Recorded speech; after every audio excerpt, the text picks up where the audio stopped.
Alright. Get started, why don't we? It is going to capture the game, right? Yes, it will. Okay, good. Alright.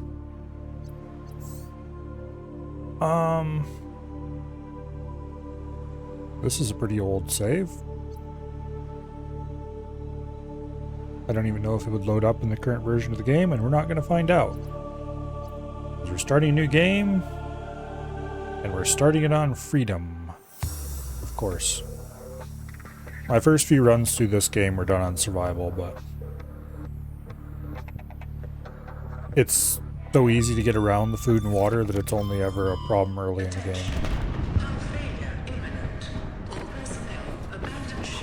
And even then it's like, well, why am I doing this? It doesn't add anything. Launch in 3, 2, 1.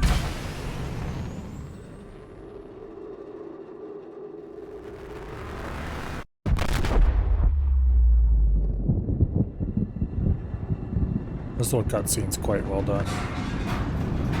In some ways.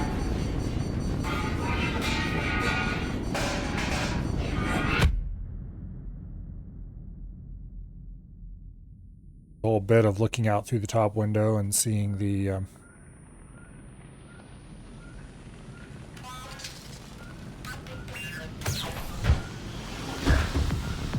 Yes, get the fire extinguisher, come on.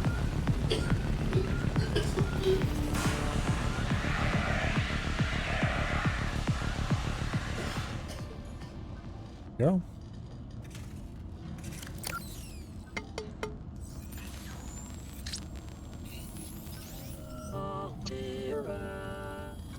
You have suffered minor head trauma. This is considered an optimal outcome. This PDA really? has now rebooted in emergency mode with one directive: to keep you alive on an alien world. Please refer to the databank for detailed survival advice. Good luck. Okay. Medical kit fabricator, one of the heroes of the early game. Okay. For repair tool, we are going to need sulfur, titanium, and silicon. We're going to want some silicon and some titanium to make fins and an O2 tank. So let's just get outside and get investigating. There's another cool cutscene. There it is. Doesn't look too bad. The Aurora suffered orbital hull failure. Cause unknown. 0 human life signs detected. But don't worry, it'll look worse later.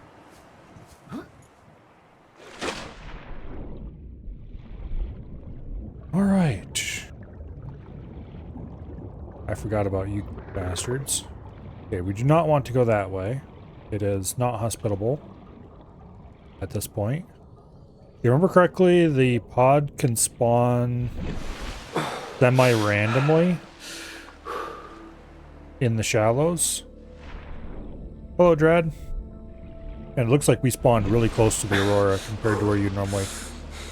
Like, you normally spawn out that way a little farther. But I am okay with this. Grab a little bit of metal salvage. They want me to break this limestone, which I will do. Copper is an essential component of all powered equipment. Your probability that. of survival has just increased to unlikely, but plausible. Sure may. Okay. Cave sulfur. Need that for the repair tool. Oxygen. Let's see, what else do we need? I'm gonna smack this rock here, grab some titanium. And then we need to go to Kelp Forest and get some stuff there. So I can make swim fins go a little faster. It's been quite a while since I played this game. I think I've played through Below Zero all the way through once. And then I played through my current partial playthrough that I'm still doing since then. Grab more of that. More titanium never hurt anybody. Oxygen.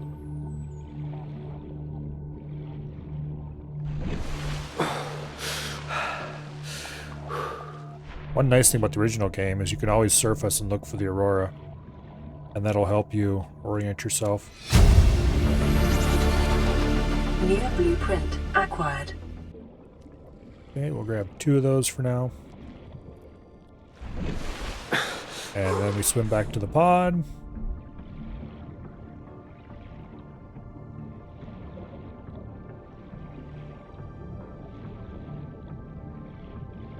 And once we get back to the pod, we'll be making an air tank, we're making swim fins, probably a knife if I have the supplies.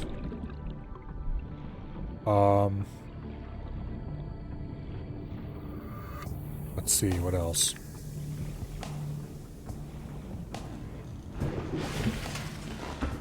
Repair tool, if I can.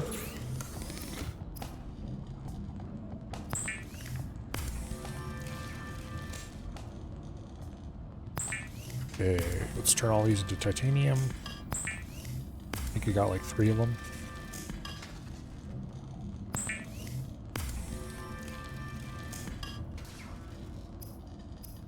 Okay, air tank first.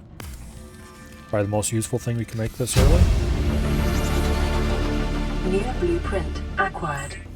The advanced O2 tank, of course, isn't actually that hard The to make. fabricator draws from available data to provide environment-appropriate equipment, using locally available materials. For your safety, this setting cannot be overridden. Let's make some more silicon. Now I can make the repair tool. Now, this is the radio.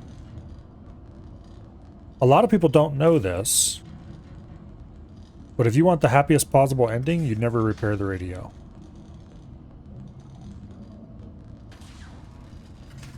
It doesn't really matter.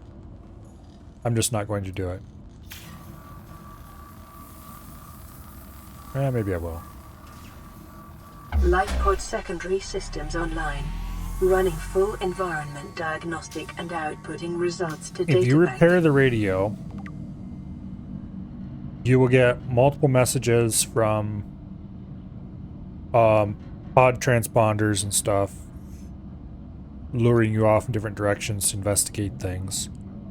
Usually you'll get a blueprint or 2 at the different pods, but none of it is terribly important. And additionally, there's a certain stage in the game, you will get a message, spoiler by the way, you will get a message that a rescue ship is on the way, or a nearby ship has heard your distress call. However, the rescue ship will, through events, get destroyed. If you never repair the radio, the rescue ship never hears your warning and never gets destroyed. So I'm just not going to repair the radio. Aren't I a nice guy? First time you go out through that hatch, you get a special animation. It's the same for both top and bottom hatch. You get different animations the first time through. But anyway, we have a repair tool now. Did I make a knife? No, I did not. Let's go fix that problem. But anyway, repairing that part of the escape pod was important to making everything function better. Repairing the radio is not.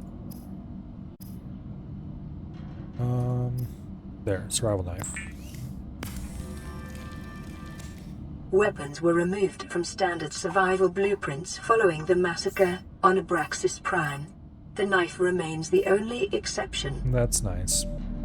Okay, so we need a battery. I don't really care about the flashlight too much. The habitat builder will be quite useful, but we need to get a lot of harder to find things for that. Okay. You go there. You just get out of my hotbar. Now.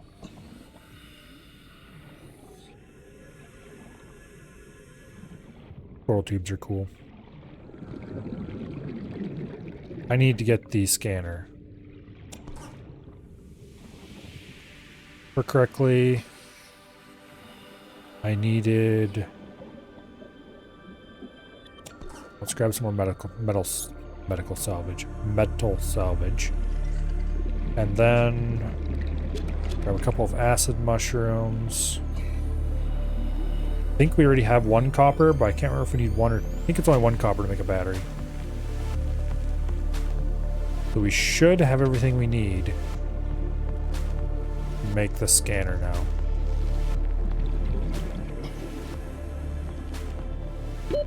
Oxygen. Yeah, we'll be fine.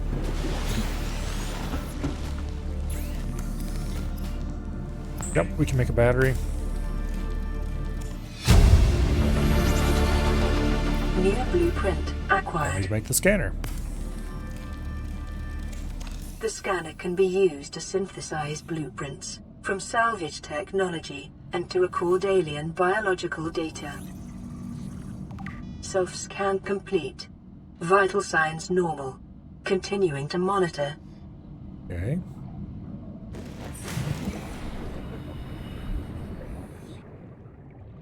Now.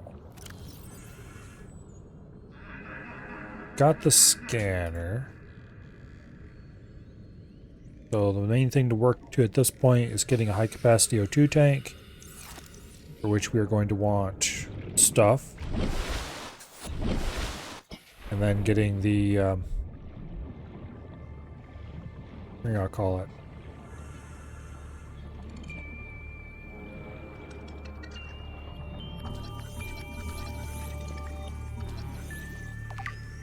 Might catch one of those and make a bladder.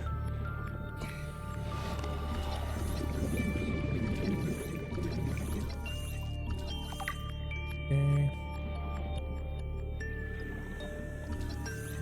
Hello, stalker. Let me scan you. I won't slice you up with a knife.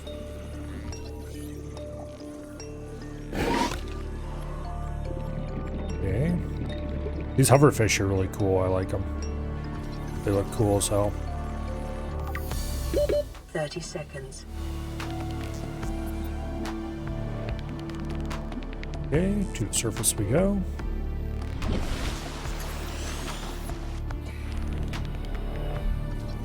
Scan the creep vine. Now, one unfortunate problem we're going to have is that we're going to have power troubles. Hello, survey.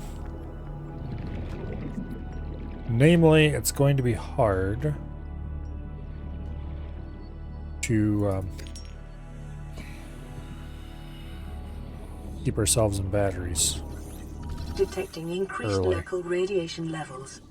Trend is consistent with damage to the Aurora's drive core sustained during planet fall. Okay. 30 seconds.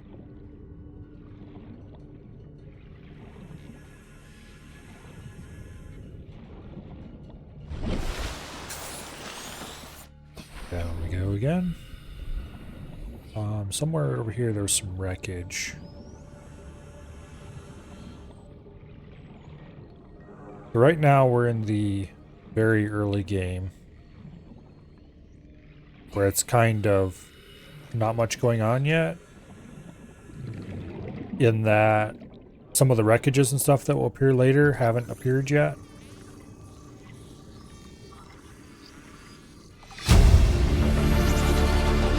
New blueprint acquired. Although in this area it's not really anything that's going to change. I don't actually know if new wreckages appear, I should say that.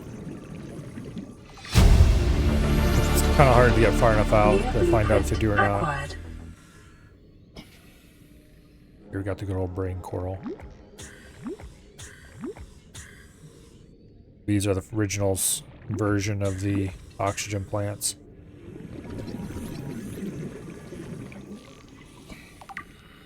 Anyway, I was going to start a stream a couple hours ago instead of 20 minutes ago.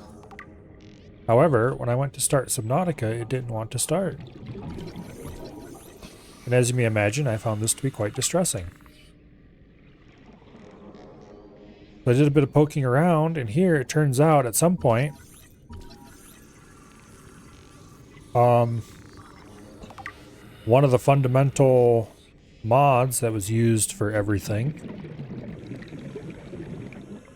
stopped updating. And so everybody switched over to making mods in a different way than they used to. And so nothing worked with newer versions of the game anymore, except like half the mods. Oxygen. And all of them need to be updated to new versions. Not just clicking update in a mod manager somewhere, you had to actually go download a completely new file. So while I'm not running a very modded Subnautica, it is lightly modded, and I had to recreate my mod setup from scratch.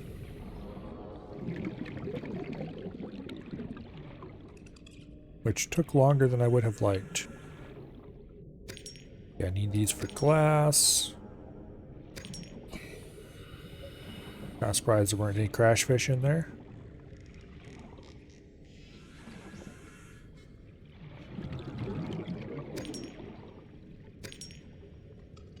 Okay.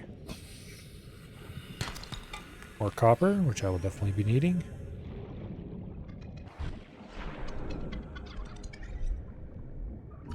Oh, coral. Anyway, it took far longer to get the mods around than I thought it would. Get back here, you little bastard. Keepers are kind of cool. They're kind of the iconic Subnautica fish.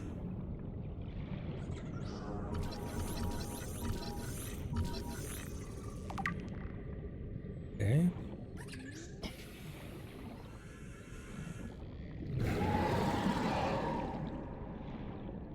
I'm pretty sure that the last time I played, my capsule was more in this area somewhere. Yeah, it might have been over there farther too.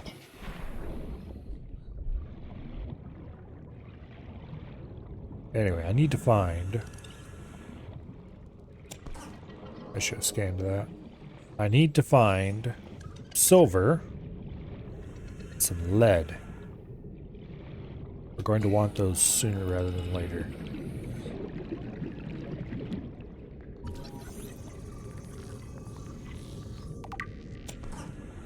And I'm going to need a bit of gold.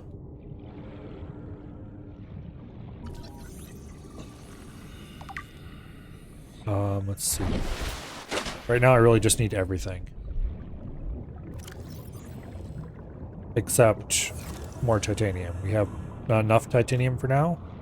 And if I keep grabbing more, I'm going to run into inventory problems pretty quickly. Oh, cool. The giant tube. So Subnautica's map, I'm sure it's readily apparent, but Subnautica's map is not random. And so this particular giant coral tube is a rather notable feature. It's a really easy place to gather resources.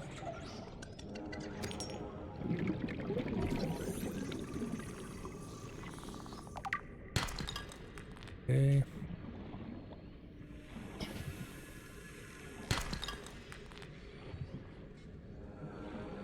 Fortunately, I'm more likely to get copper than anything else out of here. I don't think it has any silver rocks, but there's only certain places around here where we're likely to find any of that. And my inventory is full. I would rather have copper than titanium, so we'll just drop that and come back.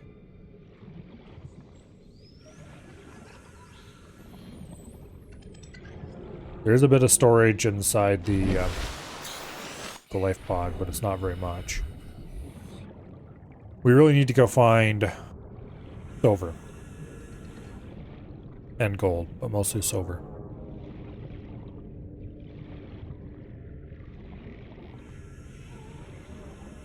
I need like 1 piece of gold. More than that, of course, would be nice, but... Boom. Okay, storage is right here. There's a bit of food and water in there that we'll probably end up throwing away. Go ahead and ditch as many of our supplies as we can. Actually take that food and water so we can get rid of it. We don't have survival mode on, so we don't need it. We'd actually dump it here inside this.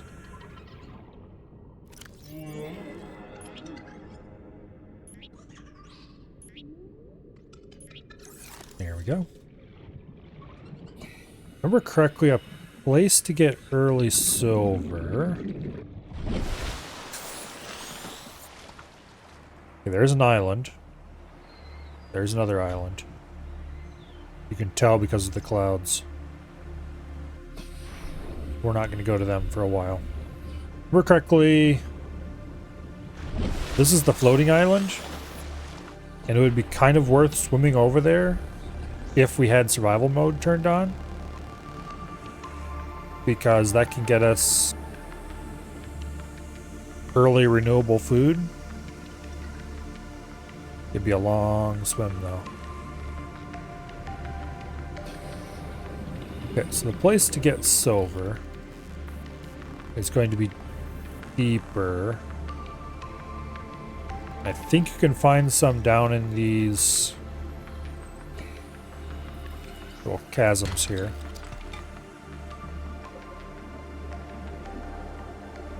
They're not very deep, so calling them chasms is a bit pretentious, maybe. 30 seconds.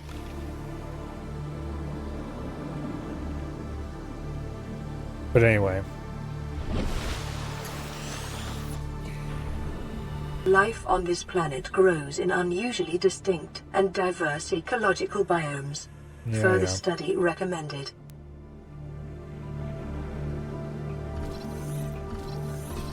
Hold still, would you? I want to scan you. Here we go.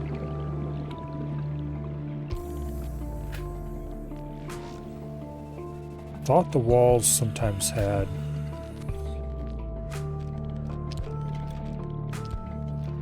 that's not the right kind of stone, but give it a smack anyway.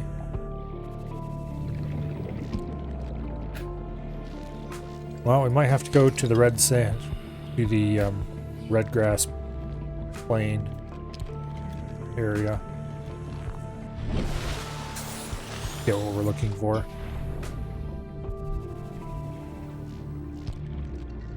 Which there's a bit of it right here. Hold still, damn you.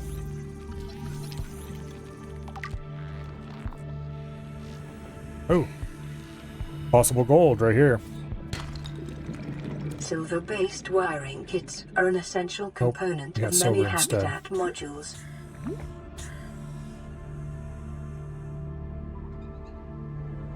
I thought silver was in the other. Short-range scans suggest this biome supports extensive biodiversity and connects to a number of small Trap. cave networks. Beacon fragment. New blueprint acquired.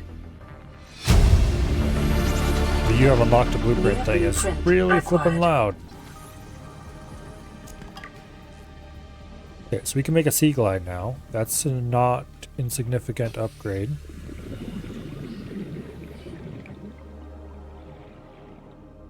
Let's go to the surface and then we'll go down and look around in the grassy area below for silver. I need at least 2. I have 1. I need to find a gold somewhere.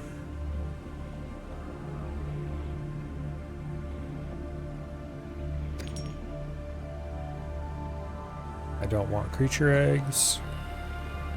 Not interested in trying to hatch fish or anything like that. Is that a laser cutter? Yes, it is. Awesome. We're going to need one of those for serious exploration in the future. Finding one here is pretty useful. That looks like a large salt outcrop. Is that another laser cutter? Sure enough.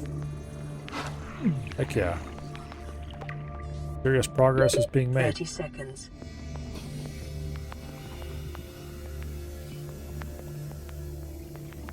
There we go.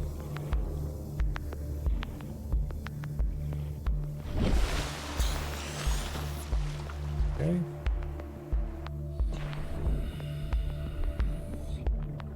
Unfortunately, the red area down here has a variety of small and annoying hostiles, as well as some large and annoying hostiles, neither of which I particularly appreciate.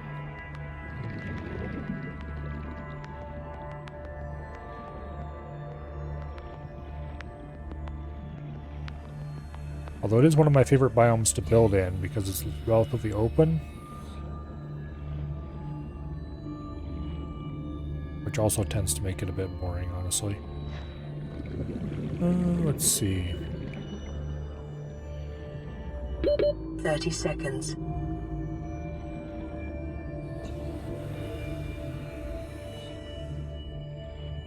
Here's something very large off in the distance.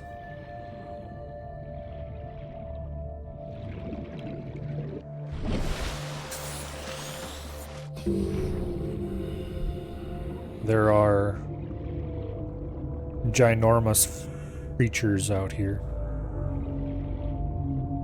Okay, that is an important place to take note of. That leads to a cave. A very deep cave. That we will not be able to get anywhere close to the bottom in if we would decide to head down there. Simply because of how little oxygen we have. I need more silver. And a little gold, mostly silver.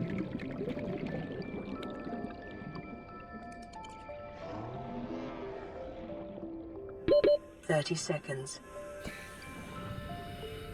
We don't actually have to go back to the surface. We can refill right here.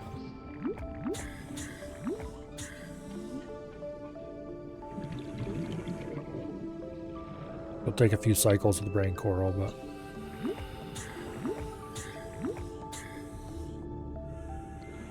Okay.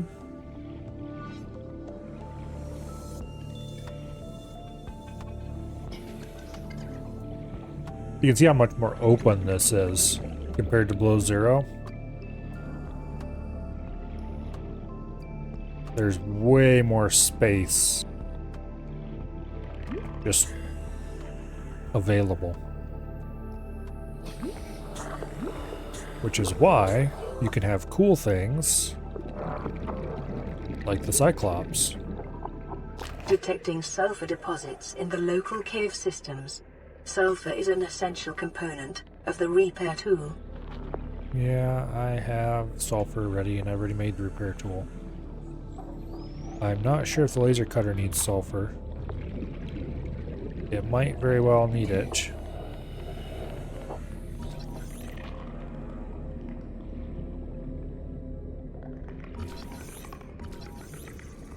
There's a sulfur plant that's on its side.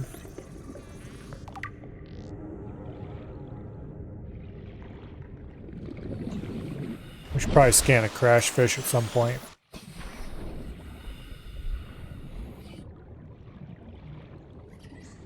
We'll probably get an opportunity to scan a crash fish whether we want to or not.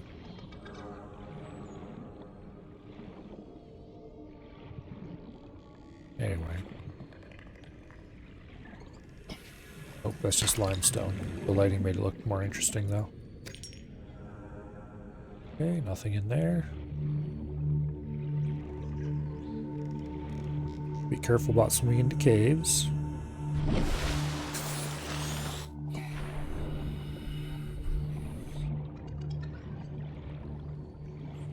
I'm not sure why the islands... Well, I shouldn't say I don't know why. I can make some easy educated guesses. Okay, crash fish has been scanned. But anyway, the islands and anything else that sticks above the surface that isn't the Aurora has this weird cloud effect over top of it. And the reason for that, it'll show up at any distance. I'm not sure why it shows up at any distance, but at least in the middle distance, it's to hide the fact that the render distance above turf ground is really low.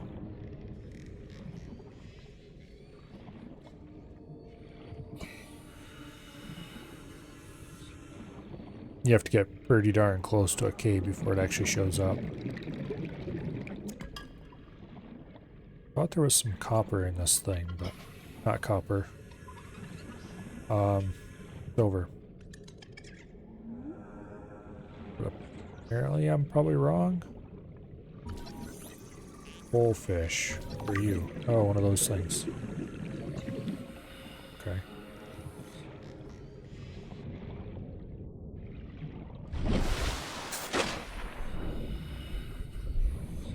Okay. Caution. Continued degradation of the Aurora's drive core may result in a quantum detonation. Continuing to monitor. Nah, it'll be fine. You've got a repair tool. You can go on board and repair it. Take off from here.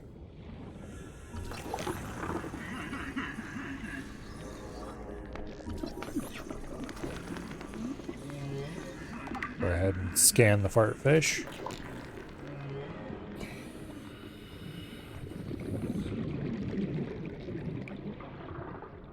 What's down here?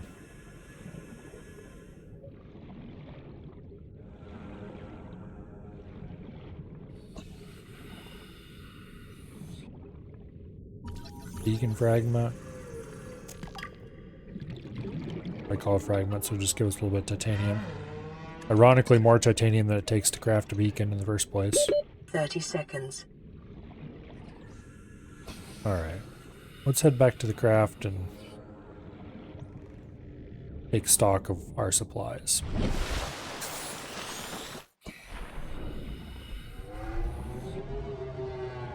Yeah, we're right on the edge of the shallows here, which is a somewhat unusual place for a life raft.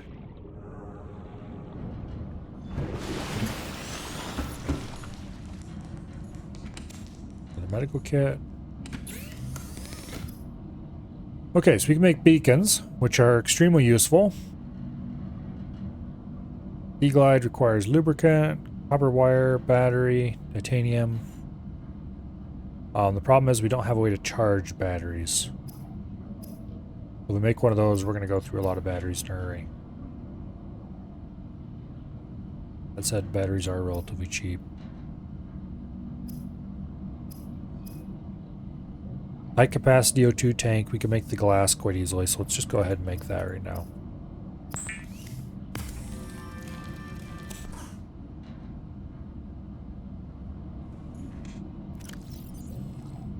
Boom. Boom.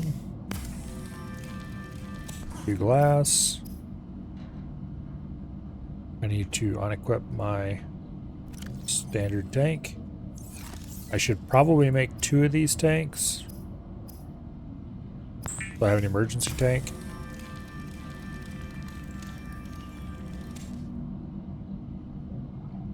But I don't think I'm going to just yet. I will be building a sea moth as soon as I can, because we are going to want the sea moth prior to getting the prawn.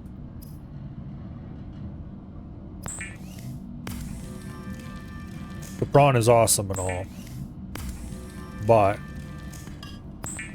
sometimes it's better just to have a sea moth around.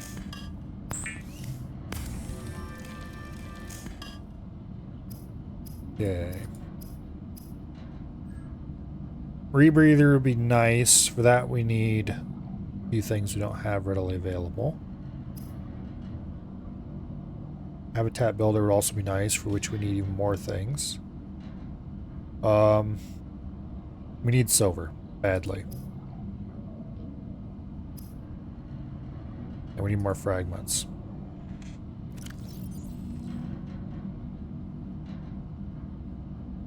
So, let's turn some of our titanium into a titanium ingot. Just to free up inventory space. We'll need these later anyway. And then we'll make a couple of beacons.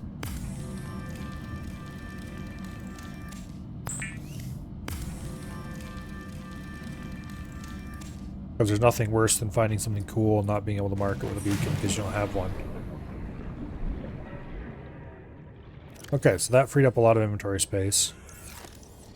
Now, place to go to get silver. I swear the best place to get it, early game.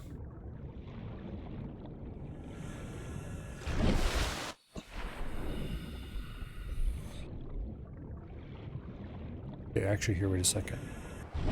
What will it cost us?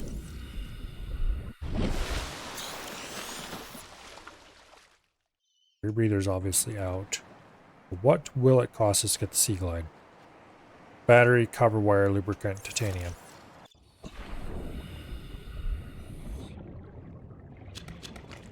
Grab a couple of those.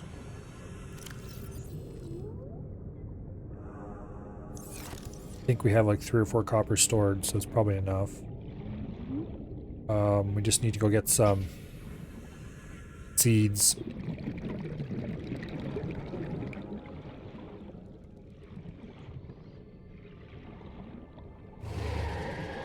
Okay.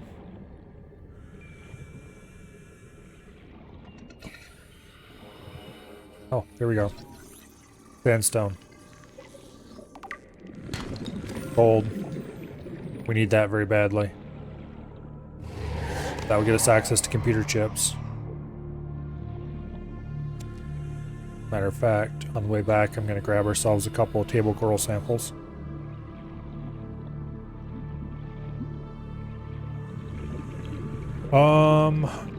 What was it that I wanted to make with a computer chip? There was something important. Guess we'll find out in a second.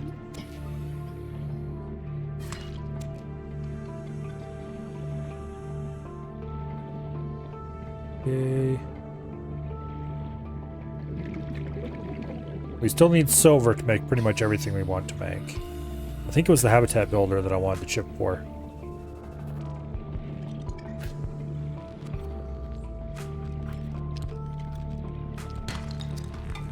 Okay, bit of copper. Need that.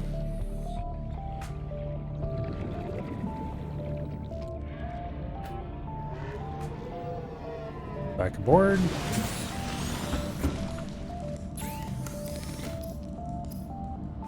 We need a battery.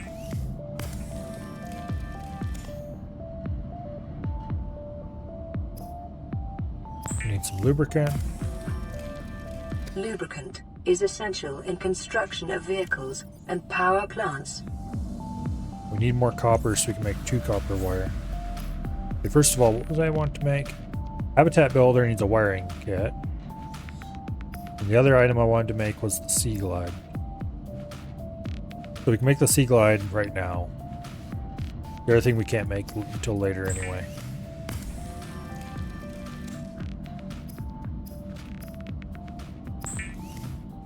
We're probably going to have to craft batteries for this for a little while. The Sea Glide will increase your effective exploration range. For Okay. your safety, please pack supplies for long journeys and stay within 5 kilometers of the nearest life pod or habitat. Reasonable order.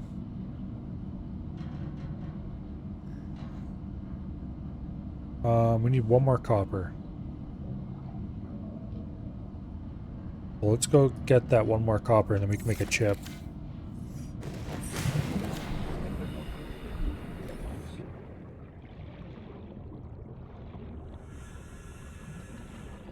Remember correctly, loaders are good for something, but they're not actually all that useful yet. Bit of titanium we don't really need. Unfortunately, copper is the rare drop from the limestone rock.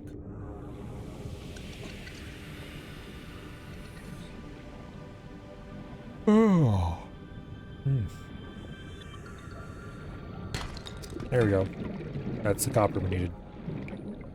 Now, we'll go turn this into a computer chip. And then that'll free up a little bit more inventory space. And then we need to go seriously hunt for silver. And preferably some lead.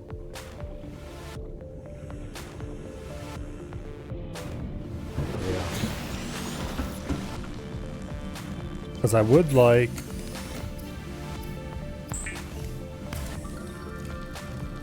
to have the lead available for as soon as we need it. New blueprint acquired. I forgot the advanced wiring kit also requires 2 gold in addition to the computer chip. Good thing we don't need one of those for a while. Anyway, the wiring kit, we need 2 of those, which is why we need a bunch of stuff. Okay. I want to go that way, I think. Go ahead and use the Sea Glide. To get us to where we're going pretty quickly.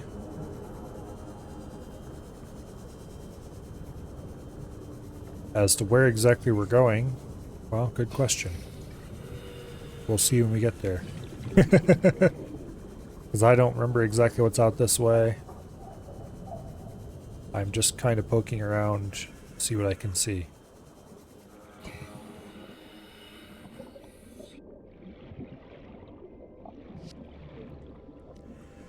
Okay. I built my bases in these kelp forests before. It's kind of a fun place to build a base. However, it's pretty shallow, which isn't really a huge problem. But a larger problem, that's lead right there, I think. Larger problem is that it is more lead. Heck yeah. There's some silver. Heck yeah. Bit of copper.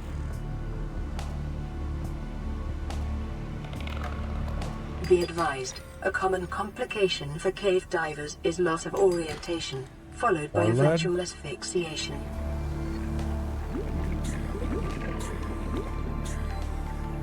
Anyway, it's pretty shallow. It's not the greatest place to get the Cyclops into. It's not a great place to build a base, other than it's kind of cool to have kelp all around your base. But we have found a whole bunch of sandstone, which is exactly what we needed. A whole bunch, relatively speaking.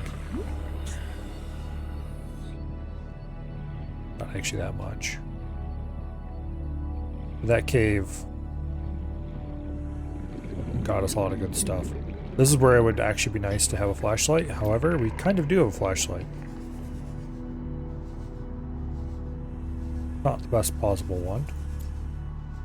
Kind of expensive. And that is why I usually don't bother to build the flashlight, because you just have the Sea Glide with you pretty much always. Late game, early game. As soon as you get the Sea Glide, it never leaves your inventory.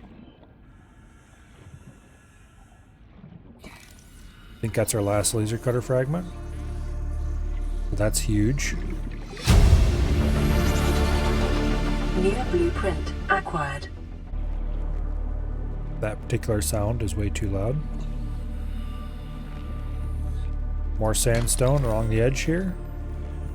Gold that we'll need later. Silver that we'll need now. Lead that we'll need soon. More silver that we need now and soon. Oh, there's some of them bastard biter fish. Let's scan them and then get out of here. 30 seconds. There we go.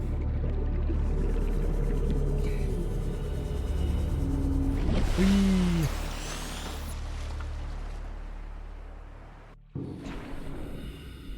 Okay, over there you can see some giant shapes in the distance.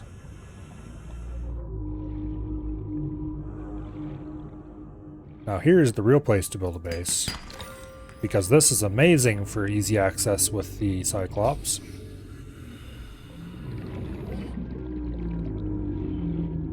Relatively clear water, so you can see fairly far. More lead I don't necessarily need right now. I think I actually have enough lead for a good long while. Even more laser cutters. There's damn sand shark.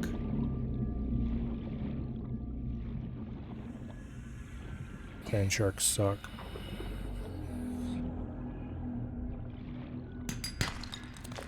Silver is what I really need.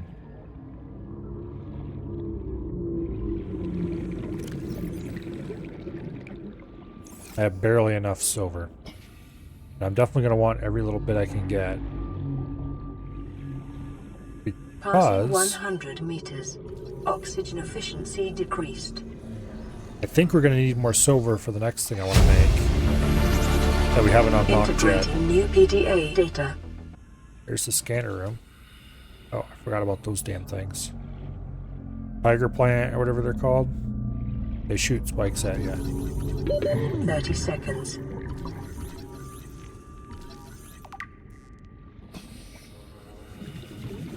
Okay.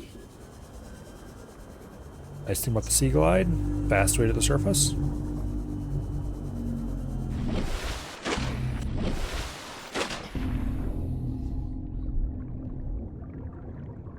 Okay, those things...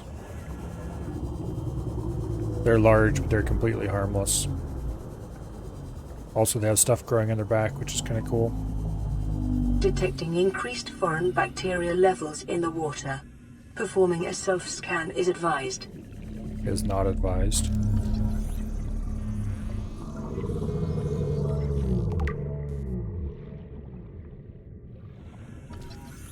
Go ahead and scan the reef back.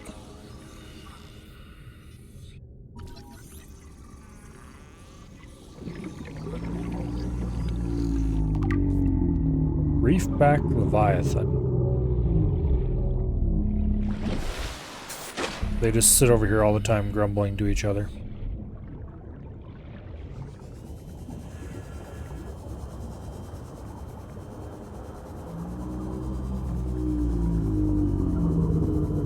All in all, there are much bigger problems to deal with.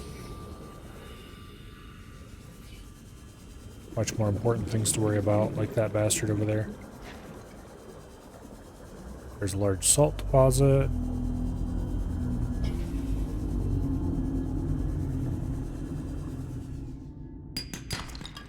Got more lead that I don't necessarily need yet, I don't think. I think I have enough of that.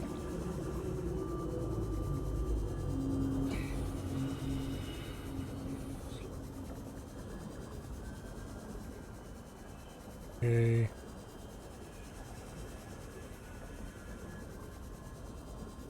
There's a place we should go soon.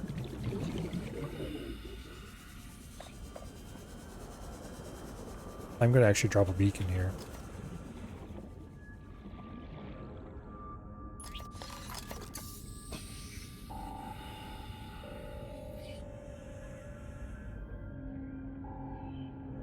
Warning. Local radiation readings suggest the Aurora's drive core has reached critical state. Quantum detonation will occur within 2 hours. Alright. We want to get back to the pod now. I want to watch this from a front row seat.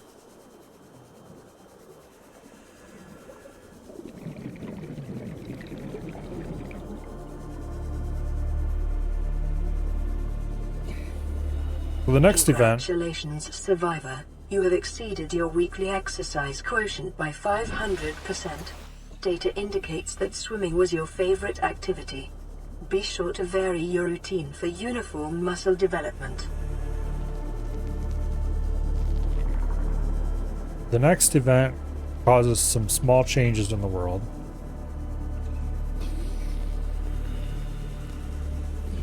and unlocks a few goals, as in makes them possible to complete.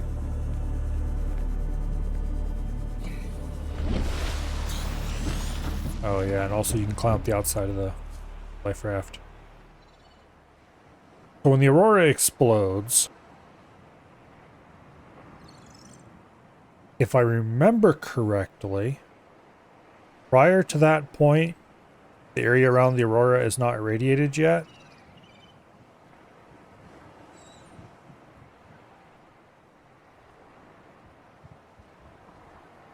So shortly we won't be able to get much closer to the Aurora without at risk of glowing green. And also, I can't remember if it creates any new wreckage after the explosion. But more importantly, it opens up access to the interior of the Aurora. Although we will have a little bit of trouble getting there for a while.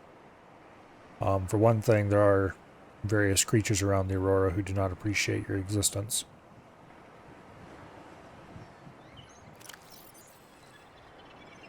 We don't actually have as much lead as I thought we did. We definitely do not have as much silver as I wanted.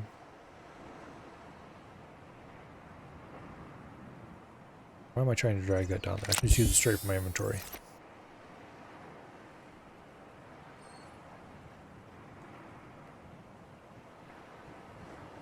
Come on, blow up already. It's going to be a couple minutes. In the meantime, let's go inside, which I could have done from the top just as easily. Engage in some inventory organization. Diamonds for the laser cutter? I forgot about that. Damn it. Where are we going to get diamonds?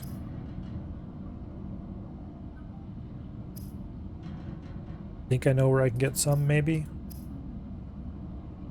For now, we'll make a wiring kit. And that will enable us to build the rebreather, which I really want quite badly. So we'll go over here and we'll get ourselves some fibers that we need to make the fiber mesh that we need to make the rebreather. And that will allow us to swim deeper more easily.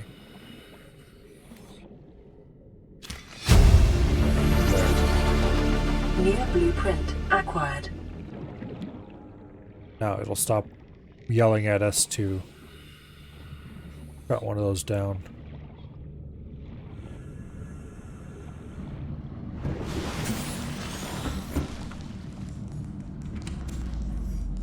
Now you can use those to craft 2 samples. Damn it.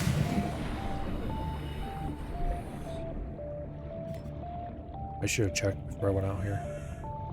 Guess it wouldn't have shown me the blueprint anyway. Not until I cut my first one.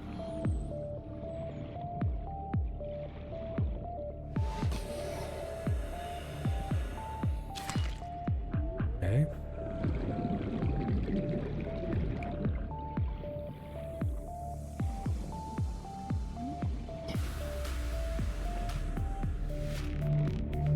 So now we can craft the rebreather, which is a pretty useful component. Make the fiber mesh. Pathfinder tool I don't care about at all. Could also use those mesh to make first aid kits, but we have a thing behind us that makes those automatically. Faster than I hopefully will ever need them. Okay, wiring kit and a battery. Make the habitat builder. I'm going to want that sooner rather than later. Let's go ahead and make that right now. Unfortunately, that means we're going to have to put the laser cutter off, but we won't get diamonds for a little while anyway, I don't think. Make a battery. Make a wiring kit.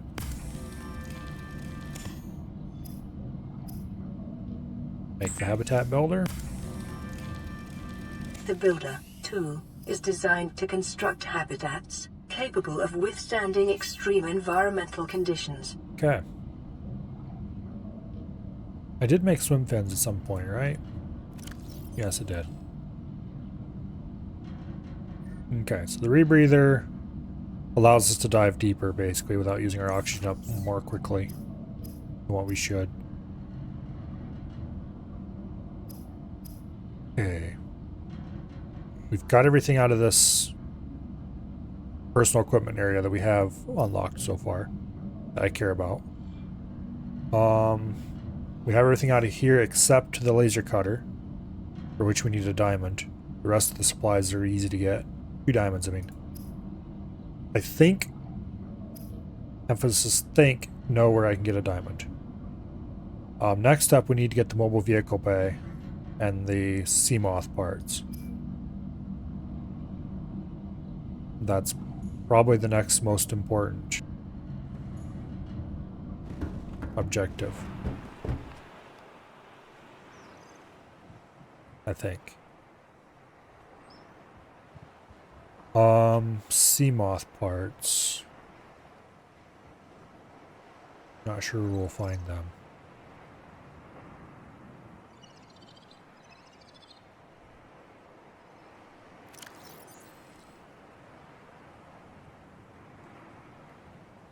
Anyway, here we have one of the mods I have installed.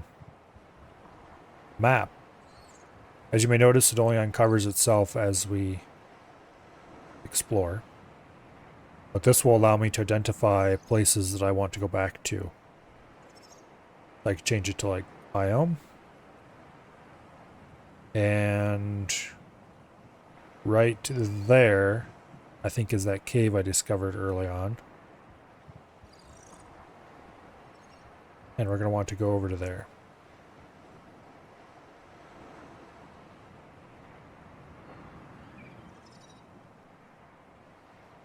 Yeah. So over here is that giant mushroom forest area.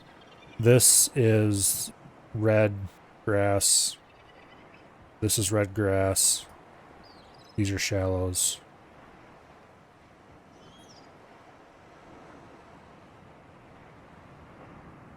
You can see a couple wrecks around here that we've already looked at some.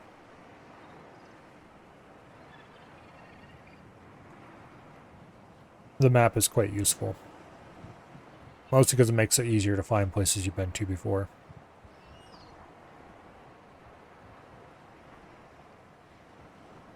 But anyway. So, I want to go... Don't have the compass yet. Makes this a little harder.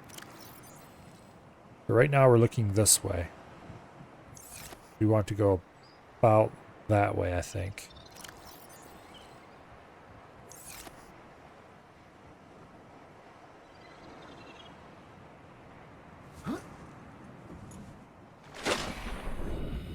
Something like that.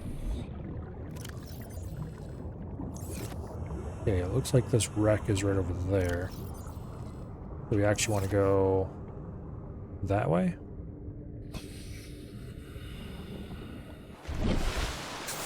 The Aurora explodes while I'm gone and be annoying.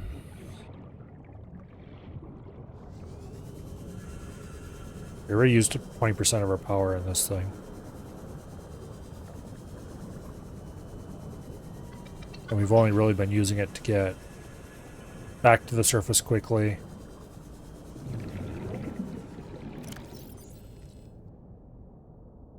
Okay, we're almost where we're going already.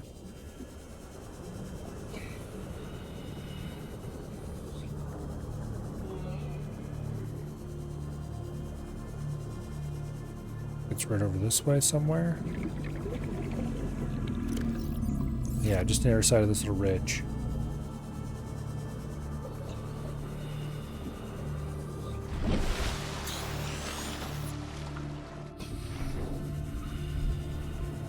Right over here. Local scans show a nearby cave entrance, depth 90 meters, leading to an unknown environmental biome. So this cave may or may not be where we can get the diamonds. I don't remember for sure if you can get diamonds in here.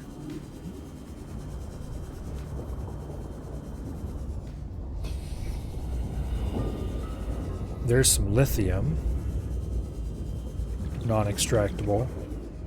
There's magnetite, which we will definitely be needing later. The conditions in this cave support a microcosm of unique, possibly predatory life forms.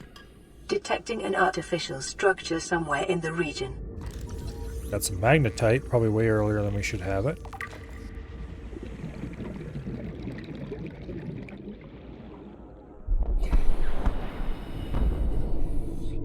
Emergency. A quantum detonation has occurred in the Aurora's drive core.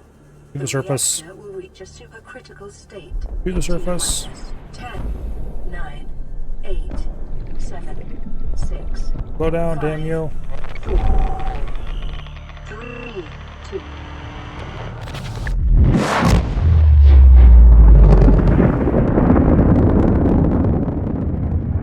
Damn, we almost missed the Aurora explosion.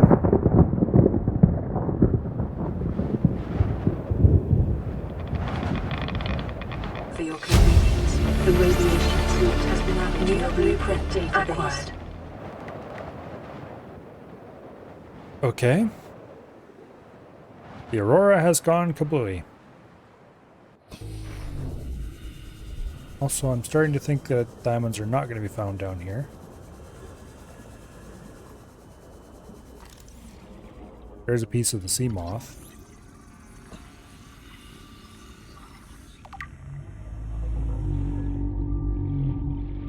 However, we might find some other nice things down here. I remember this cave being deeper than it is, apparently. I would like to scan you. So these are the jelly shroom caves. There are ruins down here from people who previously got stuck here. And there's also various hostile creatures that will happily eat you. And this is a source of magnetite and lithium.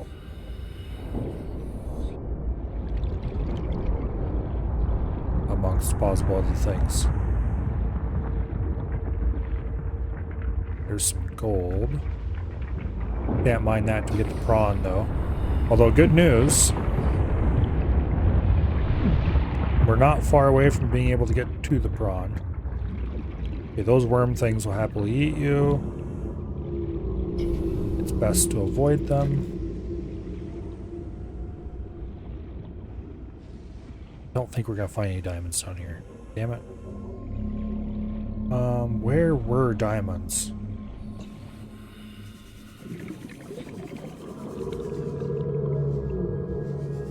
I don't remember. Maybe they were in the jelly shroom 30 seconds. area?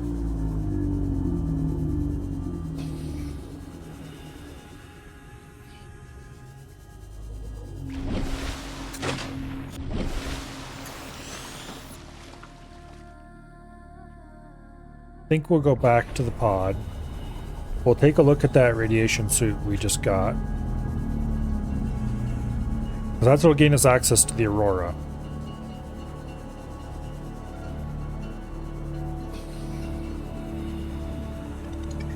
Because obviously right now it is radioactive around the Aurora, and that would result in bad things happening.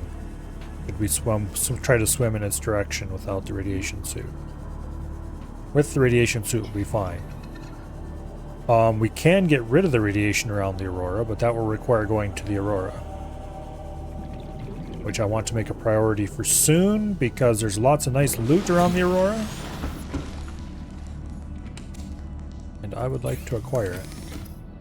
Okay, rad suit is 2 lead and 2 fiber mesh. I remember it being more expensive than that.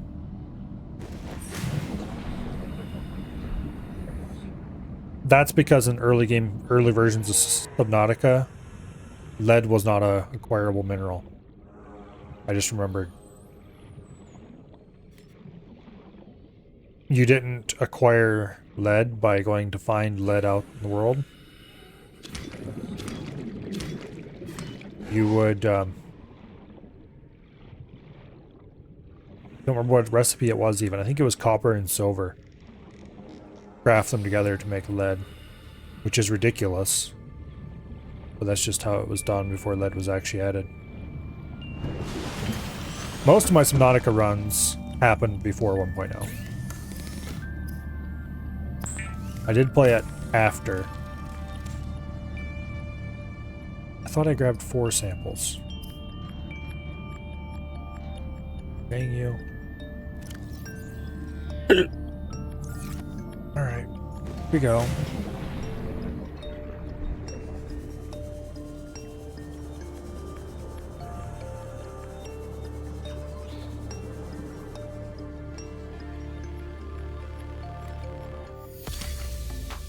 Now we've got 4 samples.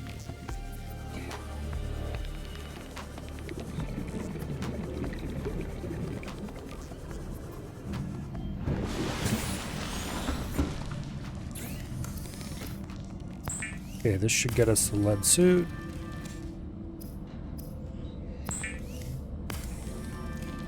Which unfortunately takes up our dive suit slot, which we don't currently care what goes there.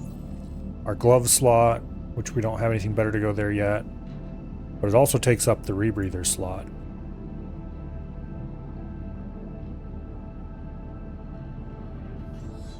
So we can't take the rebreather along with us on this mission. We're also going to want to build more storage. I think we're going to build a temporary base.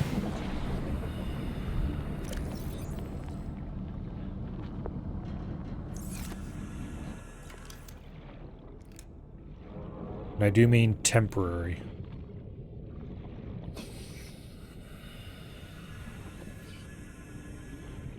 It's just going to be big enough to stick a few things in. After all, we don't even have access to the... I need some cords. We don't even have access to the rooms yet. Which I do know where I could go to get those. Quite easily. Matter of fact, I know of a couple places I could go to get those. Not too enthused about either of them at the moment, though.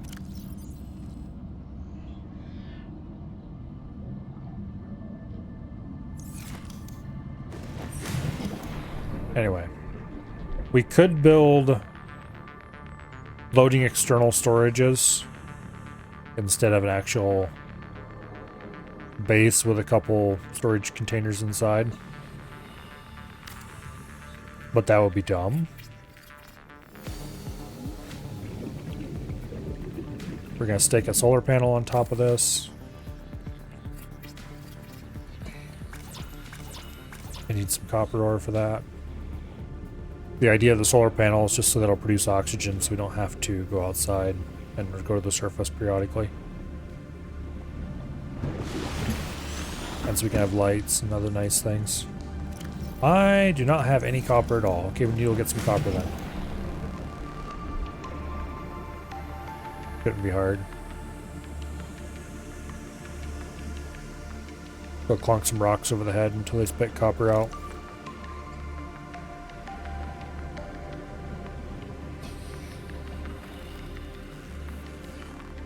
There's a crash fish. I'd rather not tie him on just yet.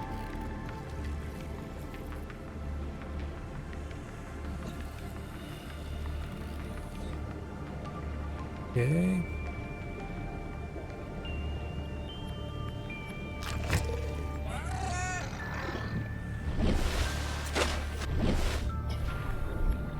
Something scannable here. Anyway, copper will be easy to get if I can just find some damn rocks. There we go.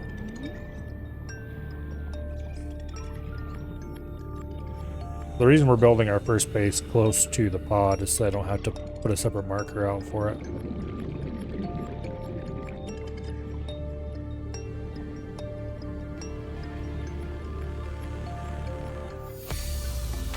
This really shouldn't even be dignified with the term base. Welcome aboard, Captain. Power restored. All primary systems online. Okay. One of the mods I have enables snapping for constructibles, which is huge and awesome.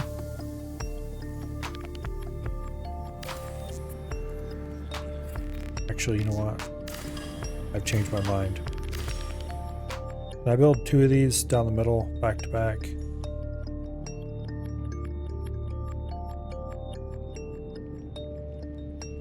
Yes, I can.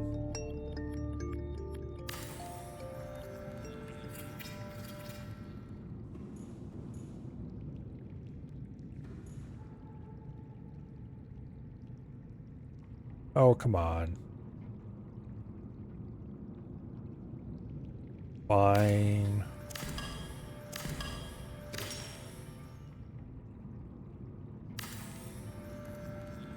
If you insist,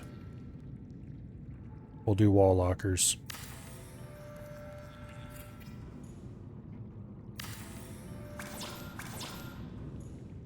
Yeah, the snapping is real good. Rebreather and Sea Glide. All the ores. We'll take the fire extinguisher. We'll take the repair tool.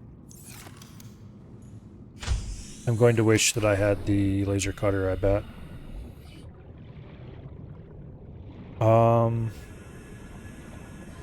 Trying to think if there's anything I need to laser cut more. Yes, I'm pretty sure there is. So we need to get that damn laser cutter first.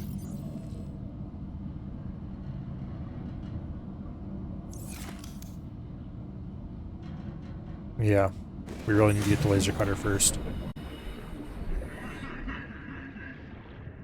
Which means we're going to want to change our gear loadout a little bit, and then we're going to want to head somewhere. Not even sure where. Look for the damn thing.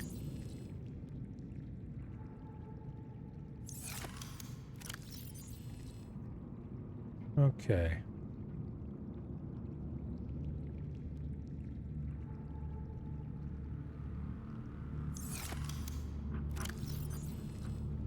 Go ahead and swap that. Boom, put the radiation helmet away for now. Put away the fire extinguisher. Okay, so we have a much better storage situation than what we once had. Even expandable. Now we want to go to our 3 corners marker and then go to the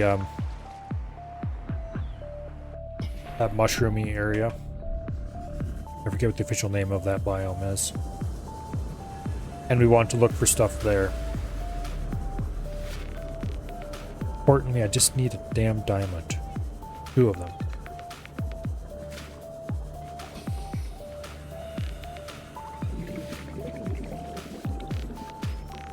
Remember correctly.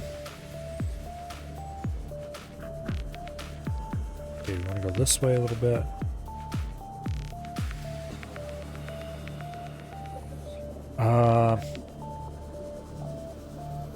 There's some Cyclops parts in this place. And there are...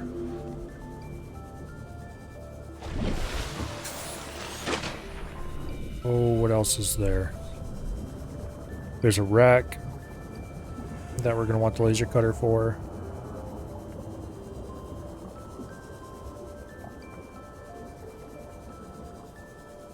Bunch of interesting things out here that we're going to want.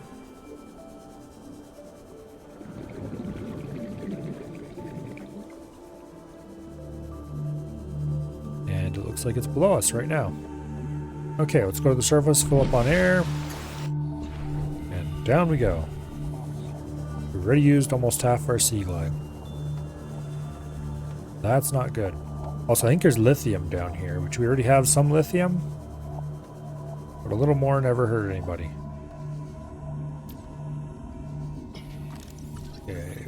Scan you first. Tree mushroom.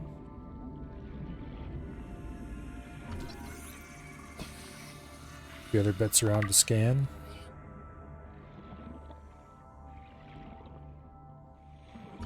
There's these jelly rays. Pretty sure these aren't dangerous. They're just, maybe if you run into them, they are. But they're just kind of around. There's a Cyclops part.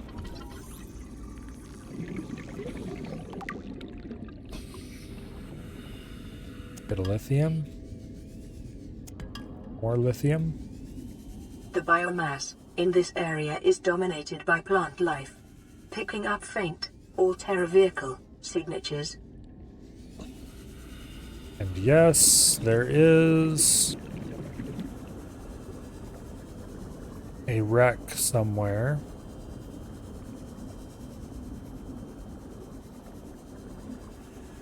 That is stuck up on top of a tree.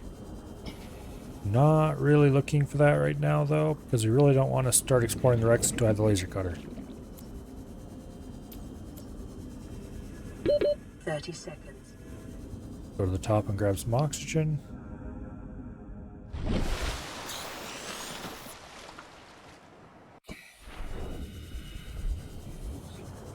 Don't think this is the tree.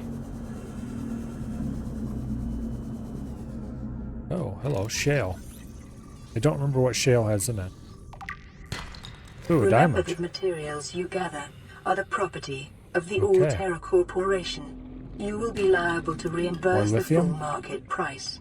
Your current bill stands at 3 million credits. Okay. Second diamond. Okay, we've got what we needed.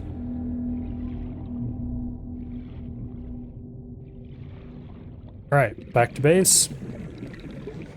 Because I want that laser cutter very badly. And I don't want to waste too much of the battery on my thingy here until I have the capability to, what do I call it? Recharge it. You can see the Aurora looks a little worse for wear now. Also, the view distance isn't great. Which is part of the reason for those clouds, so they can hide those islands.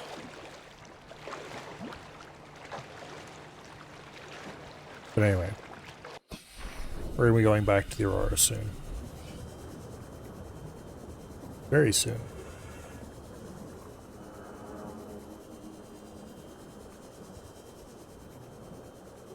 I can't remember if the laser cutter needs a battery to build, but if it does, we're going to use the battery out of the Sea Glide to craft it, and then we'll craft a new battery for the Sea Glide. Because in the early game, that's how you get fresh batteries, you craft them. And since it doesn't matter how badly the battery is used up before you do the crafting, there's no point in using a fresh one when you can use an almost dead one. This one's not exactly almost dead. It's got 40% left on it, but we are going to want to craft a battery anyway, probably. I'll grab supplies as we go by. We're going to want some copper.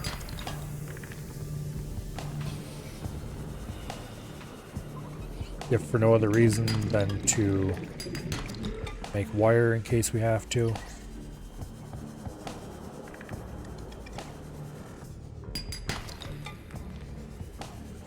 I'd like at least 3 copper, just so I have some extra. There we go.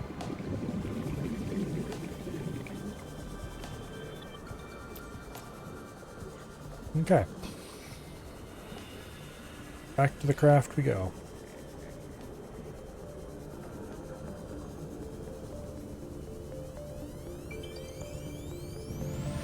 Get on board. Now, laser cutter needs sulfur, battery, titanium, Okay, we need to go get some sulfur. Sulfur is gotten from crash fish, or rather it's gotten from cave plants. But same deal. There's one.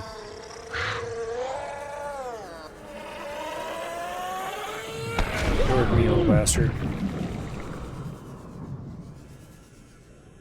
Okay, there we go. Cave sulfur.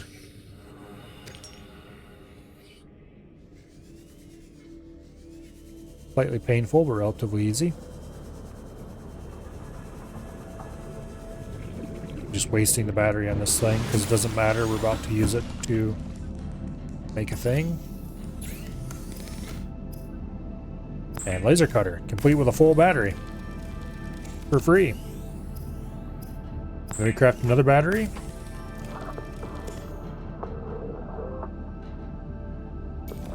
That we use to reload this. Okay, now we have a laser cutter. And a repair tool. A scanner that's almost half dead. But that's fine. So we've got everything we need for the Aurora expedition. We just need to go take care of our stuff here in our storage base. Welcome aboard, Captain. Okay. Our lithium, I'm sure it'll be useful for something eventually. We're going to leave the habitat builder behind. There's no reason to take it with us. Same way with the beak. No, we'll take the beacon.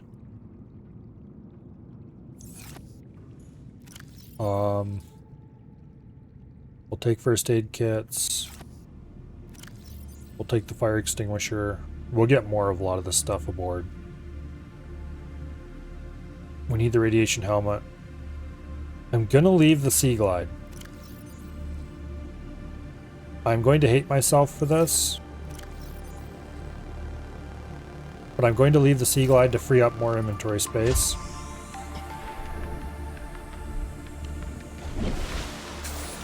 This is a bad decision. And I'm making it solely because I want to be able to bring more loot back without having to decide what to drop. Also, how did battery get selected? I want that showing up on the side of my screen. We're gonna have to swim the slow way the whole way there. Now.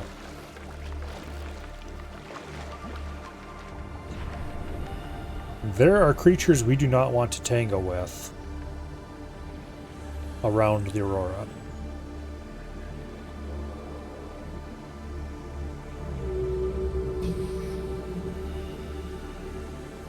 So,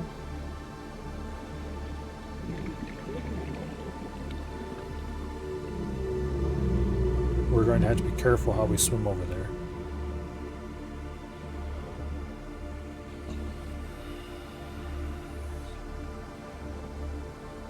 Oftentimes, before I make this trip, I will have already acquired the sea moth, and then it's just relatively easy. We sail out to the right spot and then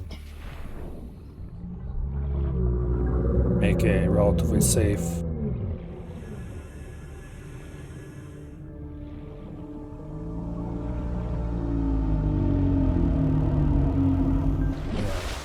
If you approach the Aurora directly from behind, that's pretty safe.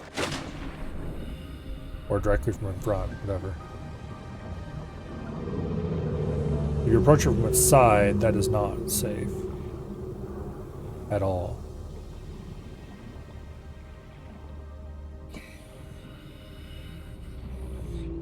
Remember correctly. Behind the Aurora is turbo not safe.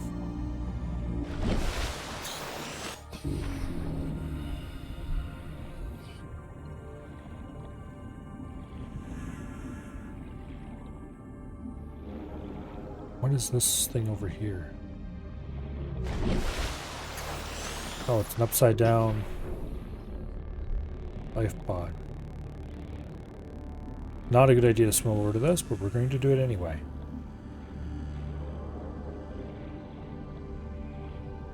I don't see anybody who wants to eat us in the immediate vicinity. This is life pod number 4.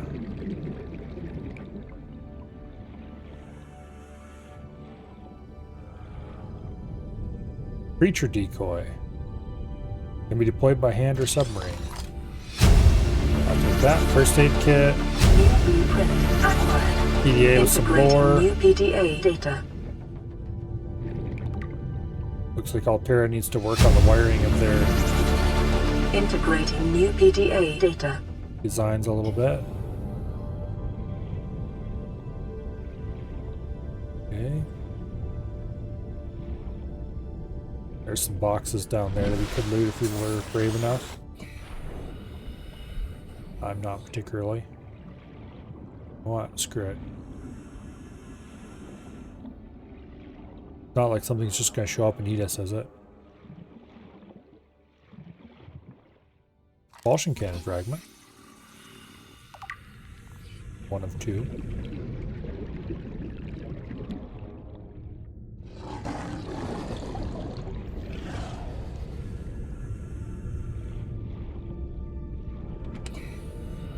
Another first aid kit.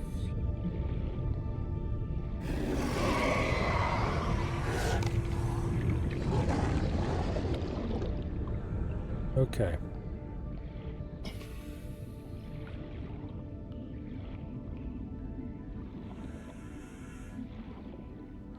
It appears the thing that'll would be excited about eating us in this area is not around right now.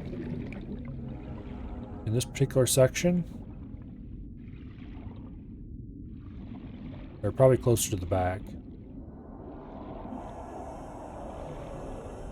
So we should just be able to swim right up to the bow of the Aurora. Oh, hello. There you are.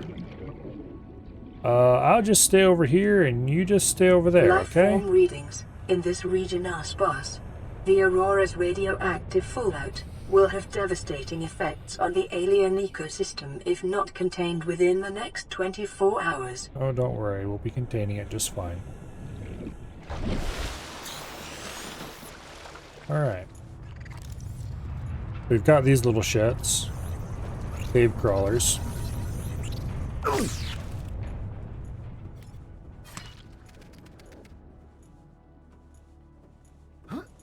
Also, the land movement is way more janky than the...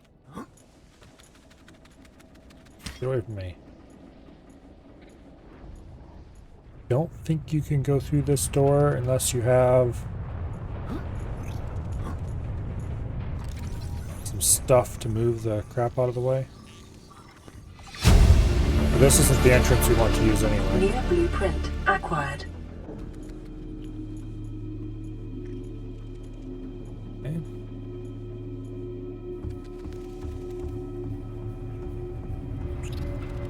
Here we are aboard the Aurora.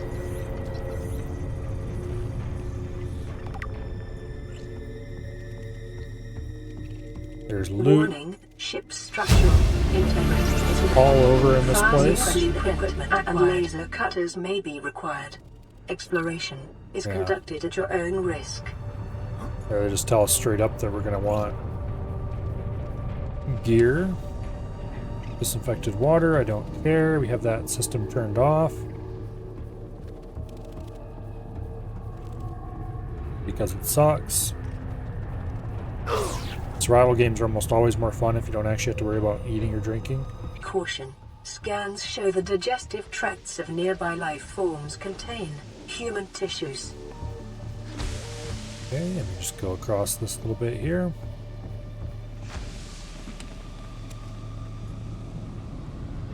Those drips that fall down will damage you if you're standing underneath one when it falls. They're pretty easy to avoid though, because you always fall in the same spots. Repeatedly. Here's a fire extinguisher, just in case you forgot to bring one. And even more med kits. We'll probably end up having to dispose of those eventually.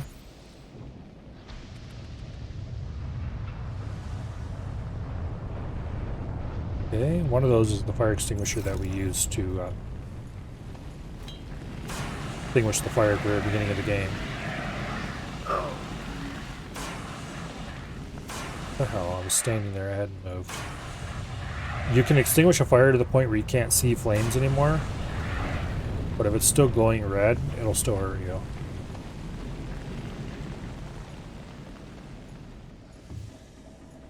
Okay. Alright. Welcome aboard the interior. Propulsion cannon fragment. Integrating new PDA data. Why is that way louder than... Aurora systems are running on local blueprint power acquired. Unable to remotely download black box data. That's why it was so loud. We tried to play it twice over top of each other. Okay, so they want us to acquire some stuff. We'll get around to that eventually. We're going to thoroughly, or at least as thoroughly as I can manage, explore this ship. I don't think I've ever done this in this sequence before. Missed a spot, apparently. Usually I would explore the Aurora much later. This time it just kind of everything fell into New blueprint position acquired. to explore it early. New blueprint acquired. Integrating new PDA data. Yeah, shut up about that already, please.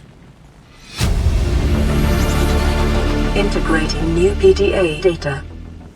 We can take a prawn suit poster, showing the prawn suit stomping around on land.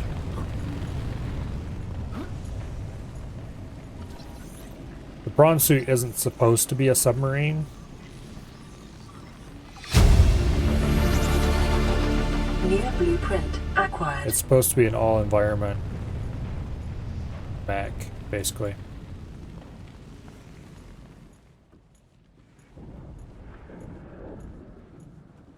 In the same way that supposedly the Seamoth isn't supposed to be a submarine necessarily. At least some parts of the game. I seem to remember that some parts of the game claimed that it was used for running around in space a little too. Okay, so there's nothing over there we want.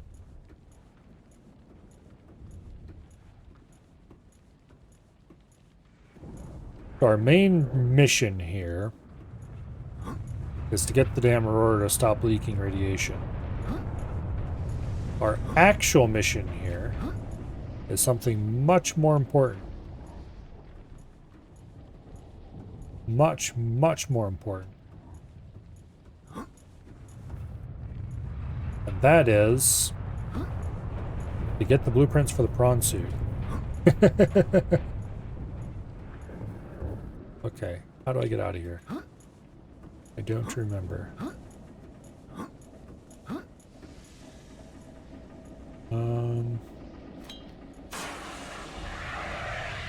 I put that fire out?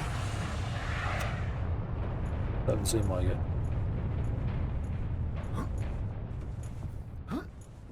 There's a thing to jump on. Not it. It would help if I jumped at the right time.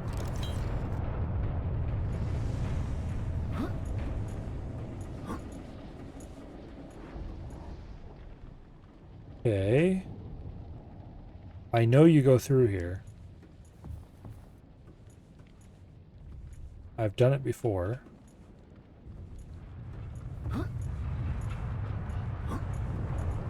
Hello, Treebeard.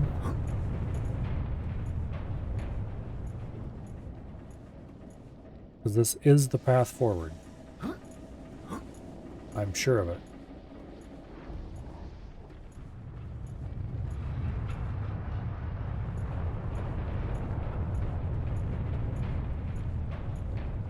Okay.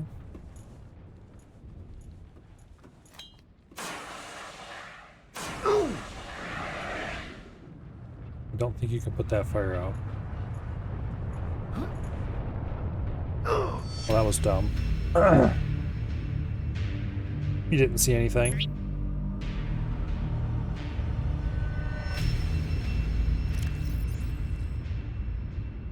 What did they take? Says you, and you lost some of your belongings. We must have lost some of our first aid kits and stuff. Oh, first aid kits and batteries, that's what it was. Okay, that's no big deal. We'll just get those back right away. First though, I did get the blueprint for the propulsion cannon. What does that take to make? Yeah, but I remember not having to move the boxes. I know I've made it through there before without having the propulsion cannon along. Wiring kit, battery, titanium. Okay. That's not too expensive. We'll make the damn thing. There was something you could stand on and jump and make it on top of those, or over top of those damn boxes. I swear there was.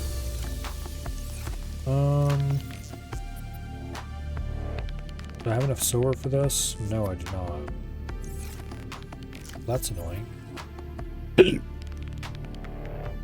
Okay.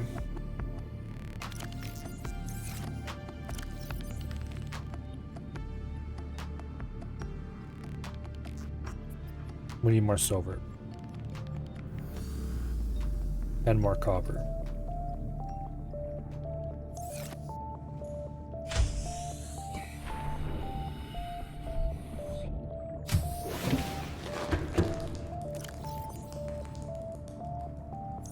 Means I want to make a few minor changes.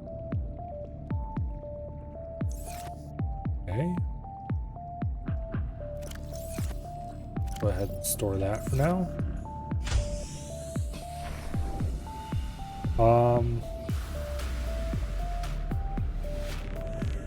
Copper's easy. Silver. Where should I go to get silver?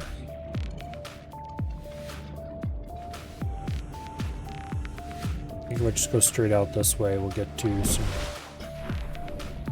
red area pretty quickly. And that should have a bit of silver. Along the way, we might as well grab some acid mushrooms. We should probably go to the floating island to get outdoor grow beds. Because that would help with just allowing us to grow. Not like we have a shortage of mushrooms, but nonetheless. Well, there's gold. Nice stuff, but it's not what I'm here after.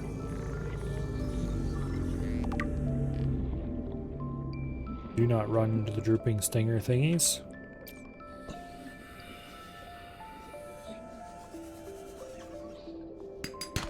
There's the silver we needed, okay.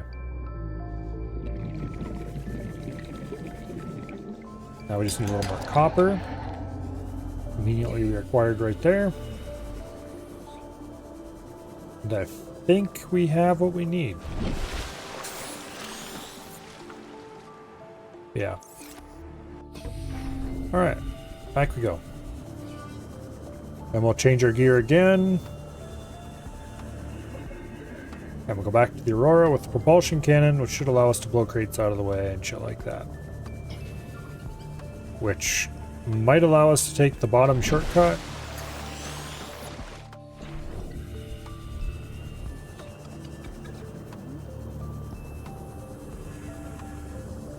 Also, the propulsion cannon can be used to blow creatures out of the way too, if remember correctly.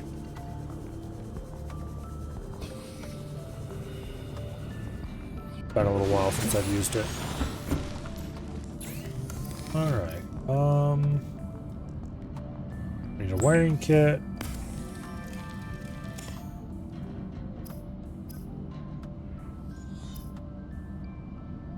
Creature decoys might be nice. A battery.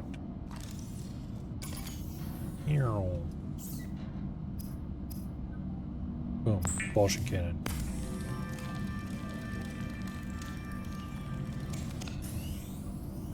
Okay. Now we need another battery. So we can repower our scanner. Ta-da! Alright. Could buy a big chunk of inventory for something I hardly ever use. I definitely finished the game without building this thing before.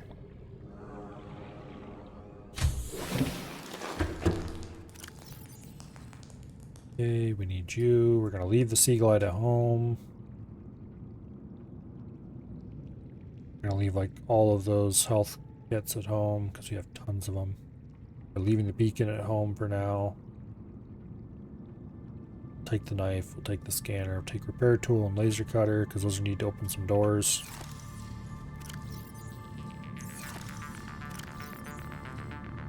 Leave the resources. Boom. Swap the rebreather. Leave the rebreather.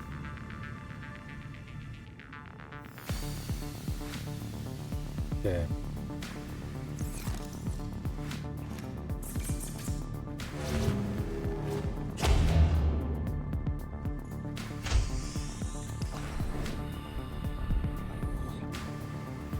We can shoot things with this. We can grab things at a distance with this. Actually kind of useful, but I usually don't make it. We're swimming there the slow way to save inventory. There are Leviathans, as we noticed earlier, around the Aurora. We do not want to tangle with them if we can avoid it.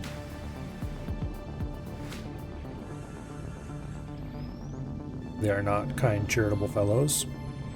And especially swimming without the sea moth, they would happily eat us. They would try to eat the sea moth too, but more resistant. Also faster to get away.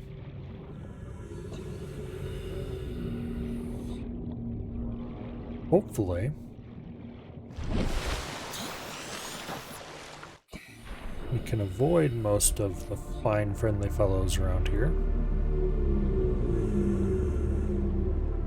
Right up close to the Aurora, there is a pretty good area of loot, but it is not safe. Not even a little.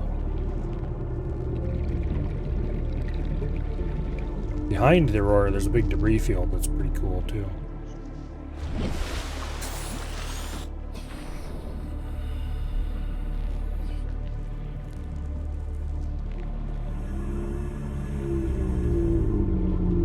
Anyway. There's upside down life pod we stopped at last time. Didn't have much, but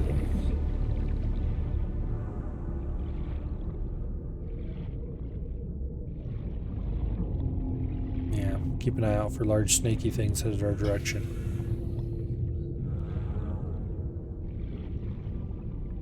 Although Zero doesn't really have Leviathans in the same way this game does. It's got some large creatures that will eat you, but due to the tightness of the map, you won't really find yourself in areas where there are ginormous things that are headed your direction and want your flesh nearly as often. Hear that roar? He's right over there, I just saw him.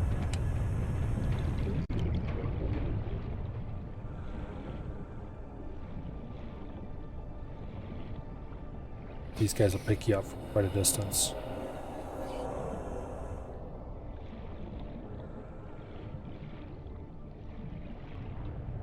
Okay.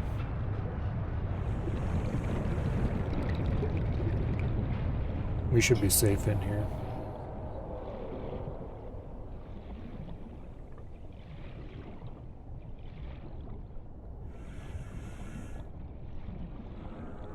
Okay, they're not going to let me surface over there.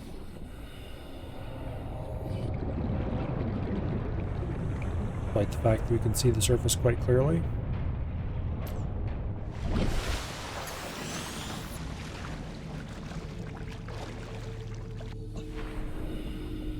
Alright.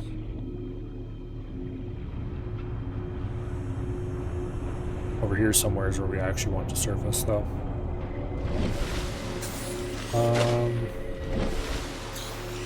Over there somewhere is where we actually want to surface, though.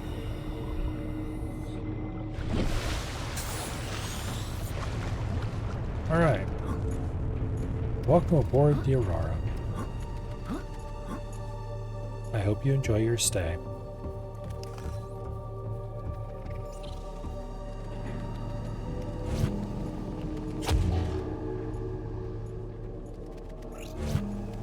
We might as well clear this ag tree.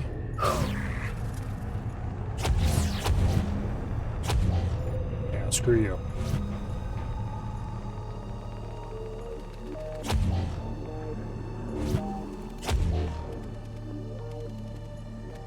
Okay, so we could go down there and through a door and come at things from the back way. Them bastards. But we're not going to do that right now. Enjoy your trip.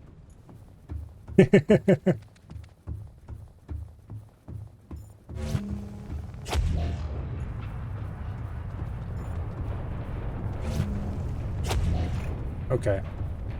It was worth making the propulsion cannon. I've changed my mind.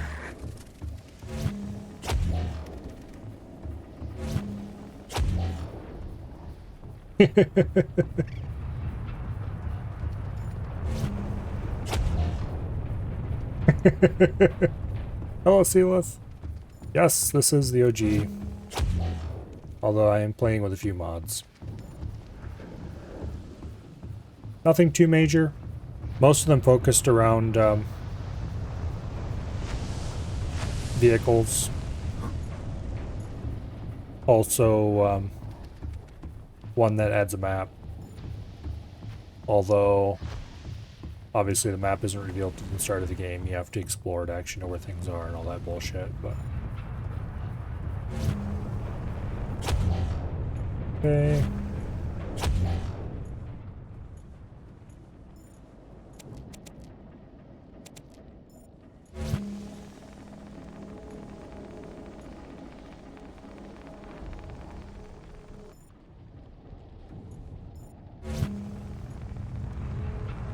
This stuff out of the way. Let's recollect all the things I dropped when I died from fall damage. IR smart sometimes. I usually don't bother to make this. Oh, I need to go check the logs for this. Scans of damage to the Aurora do not match any known offensive technologies. Because it's alien defensive technologies. As we will discover later. Oh, spoilers, by the way.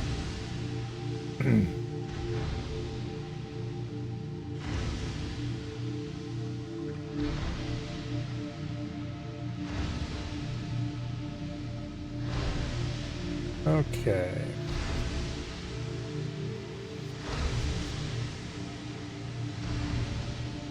One, 4, 5, 4. 1, 4, 5, 4. It's kind of nice that all the UI for stuff like that. This game is conveniently in-world.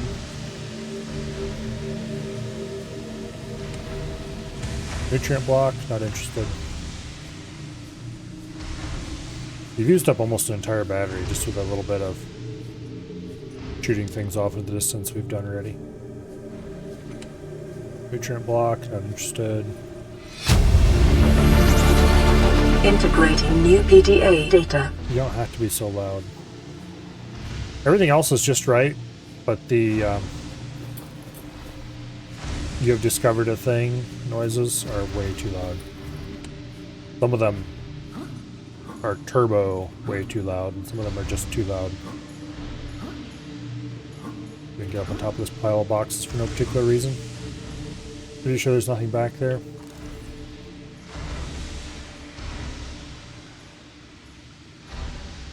Although...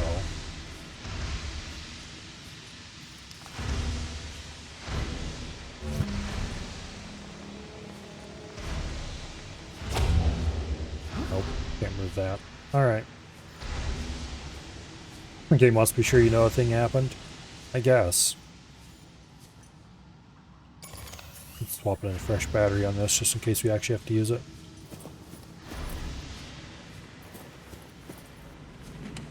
Annoyingly, this is the first underwater section in the Aurora. Which isn't too big of a deal.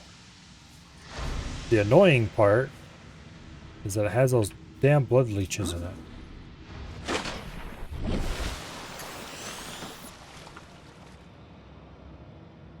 There's one. Yeah, screw you.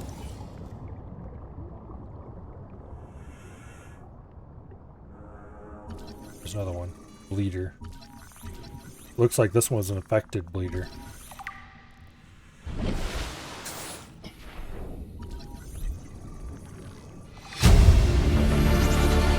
Integrating new PDA data.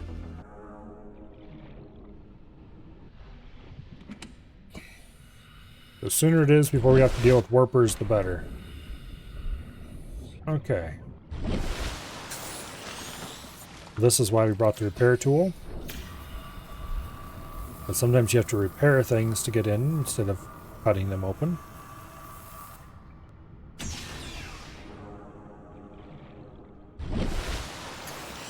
There's Seamoth fragment. Usually by the time I get here I long have had the Seamoth, but as you can see I do not. Integrating new PDA data.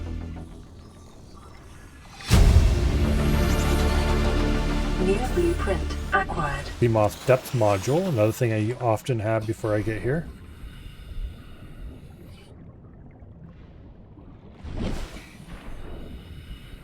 If I remember correctly. I'm pretty sure I usually have that before I get here. I don't think it's particularly expensive to craft.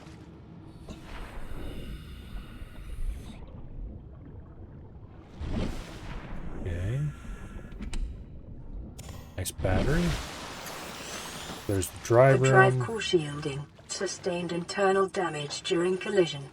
Do not attempt repair without appropriate qualifications. Yeah, shut up. Prawn Bay, locker room, we'll go that way after we go to the drive room, I think.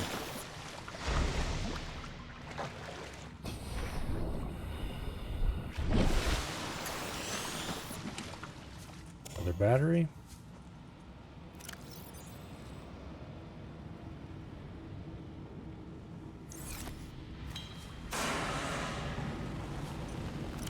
Oh, that's one fire extinguisher. Yep.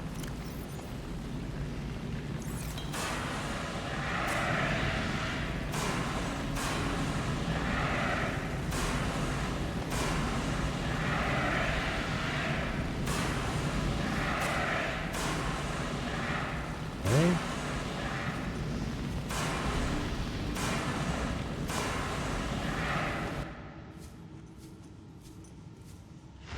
Welcome to the drive room.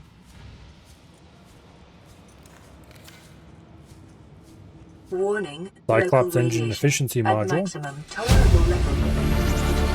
Very nice New thing to blueprint have. acquired. And then we have to go around repair. I don't remember how many breaches there are in the drive Containment shielding. breach repaired. Well, Further it tells you. breaches detected.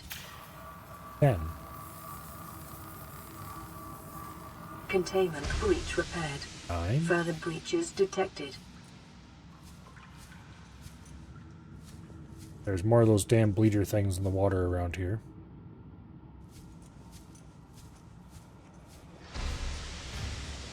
You can see one right there.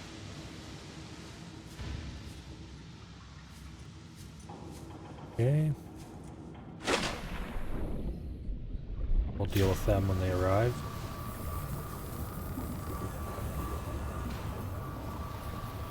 Containment breach repaired. Further breaches detected. Screw you.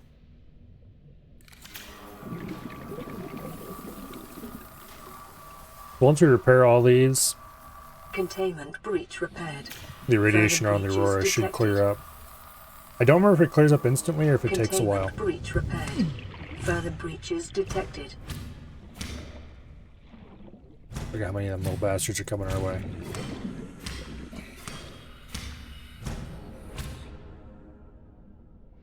Killed a shit ton of them.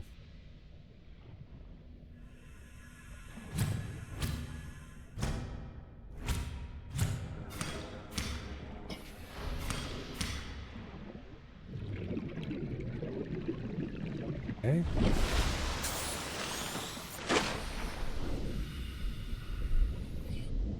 Still more of them over there. And more of them headed our way, too. Pretty sure there's a time delay? Probably. Containment breach repaired. Further breaches detected. In any case, we're not going to be headed back this way for a good long time after we get out of here. Containment breach repaired. Further breaches detected. Hopefully by the time we get back, I won't need a rad suit anymore. Containment breach repaired. Further breaches detected. Okay.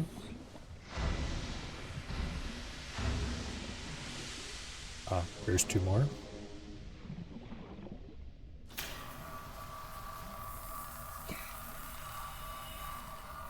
Containment breach repaired. Further breaches detected. Oh yeah, one more after this, I think.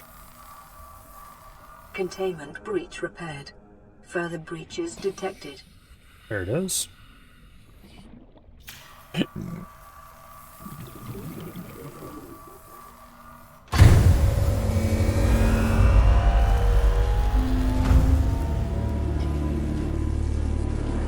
Drive core breach sealed.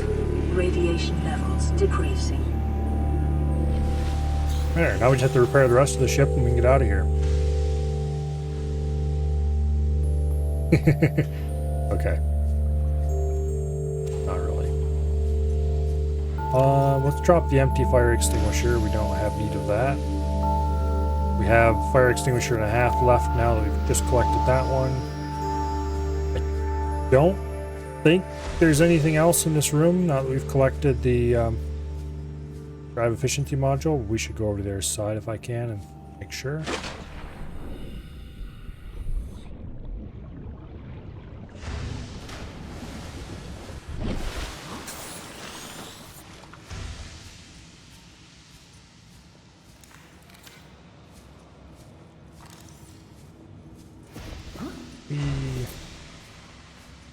Yeah. Pretty sure there's nothing over here. Alright. Yeah, we looted a reasonable number of batteries. We have 3 full ones left. You loot more than enough batteries in this place to do everything you need to do here.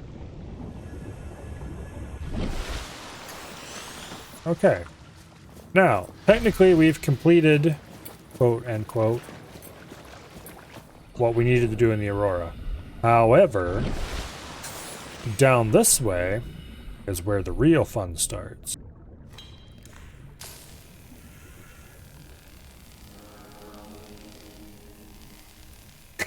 Oh, if you're planning to repair the whole ship, there's not going to be enough? Yeah.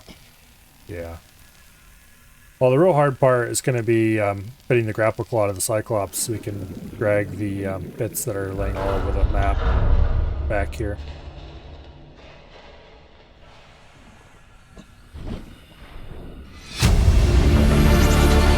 Integrating new PDA data. My ears.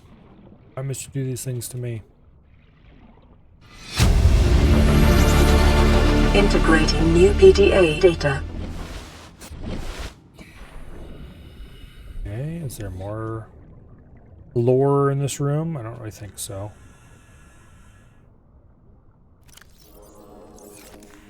I did not bring a flashlight.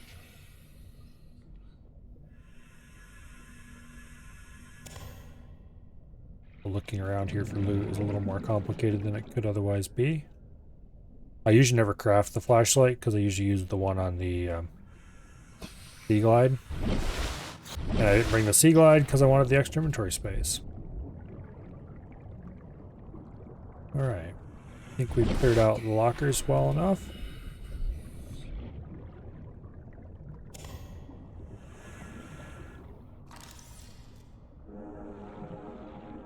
Bit of water I don't want. Okay. This way to the Prawn Bay. And through the Prawn Bay we can get to some other nice things.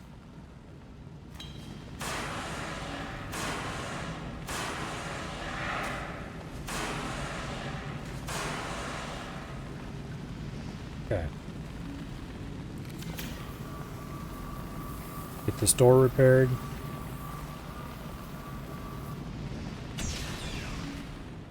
And welcome to the Prawn Bay.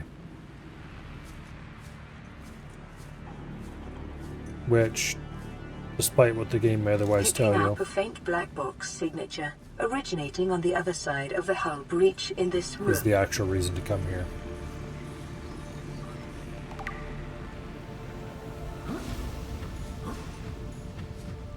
One out of 4 progress.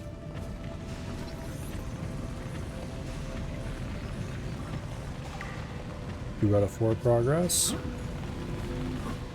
I'm pretty sure this is the only place where you can get prawn fragments in the whole game. 3 out of 4.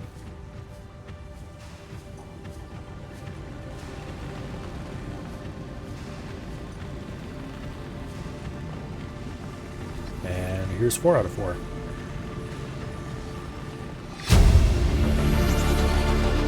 New blueprint acquired. We may never actually build the Seamoth. That is somewhat surprising to me. There's a power cell. That'll be incredibly helpful. I can't remember if there was any important fragments and stuff laying around here or not. Not like important fragments, but I mean like important loot. Part of me is saying that there was a like an upgrade module somewhere here.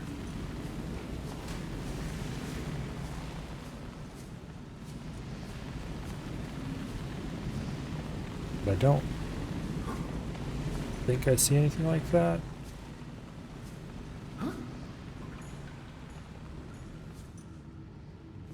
And it doesn't look like there's anything laying around in the fiery areas. So probably not. There's some place that can only be reached by swimming through there. But that doorway up there is where we want to go next, I think. We want to go to the living quarters and admin.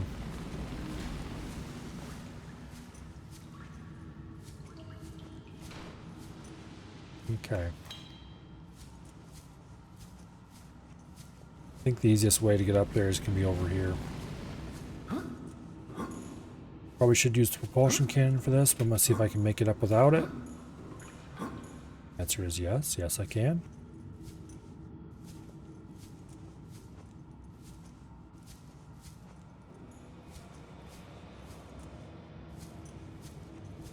Okay.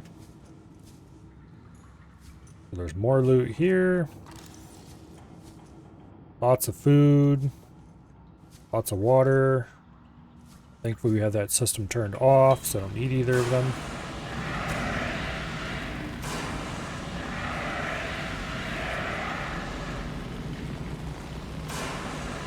Looks like the fire's out. It is definitely not.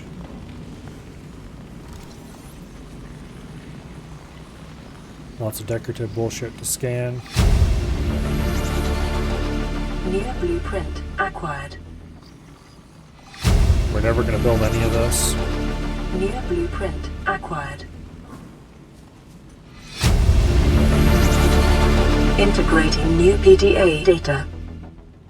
Not even going to bother to collect that either, because it's just going to end up being stuck in a container and never taken out.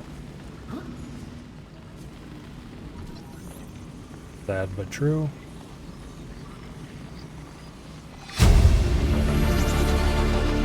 New blueprint acquired.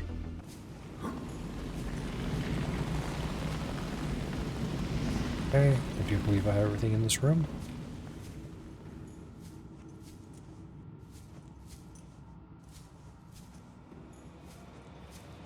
Alright.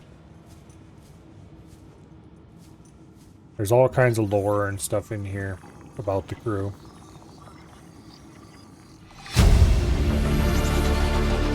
New blueprint acquired. The carryalls are kind of interesting. You can store things in them. I'm not going to bother picking them up because I never am going to use them. New blueprint acquired. Basically, depending on where you click on it, you either open the storage, which is empty on most of these, or you pick it up. Okay, cabin 1.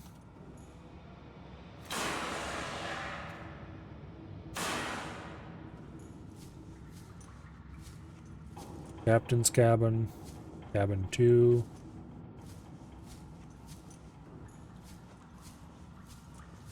We probably have codes for some of those already.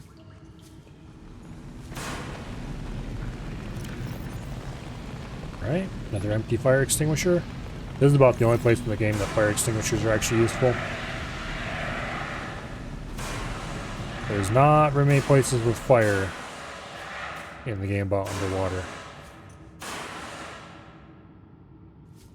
Shockingly.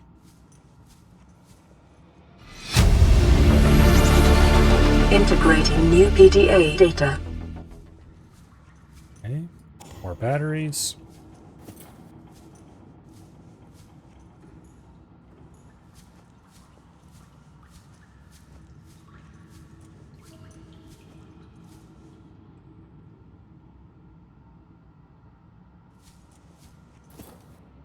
Prawn suit poster. Pretty cool. Integrating new PDA data. More lore about the crew that doesn't really serve any purpose except to flesh the world out a little.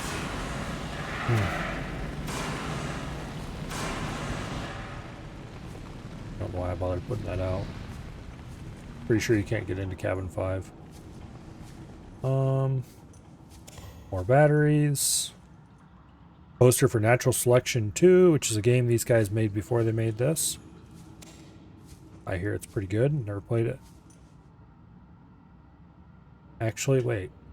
I think I have played it.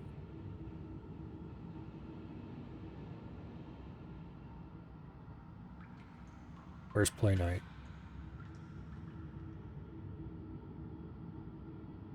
Natural Selection 2. It is indeed installed. Oh, that game. Okay, yeah, I played that with Armco before. It's a kind of interesting asymmetrical multiplayer thing.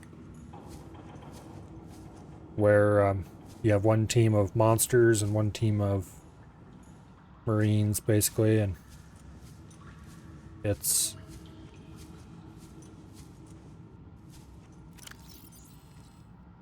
biological monsters versus Marines to capture the map type thing. Pretty fun. Okay, prawn suit. It's going to take enameled glass, which is relatively easy to make. Aerogel, which don't remember how to make that. Lead, which we have. Diamonds, which I know kind of how to get. Maybe we can find some there again. Plasteel ingots, which we can probably make without too much trouble. Oh, we should be able to get prawn suit not too much trouble. Of course, the sea moth is way easier to get. We have all the materials required to make that on hand already. I might just go ahead and make a sea moth before I make the prawn suit.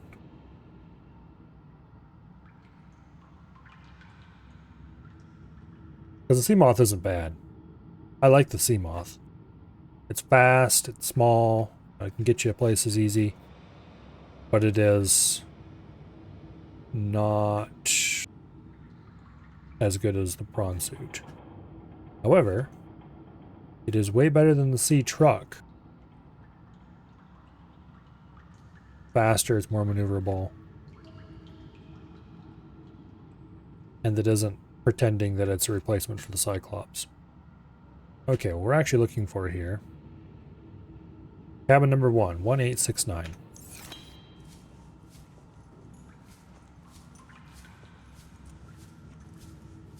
Okay. 1869.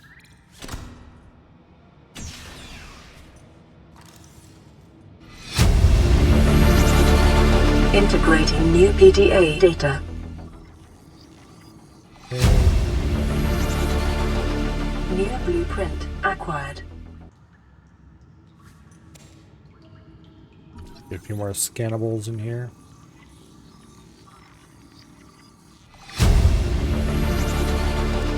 New blueprint acquired. Oh, I picked up that ball cap. I don't actually want it. Boom. We're never going to wear it anyway. Okay, and the code for the captain's quarters, I think you get that elsewhere.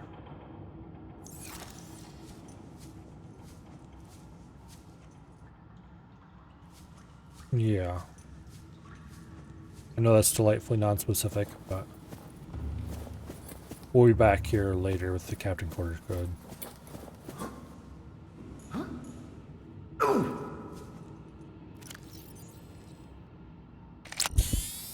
Let's use one of those. Okay. Don't really need that fire extinguisher. We have several. Or we have one at least. Yeah, we've got one. We're good. And again, we have lots of free inventory space, so screw it. We'll just grab it just in case.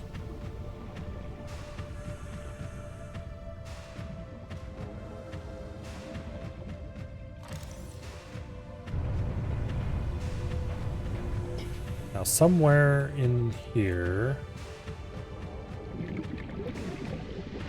In fact, I think we found it already. There's a way to get deeper into the ship.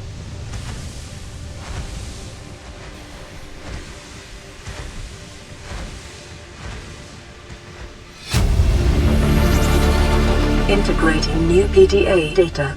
There's the Aurora black box that we're actually supposed to be looking for. I forgot about. Okay, we weren't actually done with the Aurora. We had to go get that yet too.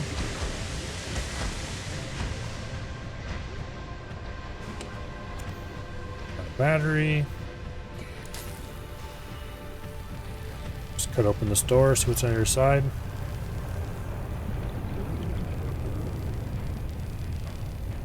There's at least a couple more rooms I remember that I haven't found yet. I don't remember if they're through here or if we have to go back for them. But one way or another, there's several more places we need to go.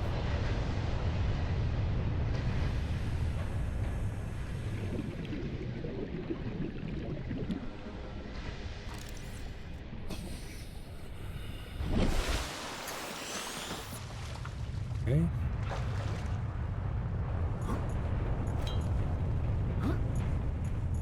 Let me get over here to this door. I think this is the back way in.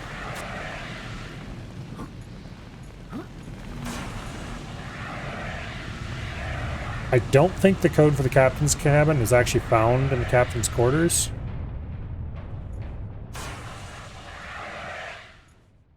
Or, I mean... I don't think the code for the captain's cabin is actually found aboard the Aurora. But I think you have to come back here later in the game once we have the code. But I don't remember for sure. Integrating new PDA data. Okay. Lab access 6483.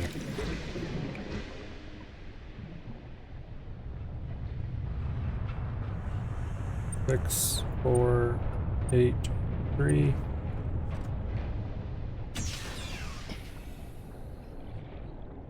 This gets us a few scannable things and some pick-upable and takeable with us decorative items that Integrating new PDA data.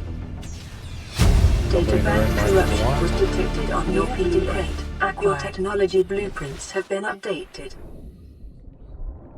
Okay. Repulsion cannon.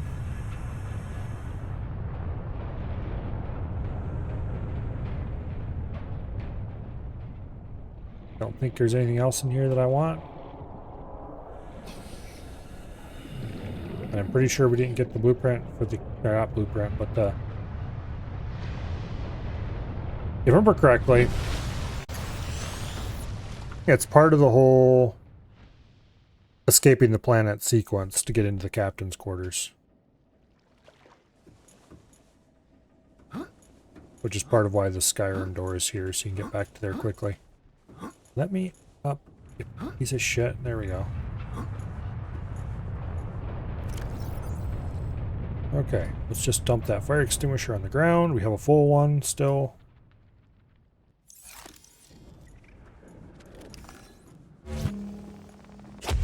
Yeah.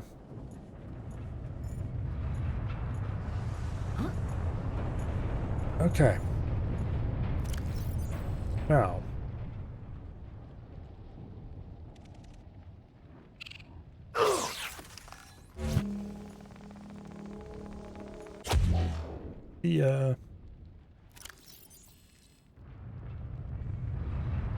I just got a blueprint for something.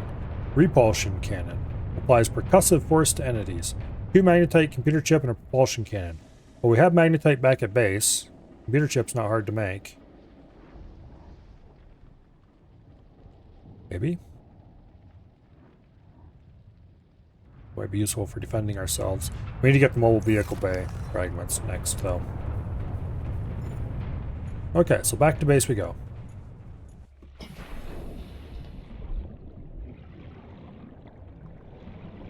We got a relatively decent amount of loot out of that. Now we have to try to swim back without getting eaten.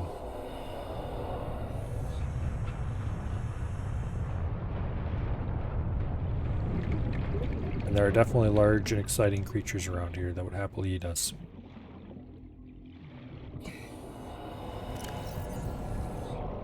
And this is where I wish I would have just brought the, what do I call it?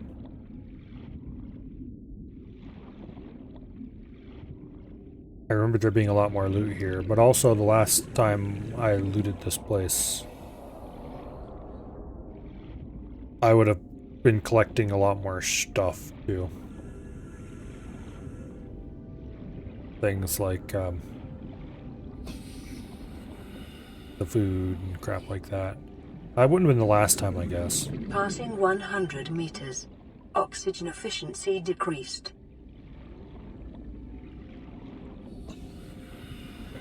Drive by through here, see if I see anything interesting.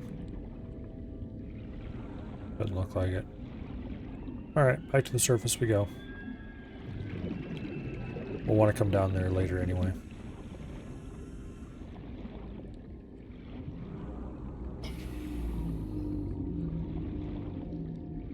Possibly not there, though. We'll probably go over to the 3 corners marker. 30 seconds.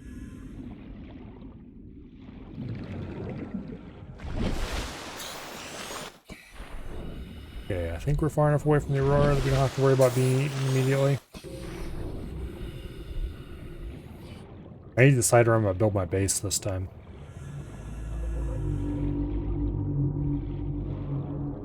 And I think the answer is nowhere until I get the power cell charger. We should have everything we need to get that now. I just need to go find the wrecks that have it in it.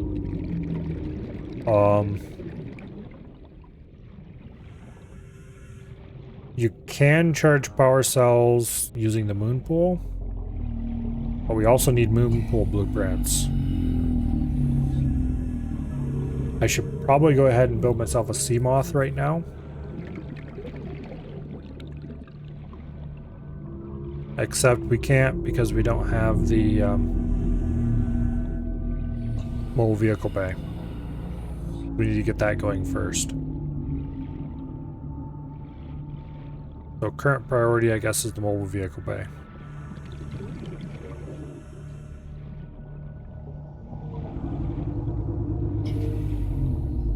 I'm not sure where the blueprints for that are.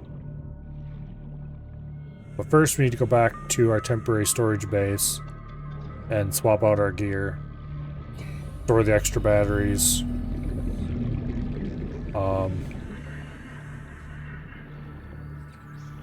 Yeah. We have a lot of batteries right now. We're not going to have to worry about batteries ever. By the time we start running out of batteries, we'll have the charger. Welcome aboard, Captain. Store that power cell, store all the extra batteries, store the fire extinguisher, store most of those spare kits, store those modules. There's no real reason to take the radiation suit off, I remember.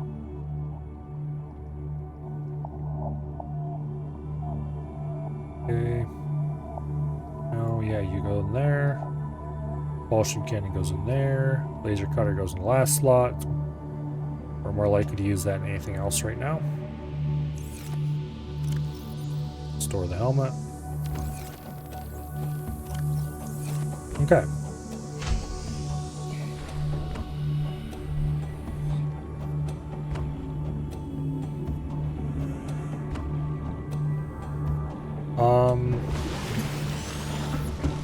What do we need to build the repulsion cannon again?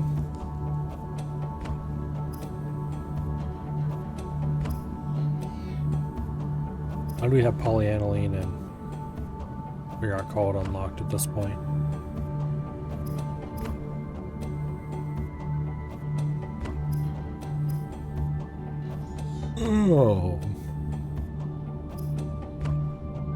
Oh, the repulsion cannon probably requires the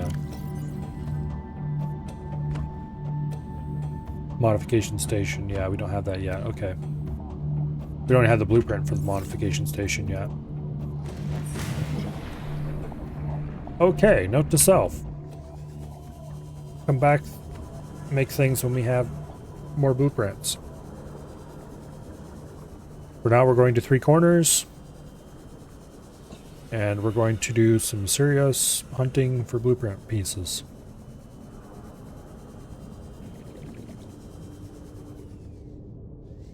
I was about to say, oh wait, I should stop and go build the Seamoth. I have the parts. And then, oh yeah, I can't because I don't have the blueprints for the assembler thingy. What's it?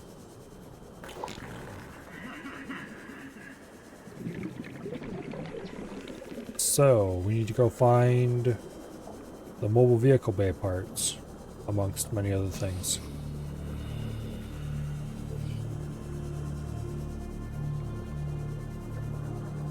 My progression this time around has been very weird.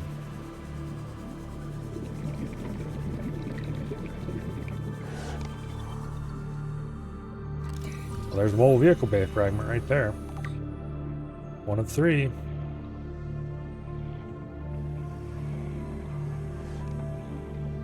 Now, about this hunk of wreckage, is it something I can enter?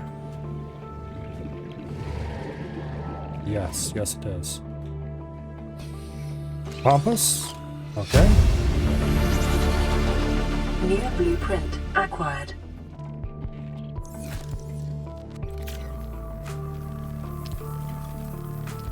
Don't we have to repair to get into?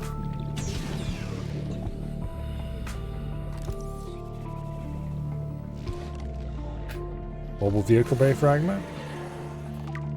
2 of 3. Lovely.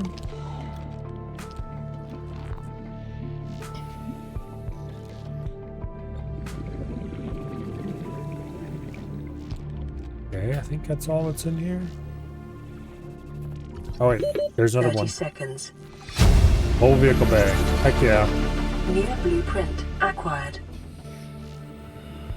That means we can go back and make the Seamoth if we want to, which I kind of want to.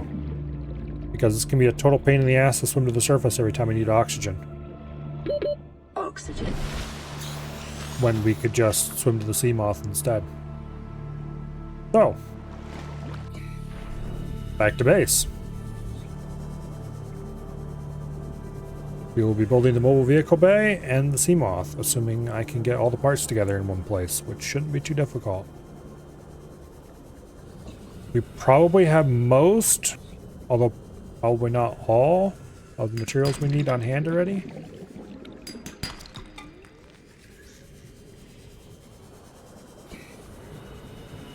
We definitely have enough titanium. The main things we'd be looking for would be copper.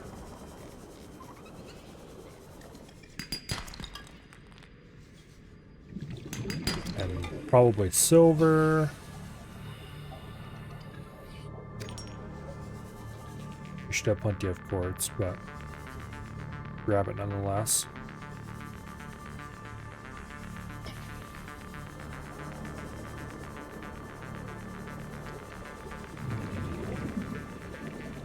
Okay. We have tons of batteries. We're definitely not going to need any of those. We have a power cell on hand already. Interestingly, the Seamoth requires a power cell to build.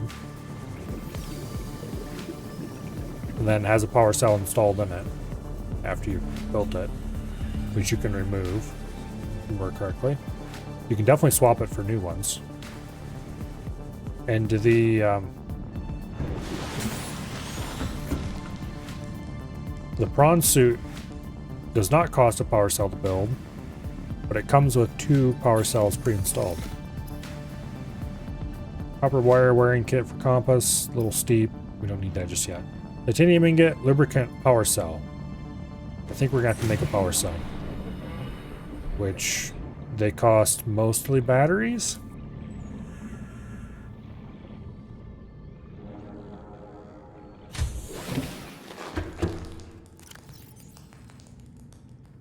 Okay, 2 batteries. Titanium ingot. I think we're going to need 2 of those. I think we need more lube. We'll go over here and grab another thingy.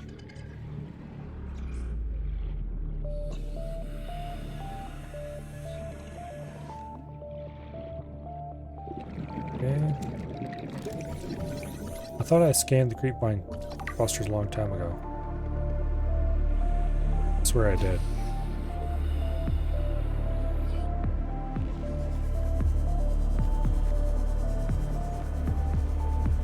Okay.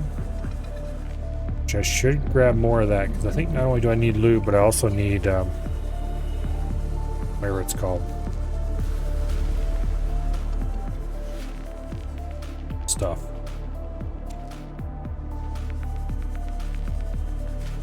Silicon for making the power cell. Because I think a power cell is silicon and batteries.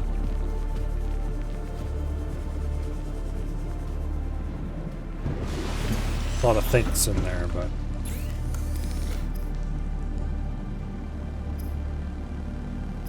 okay, so first of all, lubricant, power cell. Did I not grab the power cell we had pre-made? Well, let's make a lubricant. Then we'll go grab the pre-made power cell and come back.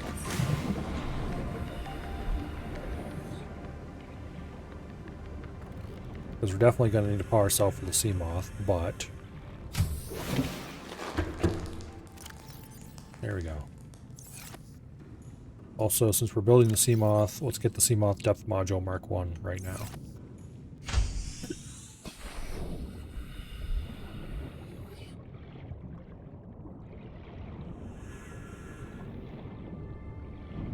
Okay.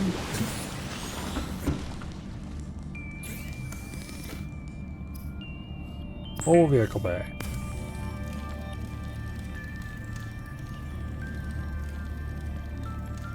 Takes a little while to build.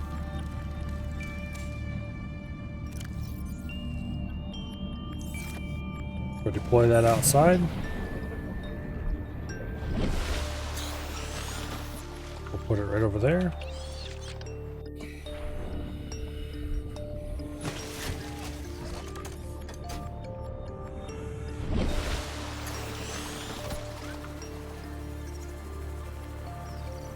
Okay. So, for the Seamoth, we need a titanium ingot, a power cell, 2 glass, a lube, and a lead. Alright. Titanium ingot, 2 glass, lube, lead.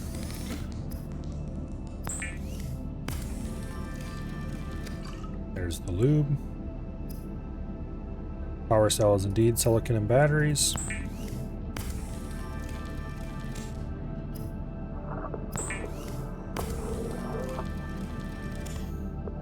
Okay, we need titanium ingot, lead.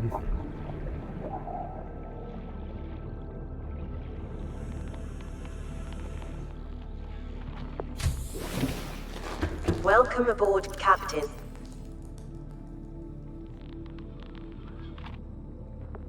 Okay.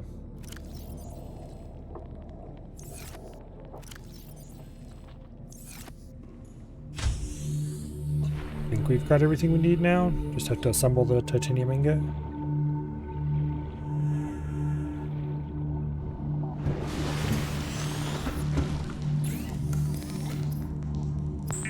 In below zero, ingots only cost like 6 titanium. Here they cost 10.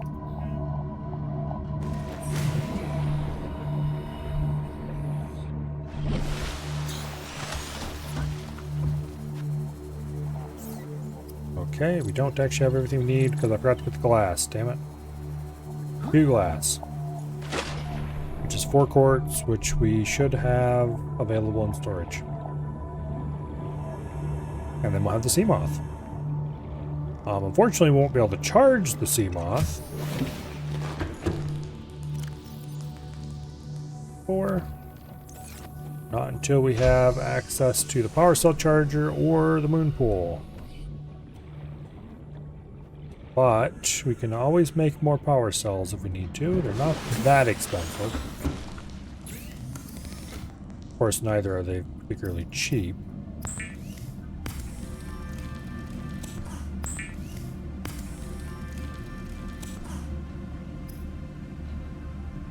Okay.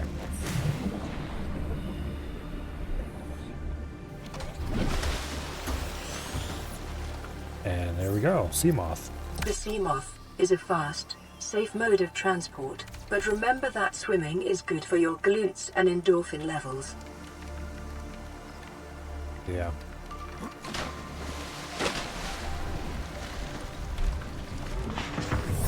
Welcome aboard, Captain. Now the Seamoth, you can turn the lights on and off. You can't in the Prawn, at least without mods. And speaking of mods, I have a mod that adds this little radar display if you press F. Anyway.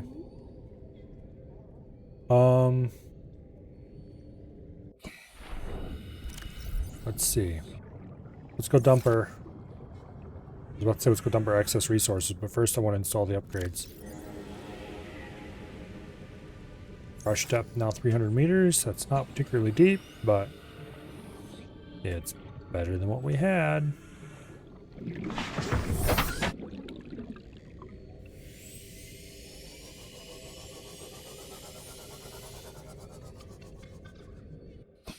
Okay.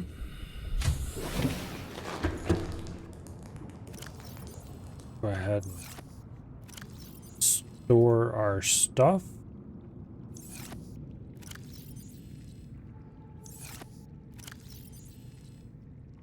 There we go.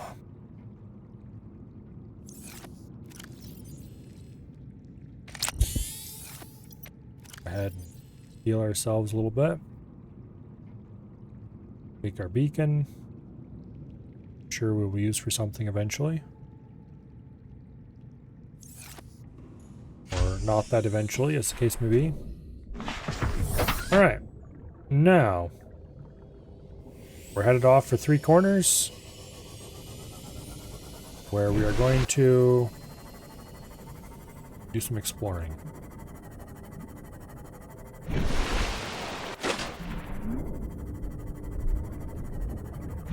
Whee!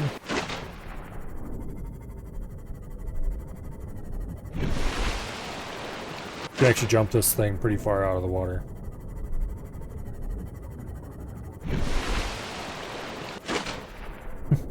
which is always fun.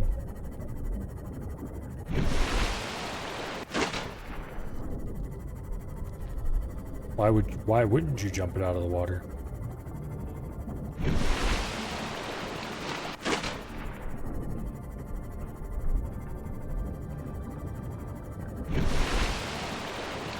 Moments like this are I wish you had a third-person camera sometimes. Alright. Now, we need diamonds. Which conveniently, there's a possible diamond rock right there. No, that's not diamond rock, that's silver rock. There. Also gold rock. I don't think I've scanned one of those bastards yet, but I'd rather put it off for a while longer. Gold, which we can use. Lead, which we don't really have a use for at the moment.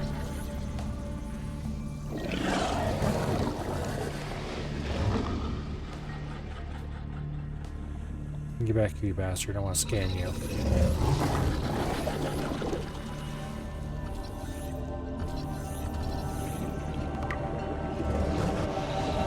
Why I would bother, but he's been scanned. I need silver. There, we got a little bit. The other thing I'm looking for are these shale, which have sometimes diamonds in them, if I remember correctly. Also lithium, which is just laying around the surface, and in the shale, there's a diamond.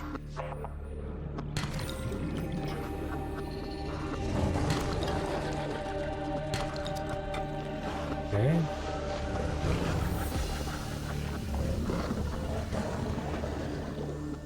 Tiger plant down there. Bit of silver. There's another tiger plant. Let's go get in our chariot. 30 seconds.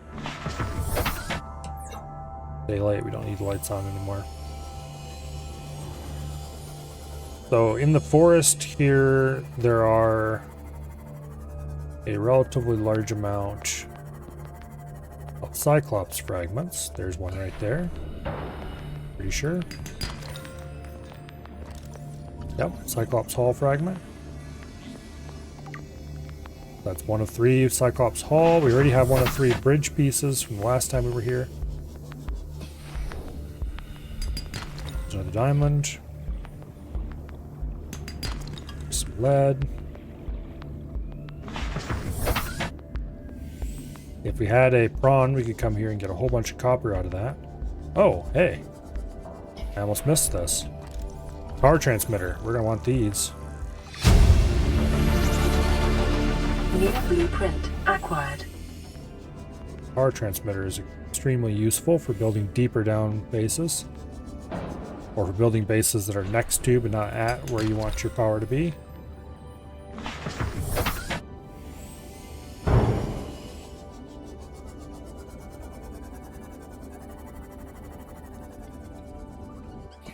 There's a fragment for the modification station.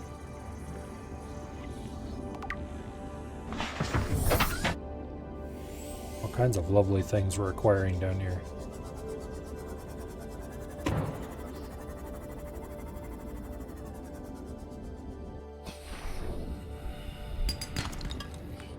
More lithium, more lead, silver. Bit of copper. I need to remember where the moon pool fragments are.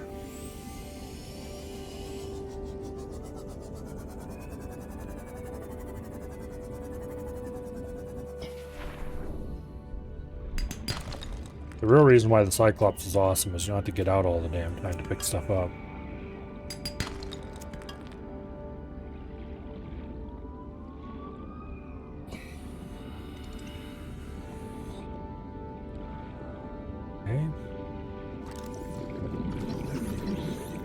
There's a peeper with a weird trail. And he is scannable, whereas, yep, enzyme host peeper. He's story-related content.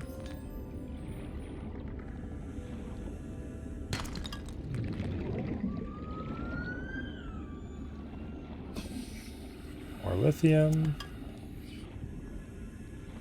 More sandstone, which gives us silver in this case.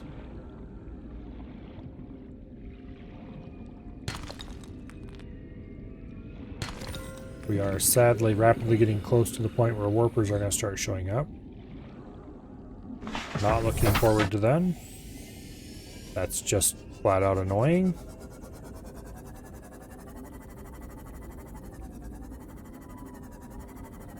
Okay. I really want our Cyclops parts. Because I want to build the Cyclops soon. Ooh, there's a whole lithium rock.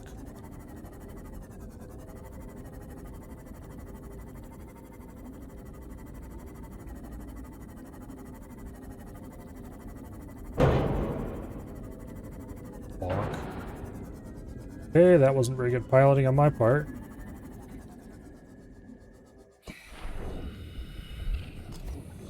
No, get back here, you. I may or may not have smacked into something really hard and damaged it a little bit. There's some of them stupid cave crawler things that we were dealing with aboard the Aurora.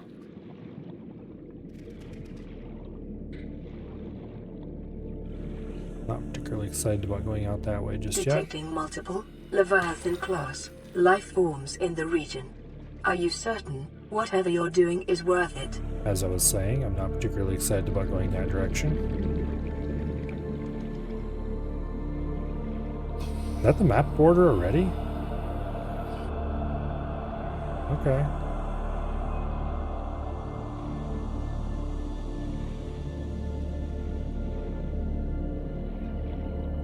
Just won't go that way.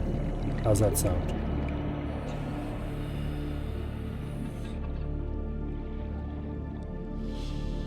The first game of Subnautica takes place... Our inventory is full already. Alright. Well, that'll somewhat put a crimp on our resource hunting. But it won't put a crimp on our fragment hunting. Anyway, the first game takes place on kind of a large plateau.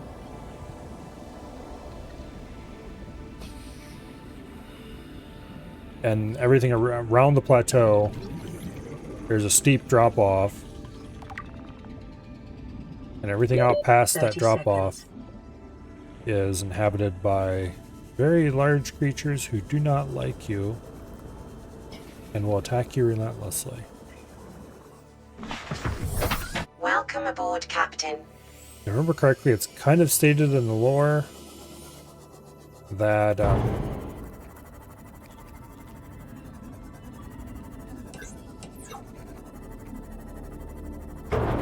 the only reason anything survives in this area is because those creatures can't really get into here very easily. Because it's too shallow for them.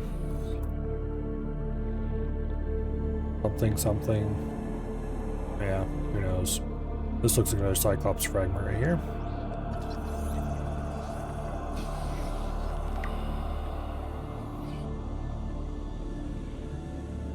In any case, we're not going that way.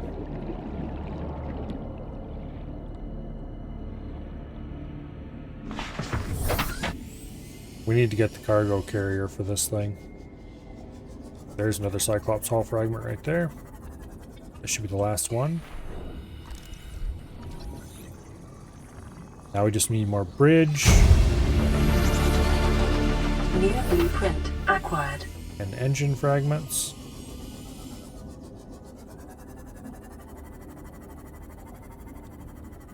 And I know there's bridge fragments around here, because this is where I found my first one. There's a moon pool fragment. Oh yeah. New blueprint acquired. Apparently we only need one for that thing. Bumping into a couple fish took off almost 10% of our haul. This thing's not particularly well built.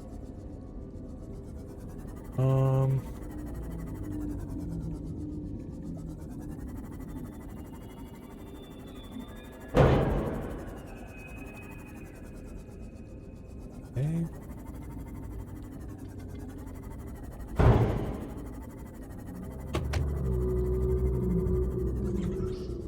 Yeah, running into those damn fish damaged us even more.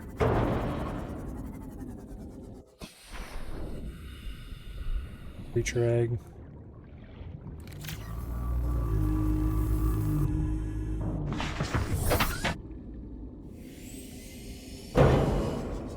Ow.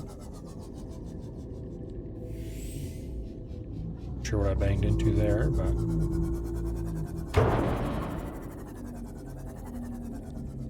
more eggs.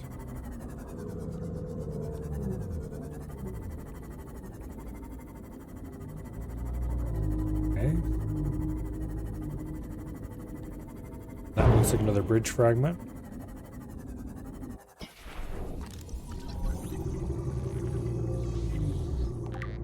We're at 2 out of 3 bridge fragments right there. Need one more. Stop running into things, you doofus.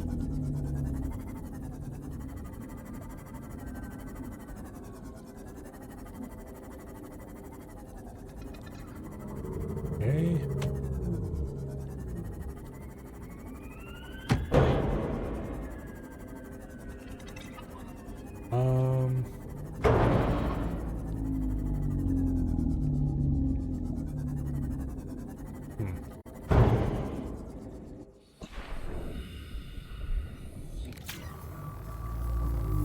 Right there's the power saw, by the way, if you wanted to remove it and replace it. We don't particularly feel a need to do right now. Okay, I'd like to get one more bridge fragment. Then we'll go back and build the moon pool.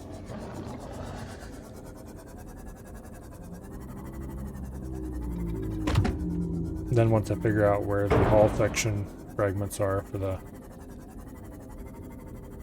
Cyclops.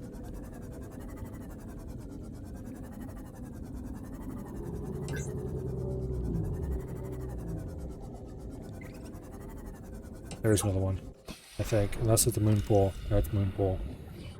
Darn.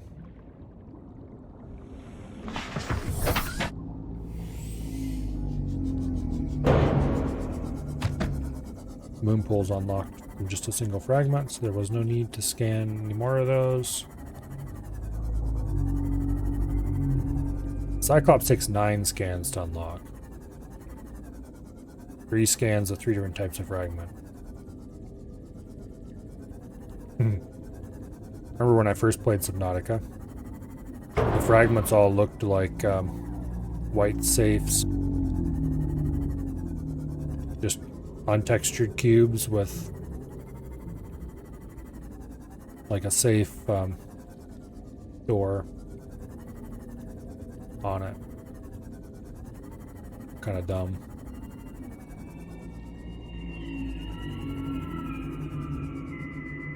Well, there's some useful things down there we should check out.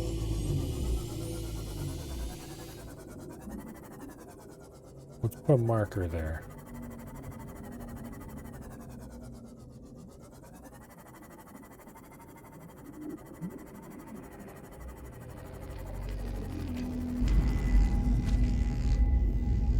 This is our source for some pretty valuable stuff.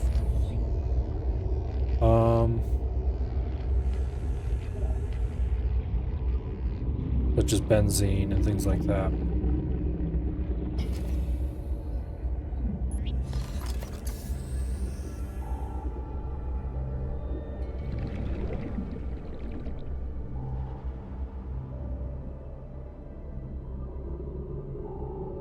Fortunately, inventory is full, so there's no purpose to being here right now.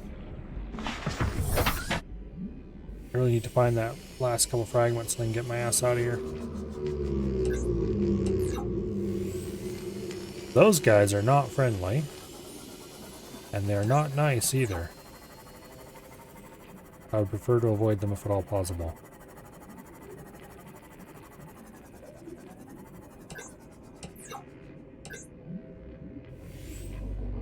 Okay. There's a modification station fragment.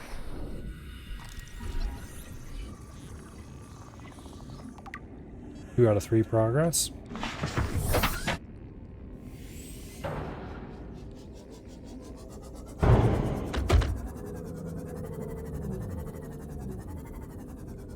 Okay.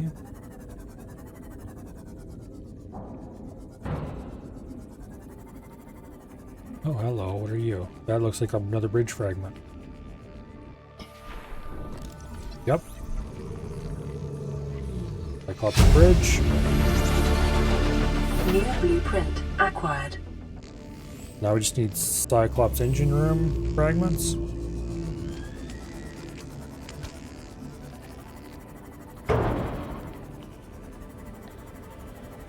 One more modification station fragment, maybe?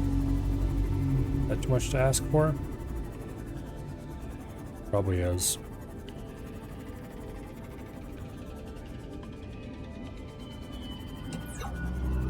This place is pretty cool in the dark. Unfortunately, it's hard to see anything. There's a fragment. Cyclops Bridge. We don't need any more of those. Of course, once you find the last one you need, they're all over the place. That's just how this works.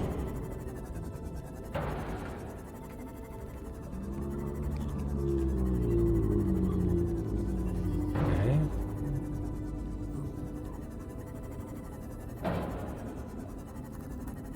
Stop smacking into things, you idiot.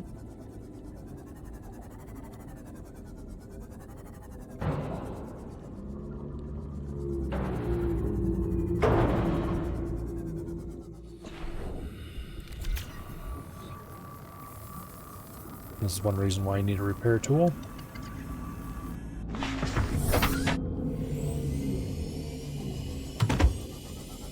One of the many reasons.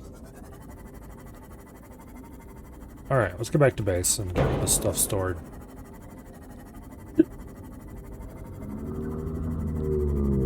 Somewhere out here, there's a wreck up in the tops of these mushroom things. We should come back and search for that. I don't remember if it's out in this section. Oh, hello. Giant enormous tree. Was this the one we got our first diamonds off of? Maybe it was. There's some caves inside one of these giant trees. Don't know if it's this one or not. Yeah, this one's got caves in the base. Oops. Anyway, we'll come back here later. For now, we're headed back to base. Yeah, in one of these biomes like this, there is a wreck perched on top of a couple of these large corals.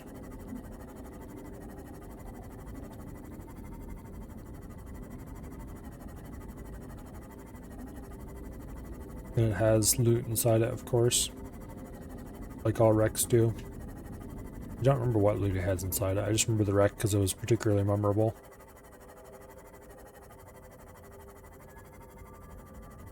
So this is put here named Three Corners because it's kind of a divide. There's the red area over here. And there's those over there, and then there was the other thingy over there. Very eloquent, I know. Thank you. Yeah, back to base. Time to stop screwing around.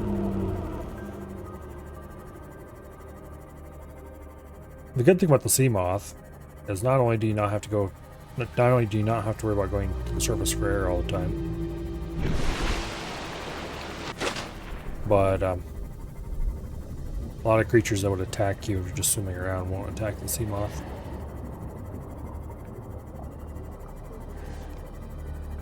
And even ones that will attack the sea moth will generally have a harder time of killing it than they would killing you. Although you are definitely not safe inside against a lot of things.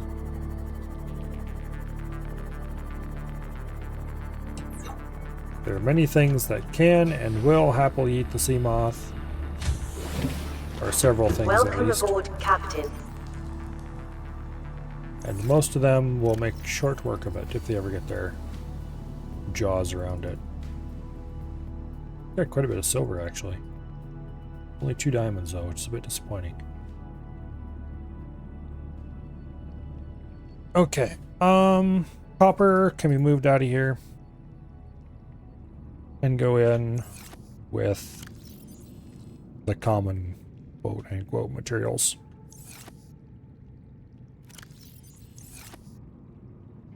Okay. So what did we acquire? Cyclops Bridge and Hull are recovered. We just need the engine room section. Moon pool, which is 2 lead, a lube, and 2 titanium ingot. We should build a moon pool sooner rather than later so we can recharge that thing. So let's start gathering the materials for that right now. We need titanium and lube. Remember your first close encounter with the Reaper? I just exited the sea moth to grab something, turned around, big bastard was shaking the hell out of it.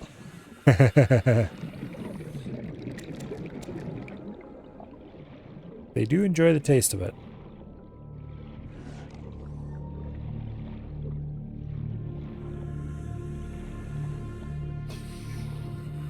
But those guys will attack anything,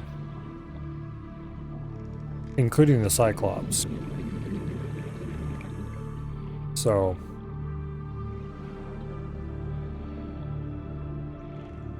oh yes, that's the other thing I was gonna look for.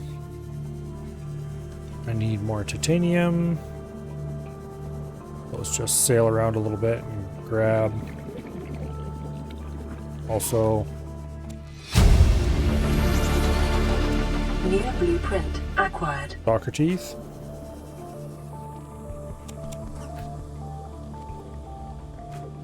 Metal salvage. Inventory is full. Stalker teeth are used to make enamel glass in this game, instead of the much more expensive recipe that Below Zero uses.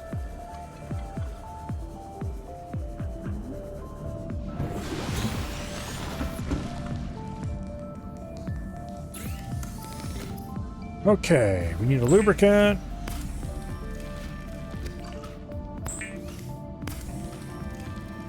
And we need 2 titanium ingots, which is 20 titanium.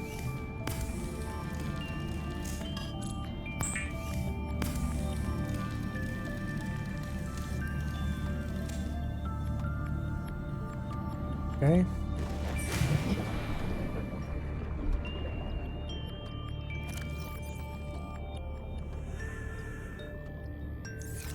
Looks like we better go back and grab some more salvage.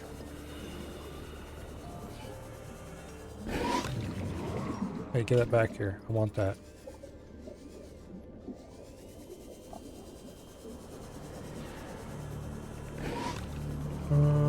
There's bound to be a pile of it around here somewhere.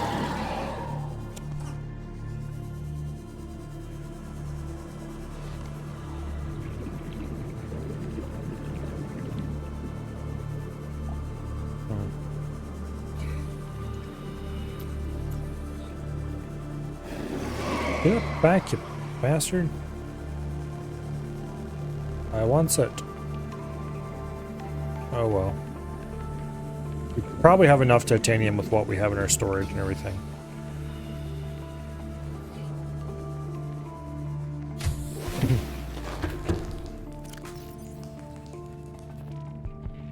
Okay. We have exactly enough, I think.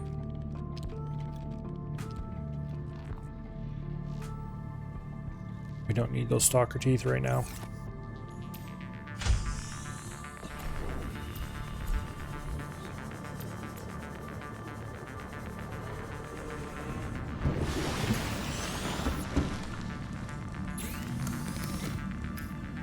Okay.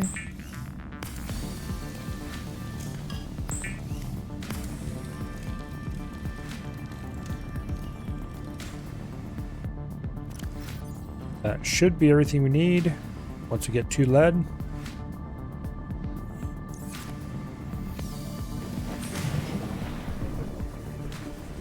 And then I need to decide where we're going to build this thing.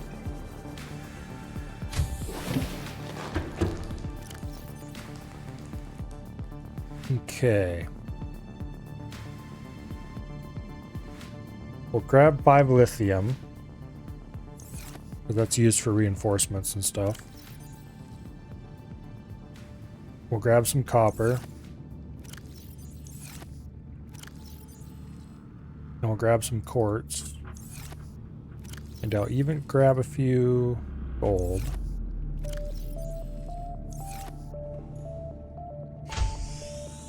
And then I think we're going to go hunt down a place to build a base.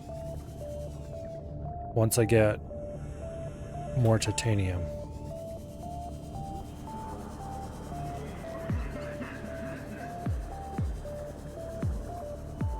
The question is, where do I want to build my base?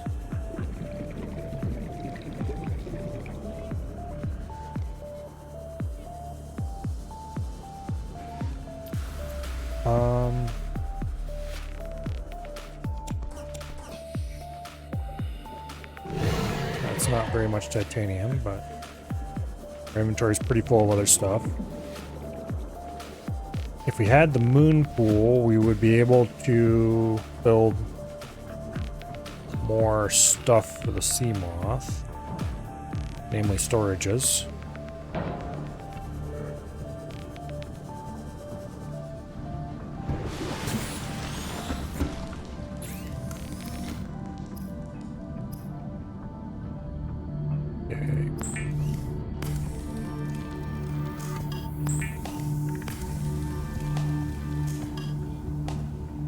Titanium. Our inventory is now full. We still don't have the large rooms yet. Or like any kind of rooms.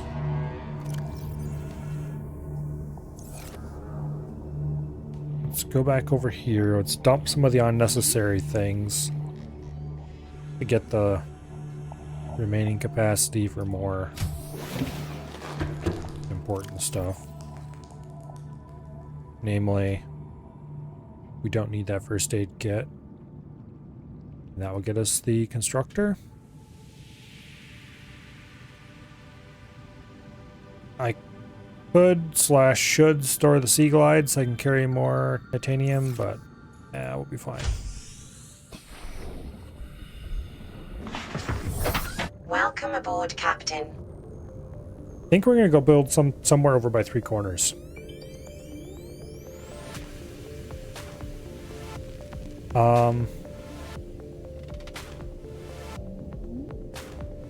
Failing that,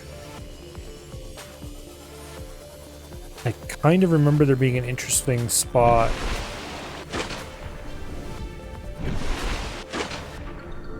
over here somewhere.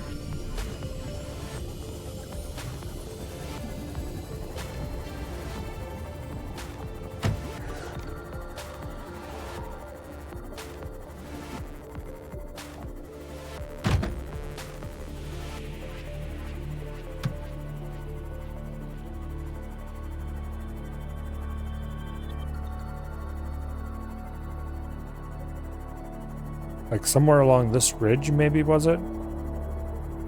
There was a canyon that descended into some serious depths.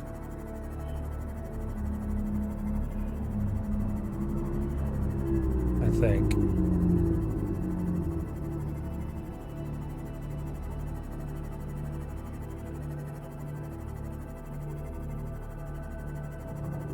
I think I'm too far out for that, though.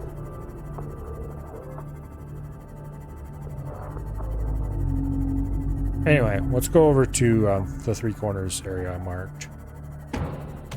And build there. But first, apparently it was run over every fish in existence.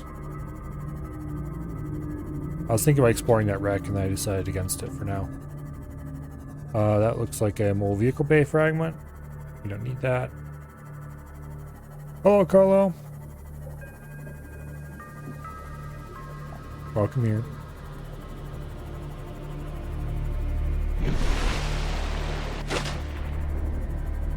You love the sound of fishes smacking onto the windscreen? Well, I installed a mod. I don't know how well it works yet, but I installed a mod that's supposed to make it so that they don't make big loud clonk noises whenever they run the Cyclops into a small fish.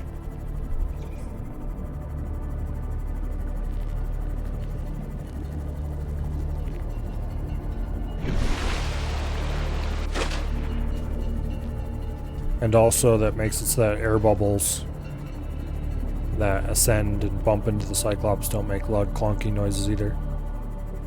Do that in while in Cyclops? Oh yes, a lot. If you're driving the Cyclops through any kind of populated area, like say through a kelp forest, you're going to hear an awful lot of fish smacking into thing noises.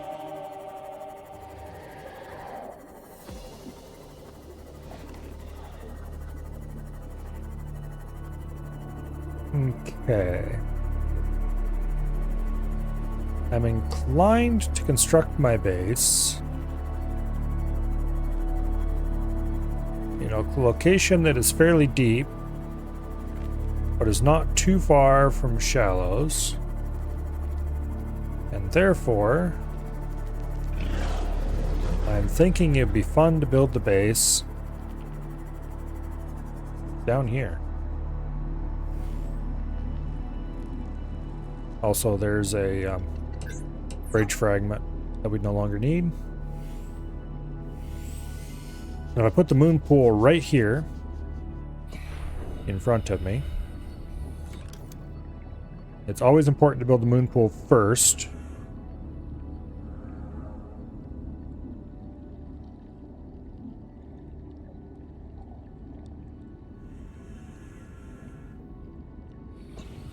Because you can't rotate the moon pool after you place it. By which I mean you can't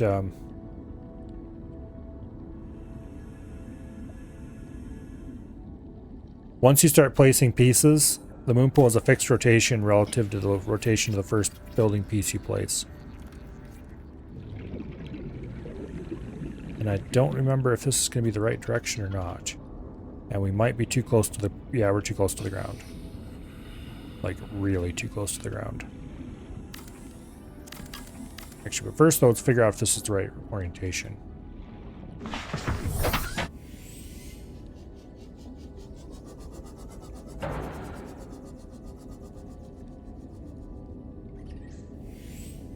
We need to provide a power. After weeks without human contact, it is normal to experience psychological discomfort. Research indicates symptoms may be partly alleviated by adopting a pet or anthropomorphizing an inanimate object. Boom, boom.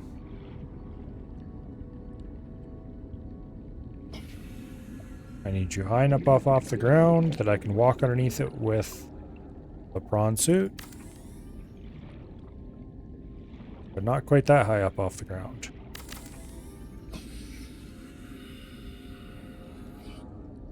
How about that?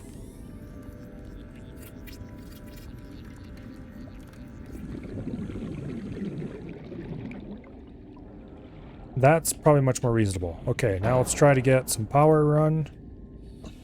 We'll just drop a temporary solar panel on it.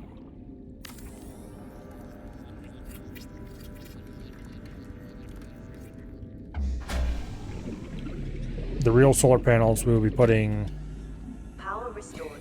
Somewhere up the cliff, probably. Online.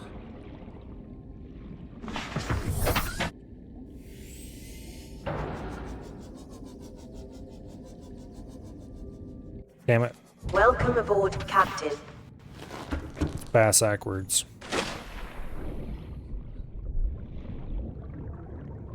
Okay. Because I want it facing out that way. Alright. Note to self.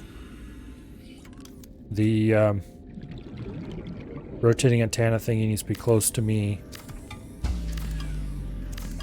Emergency Warning, power only. Emergency power only.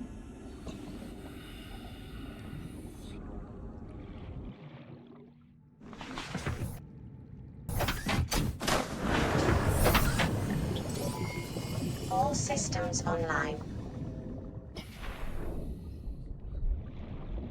Okay.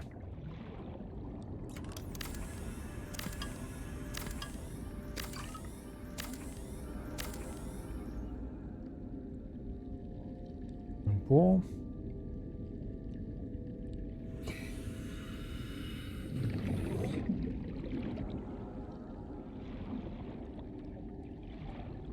Okay. See, no matter how I rotate it, it switches only between those two states.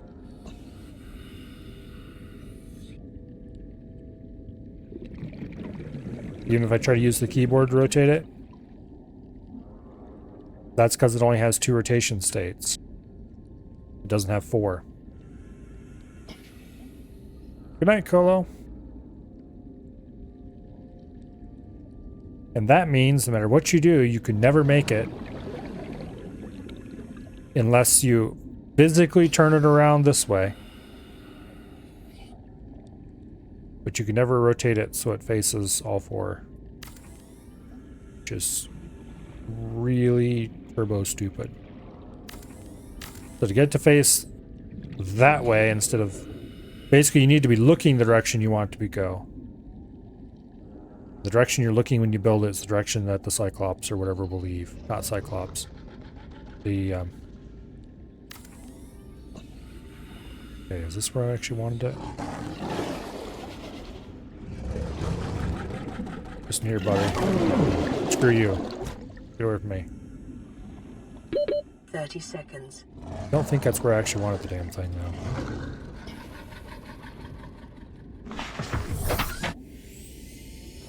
Okay, let's light up. Yeah, I kind of wanted it between that little outcrop and that little ridge.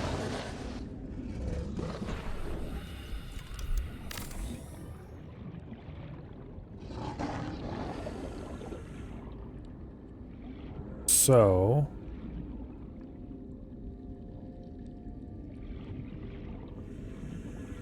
I think we'll do it right like that. Right like that. Right like that.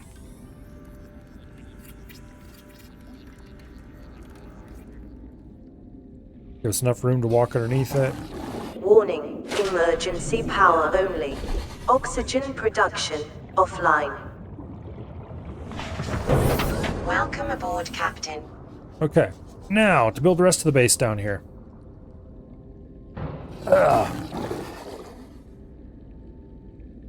This is pretty deep.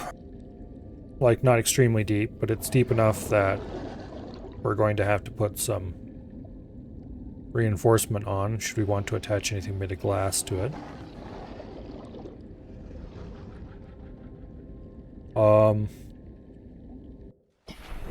Also,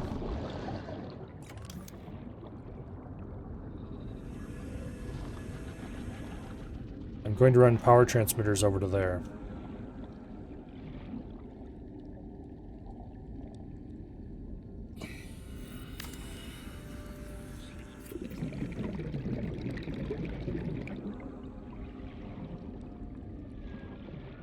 So,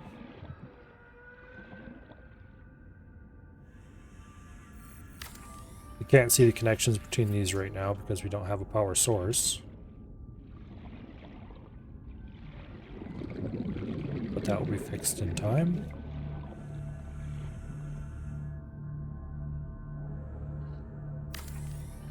Should do. Go up to the top here.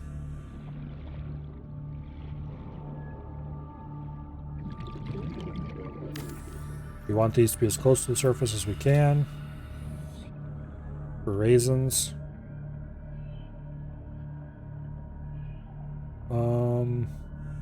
But we'll just build them right out here for now.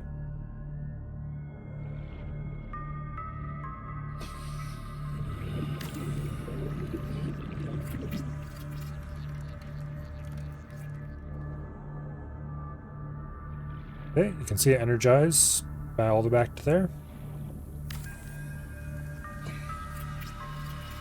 Set up a row of solar panels here along this ridge.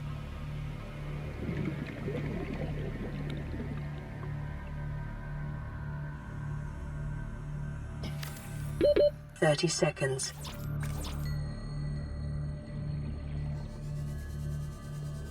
Swim to the surface.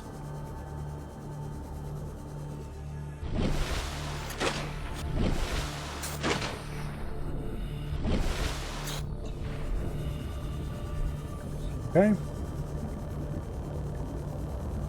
What's missing on this?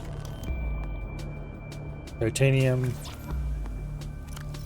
Okay. I know where I can get that easily enough.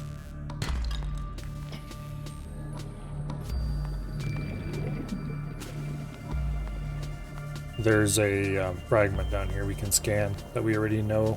That'll give us 2 titanium very easily.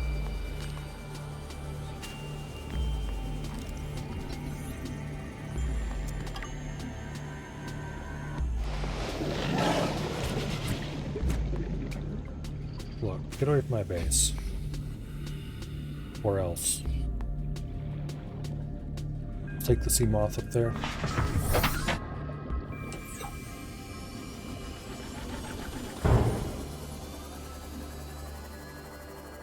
Kind of like the way I ran power for this. Looks cool.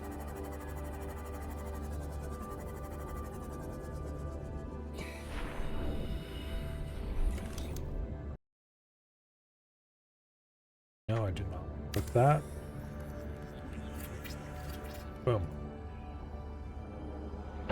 All right.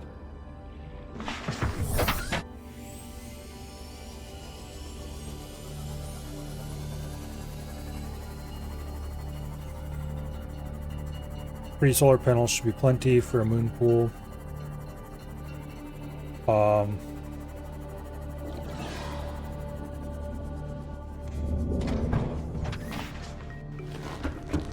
Welcome aboard, Captain.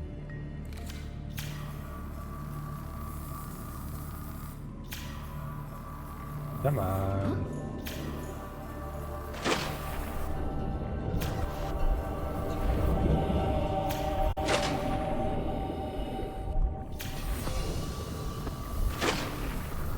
There we go.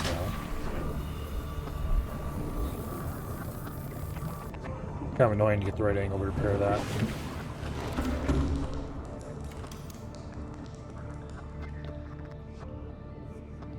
Interior modules.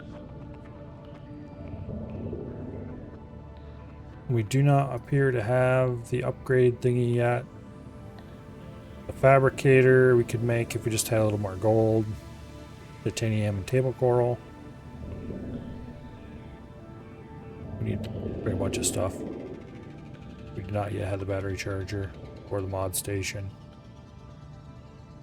But at least we can recharge our sea moth. Up to 80%.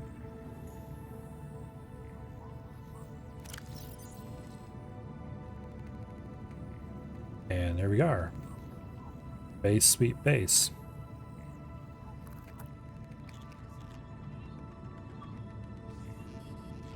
Okay. So.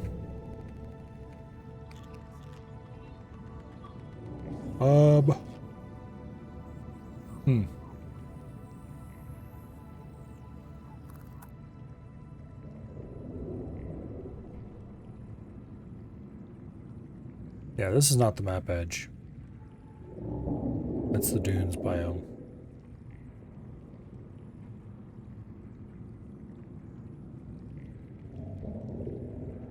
I don't think that's the map edge anyway. Oh, maybe it is.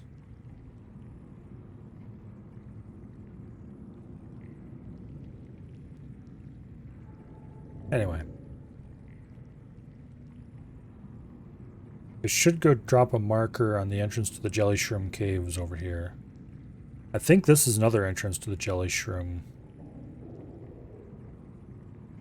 Maybe? Over here there's an entrance to an underground something eventually, down in there somewhere. Just from my memories.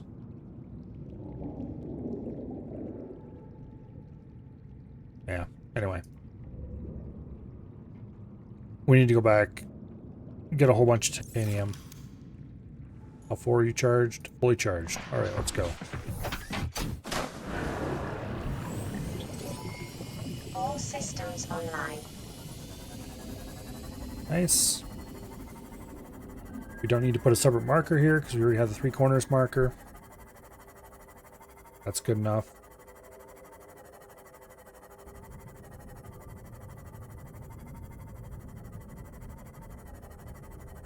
Currently that isn't really a proper base so much as it's just a recharging point.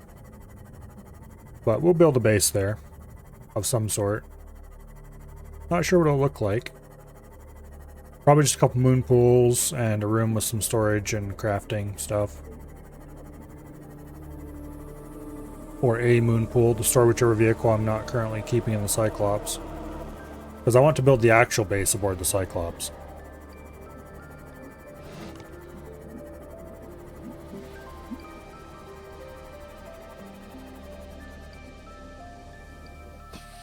Okay, let's start our titanium collection.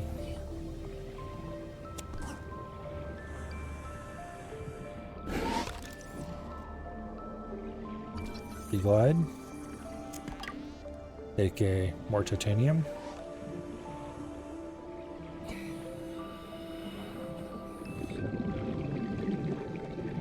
More titanium. More titanium. Looks like we can get 1, maybe 2 more of those.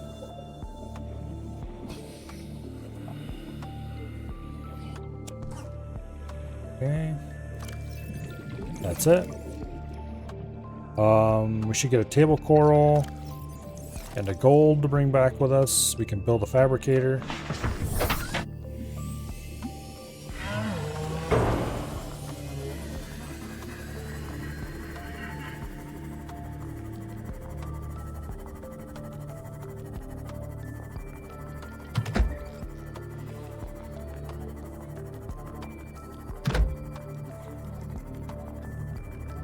Okay. Sounds like we're going to build a refueling base, even knowing there isn't any refueling outside of batteries. Well, we do need some place we can stop by with the Cyclops to recharge its power cells. It's going to be very important in the not too distant future.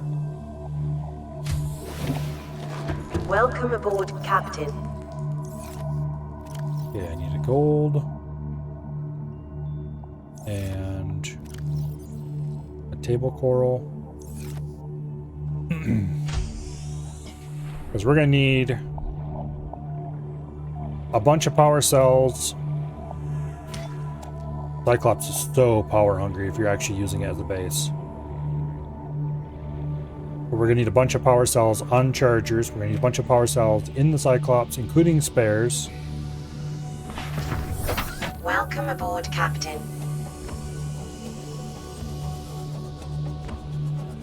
Basically, we want someplace we can swing past and stop and just grab a whole bunch of pre-charged cells out of.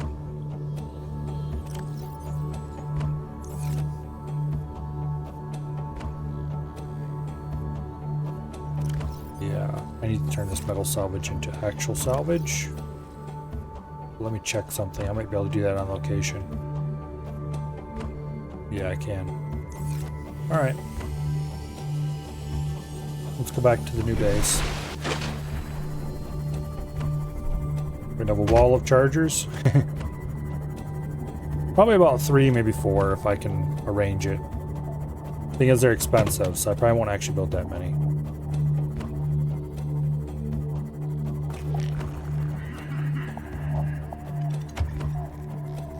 There are technologies you can get that will give you much better power cells. And we're definitely going to want to work to those as quickly as we can. So I can have extra fat power cells installed in all my vehicles I care about. We should start working toward the prawn suit.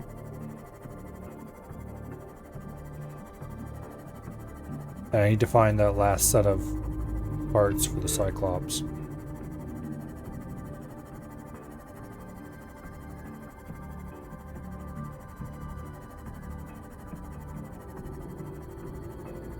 Because you can't build a Cyclops base without having the Cyclops blueprints. The Cyclops itself is surprisingly reasonable to build more correctly. Long.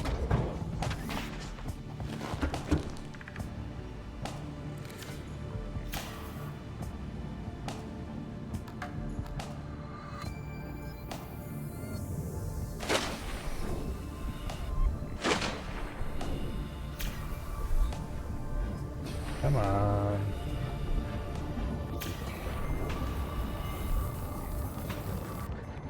Go. Now we want to build a fabricator, which have a place right there for now. We'll probably move it later.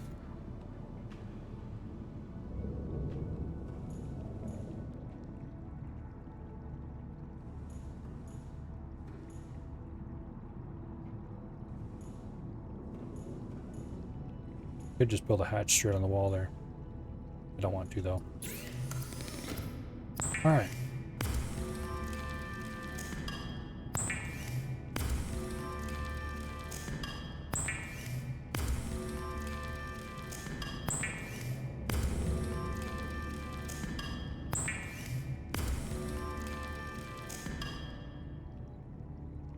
Now, we do not have the large multi-purpose wall thing yet, which is unfortunate. I'm tempted to go outside and consider where I'd want a second moon pool if I was going to build one. I don't think I'm going to build one.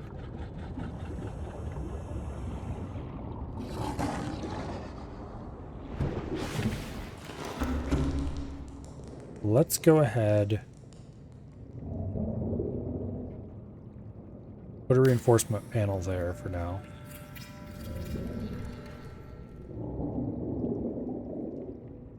And then interior, we'll do wall lockers down this entire wall.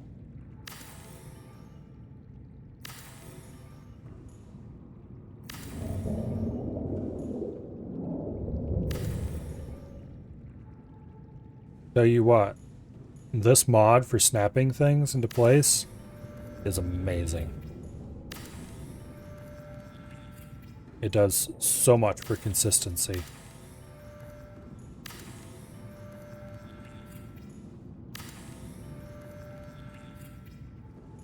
Sure, these are a little farther spaced apart than I would normally space them, but who cares? They're perfectly positioned. No, I do not have nuke torpedoes.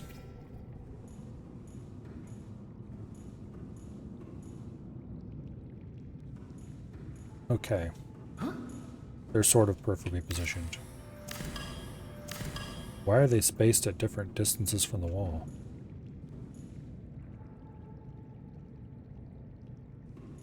That's downright weird.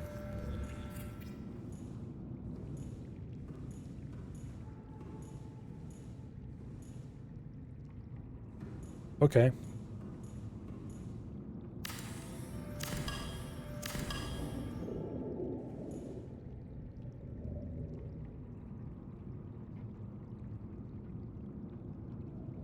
If I turn snapping off, it doesn't change how far away they build from them. That's interesting. That's not the snapping mod's fault. It's just that the game wants to build them that far from the wall.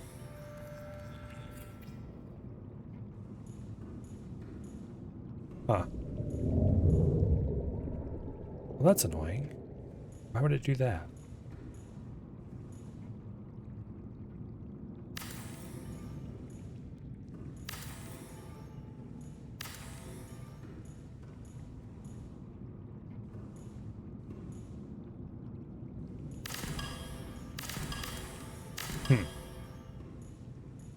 Okay. Maybe it has something to do with the reinforcement panel there? Doesn't make much sense, but maybe it does. We don't need this here.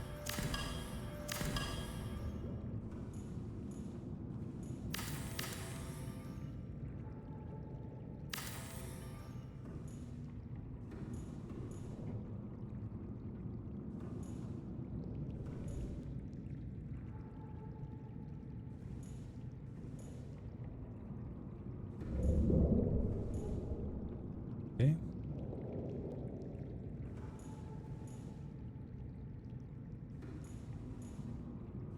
Weird as hell, just saying.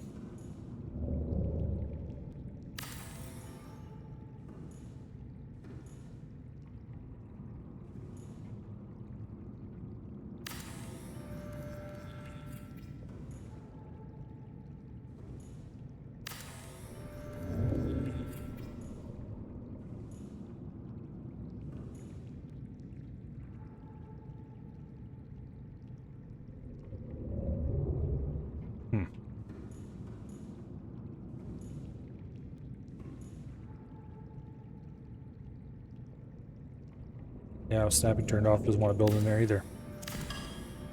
Weird.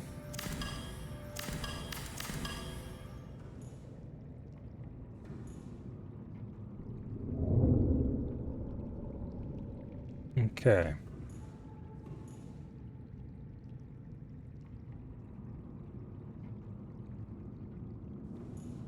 Let's build one there.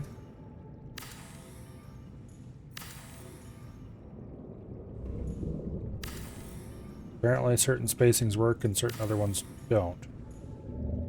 Wow, that one's way out compared to the rest of them.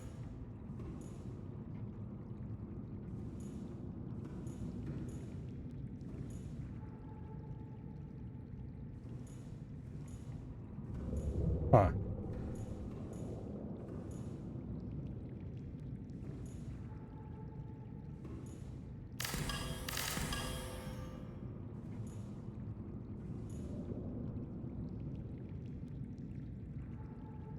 Yeah, like something about the transition between where the attachable section and the non-attachable section just weirds them out.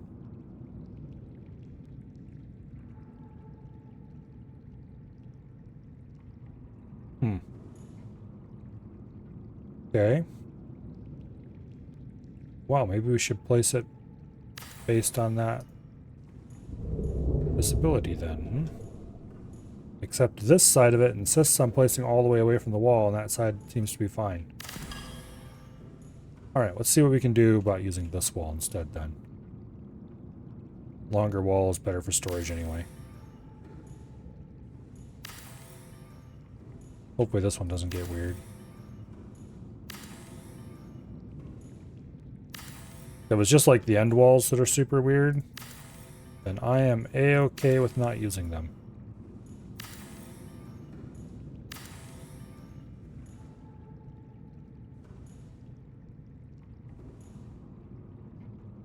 Okay, you are coming with me.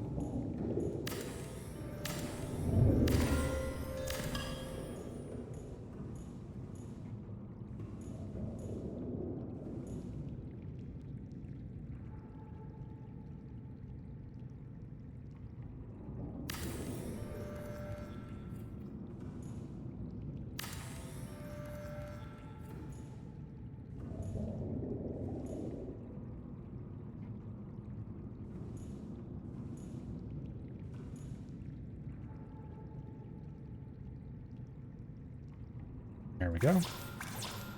That's as close to the corner as we can possibly get it.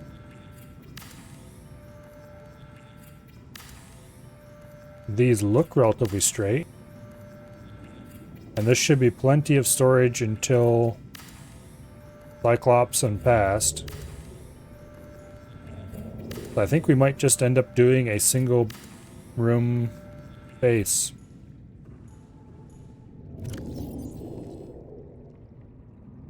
Okay, we need to get some quartz.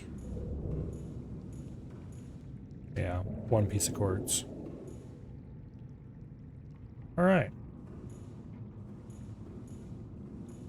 Yeah, see this wall, they're all nicely lined up.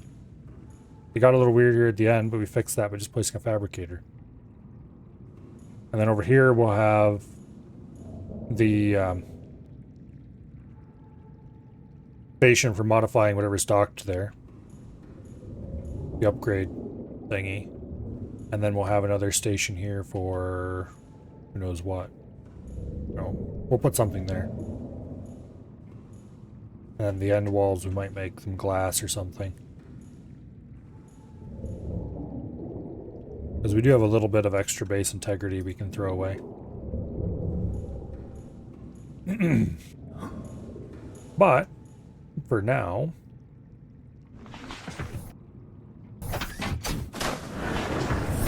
Welcome aboard, Captain. All systems online. Let's actually not leave just yet.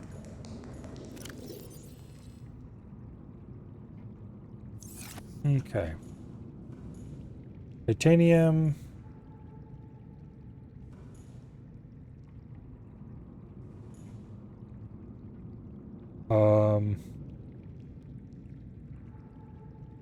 Whatever you want to call it. Quartz. Copper.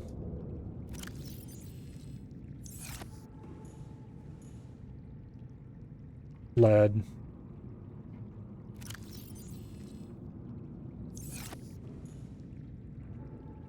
And then silver.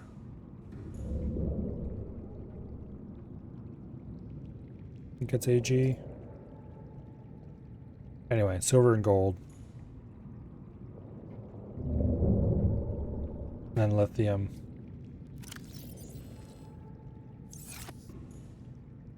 Then something else, and then everything else can go into there.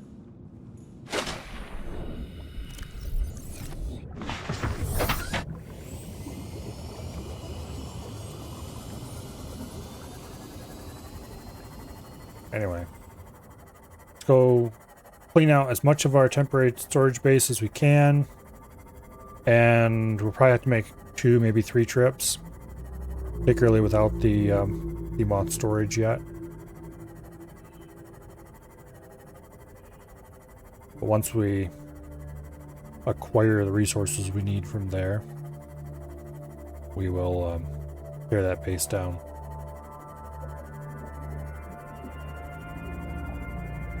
It always was a temporary, now it's even more temporary. It'll probably take at least 2 trips to haul the materials out of it. And then possibly more to get the base itself.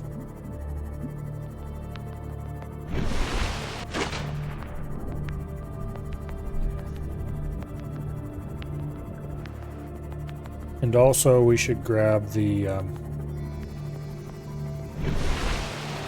mobile vehicle bay. Because there's no reason to leave that out here.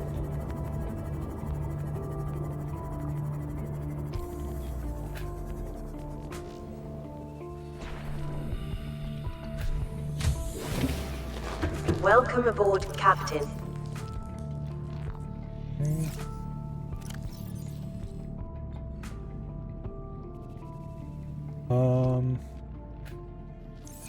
Do I have any quartz? It looks like the answer to the question of do I have any quartz is no. So let's go get a piece of quartz before we go back, so we can at least build that storage container in the corner.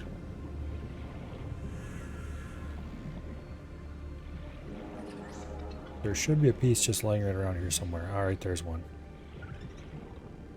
Watch us get nailed by a crash fish. Nope.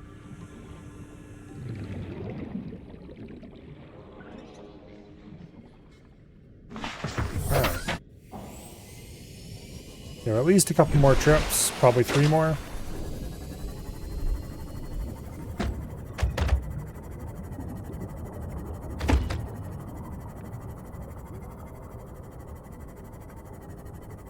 And then we need to go back to doing some serious exploring.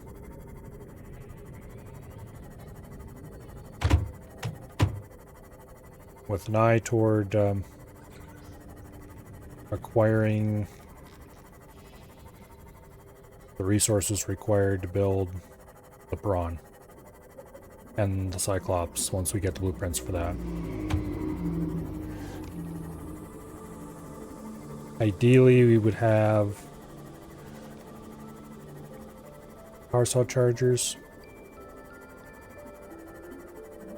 They're not strictly required. You can charge power cells in a moon pool just by swapping them out over to vehicles parked there. So that's kind of a stupid way to do that.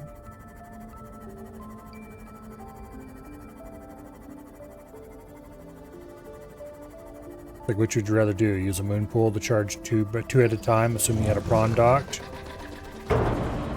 Or would you rather have a power cell charger charging 2 at a time in a much more compact area? Okay, we've got lots of lead and gold. Gold is AU. I was right about that. Okay, so lead's PB.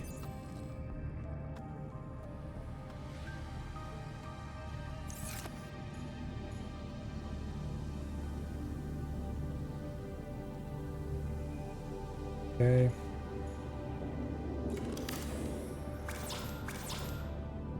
Need more titanium.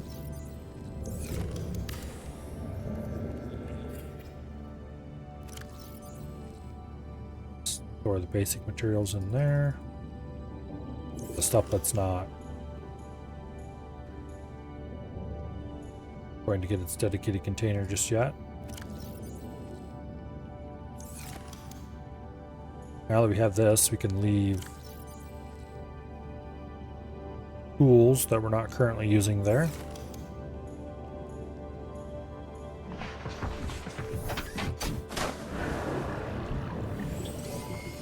All systems online. Okay. Back we go.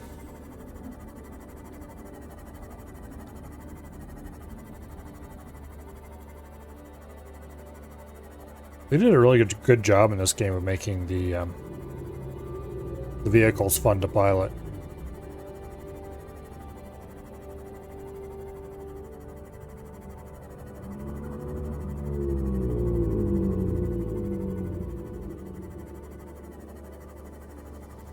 They all control quite well.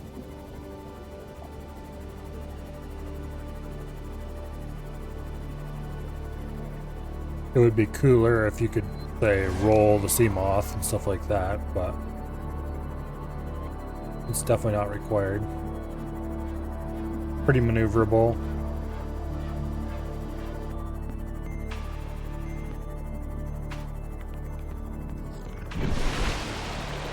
And you can do cool things like make it jump out of the water. Although doing that here in the shallows is a bad idea because you can slam into the bottom pretty easily.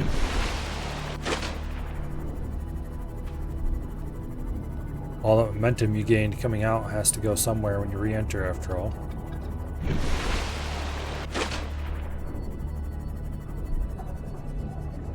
Okay.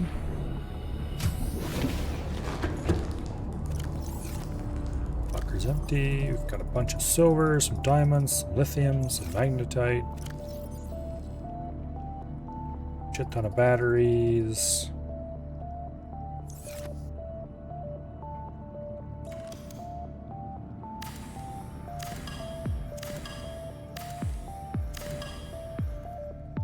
Okay. We'll definitely need one more trip to get rid of that base.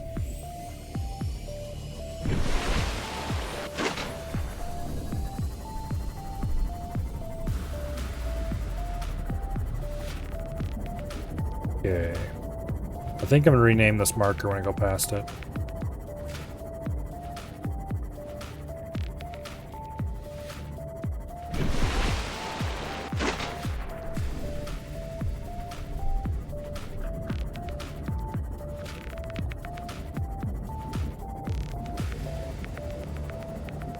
I wonder if I could change the icon.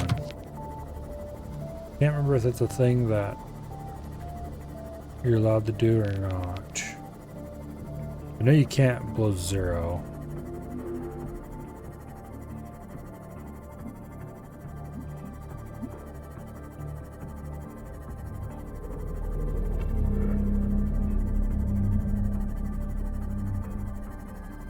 Okay.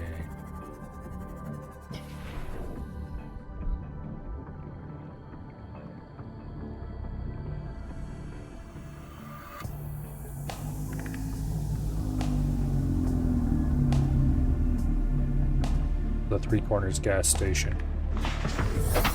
There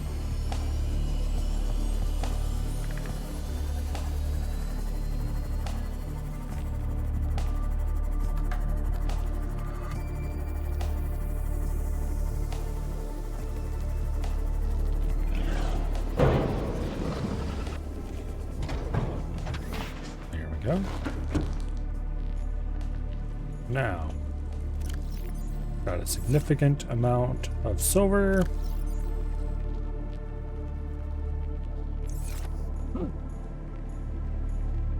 Diamonds go into the general locker, along with magnetite. Lithium and titanium get stored.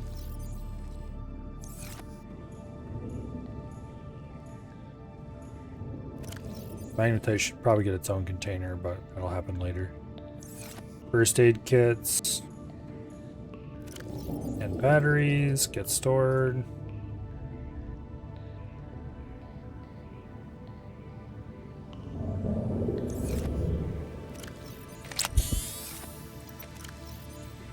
Okay. We really should make another storage for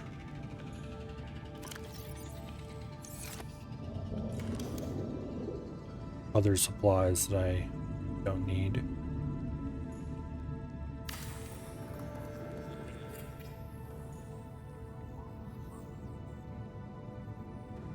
Matter of fact, let's go ahead and move the batteries to here as well.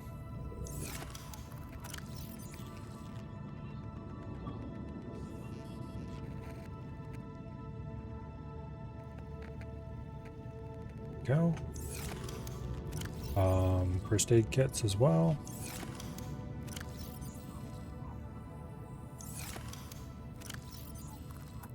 Okay.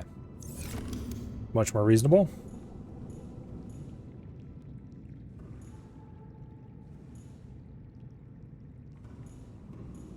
Let's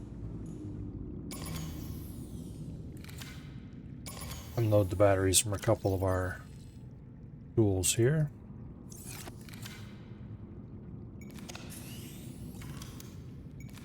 There we go.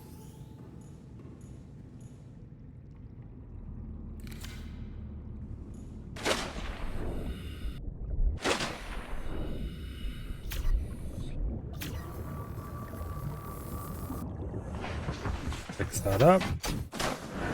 And now for the last trip to get rid of our temporary base.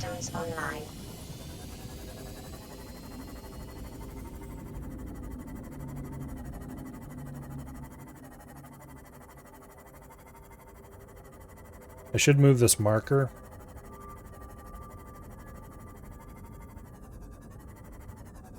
We'll leave it alone.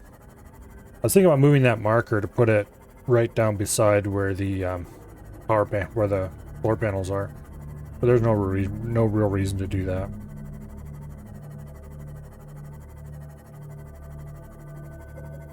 It'll be fine the way it is. I kind of like having it up there, because then it's a little more obvious to just scanning the horizon where the base is. You don't have to look down. Oh. And also it brings you out on the right side of the base to just swoop down and park.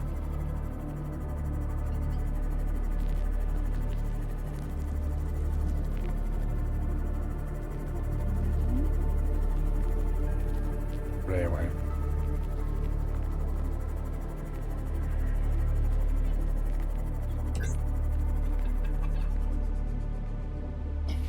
This should recover a good deal of resources for us.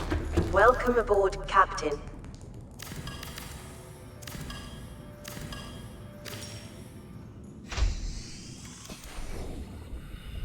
Okay, remove the solar panel.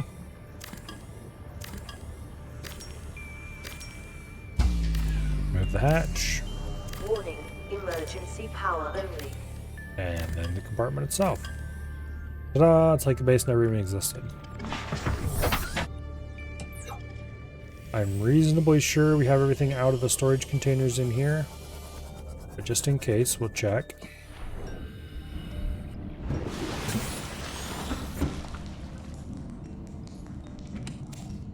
Grab a med kit for the road. We'll take those flares, why not?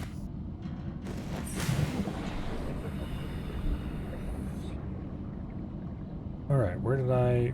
It's right there. Alright, back to the Three Corners gas station.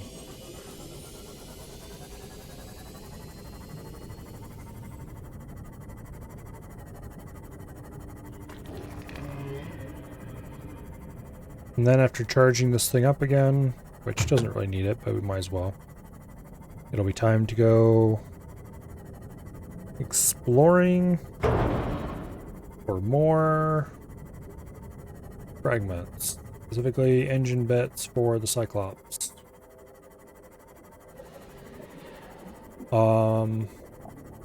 We have not found much in the way of blueprints in the red grass biome yet, so we're going to want to go there next, I think.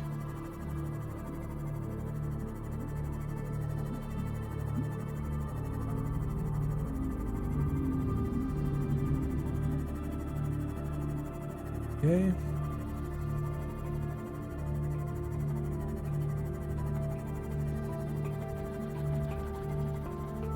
I do kind of like this spot.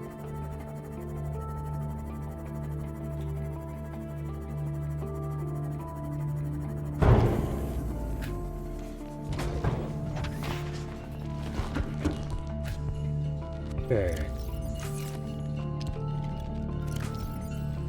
For the quartz. For the titanium. For the copper. Rid of those flares. We'll leave the propulsion cannon at home for now. Don't care too much about that. Actually, yeah, we'll leave the propulsion cannon at home. We'll fill that middle slot with markers.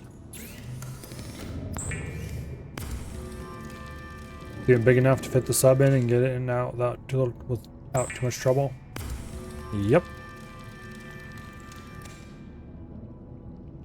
Although it is kind of off in the middle of nowhere. All systems online. Well, we'll definitely be parking the... I should have grabbed the... what do I call it?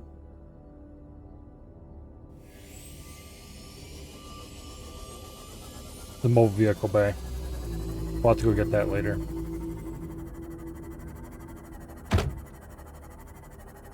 I'm not gonna go get it right now.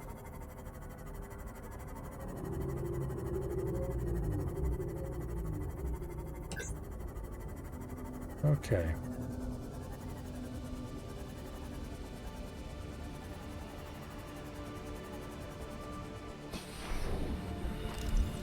Bioreactor.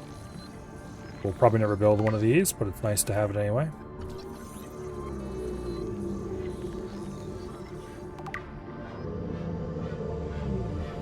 Mobile vehicle bay fragment, that's just titanium. Normal vehicle bay fragments. Battery charger. I need that. 1 out of 2. Progress. There's second one. Okay, that's awesome. Propulsion New cannon. blueprint acquired. Don't need that. We might as well grab it anyway.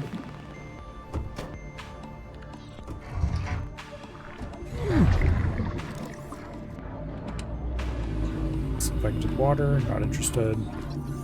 More titanium.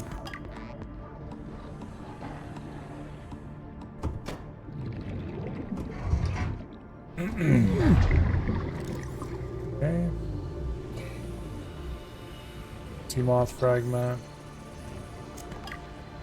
Bioreactor fragment. New blueprint acquired. Let's go get our air charged up in the Seamoth again.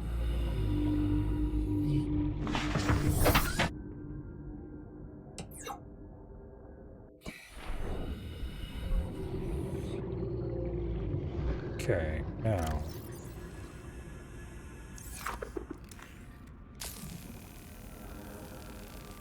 Behind the sealed door is probably where the goodies are.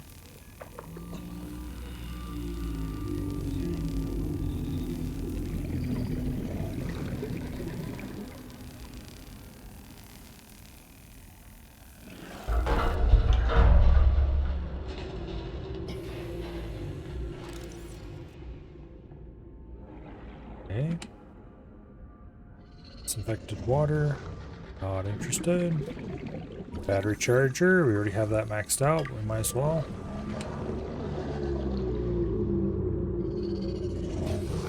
Disinfected water.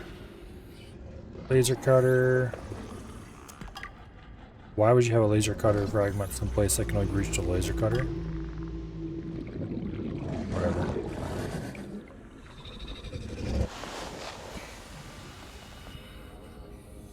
Okay. No, get back here.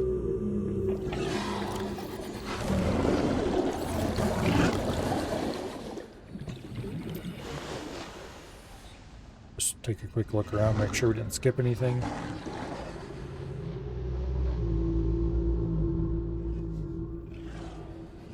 Alright.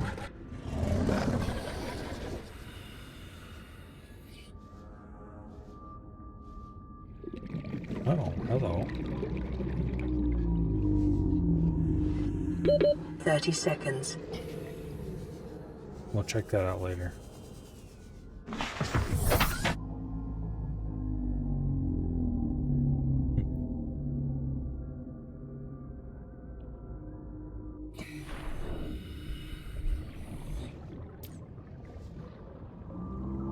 This looks like a dead end. Well, that's disappointing.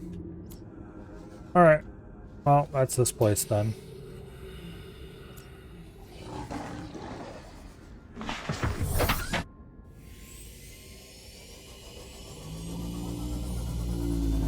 Now.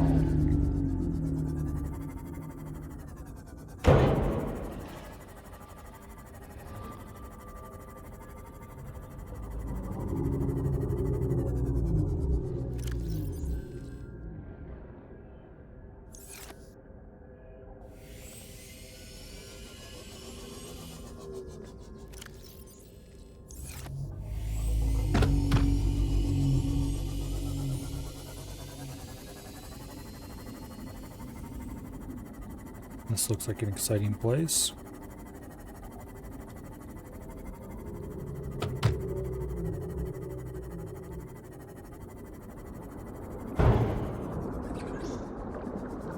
Oh, checking out this. It's an alien something or other. I'm sure that's not relevant to anything in the future.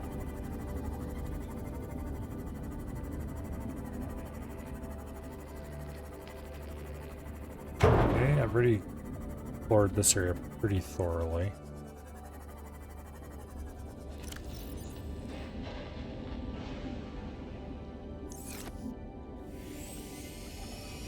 According to this. Oh, there it is. Okay, this wreck. I've been looking for this. It was like right on top of me. Almost literally. Okay. According to the map, it is right here.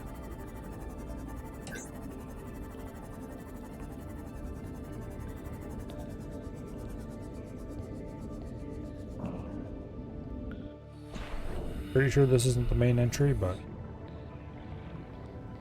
oh well.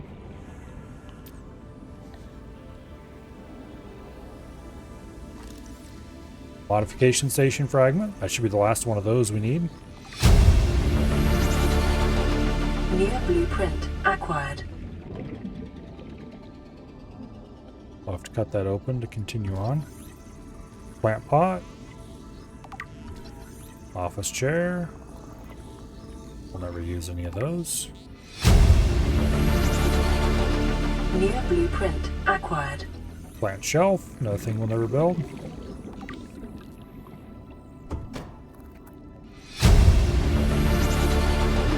New blueprint acquired. Cyclops thermal reactor module. This is incredibly valuable. Fortunately, it requires power cell New fragment. blueprint acquired. Power cell charger fragment. One of two. Hell yeah. That is all the reason I ever would need to come here. Integrating new PDA data. Why is that one so much louder than the rest?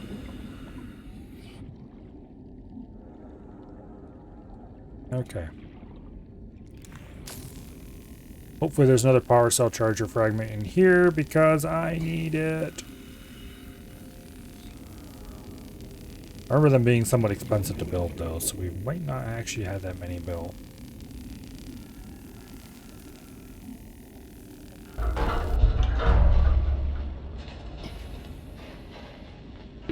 .30 seconds. Alright. Let's move the sea moth around to that entrance so I don't have to go down through this little tube every time. Welcome aboard, Captain.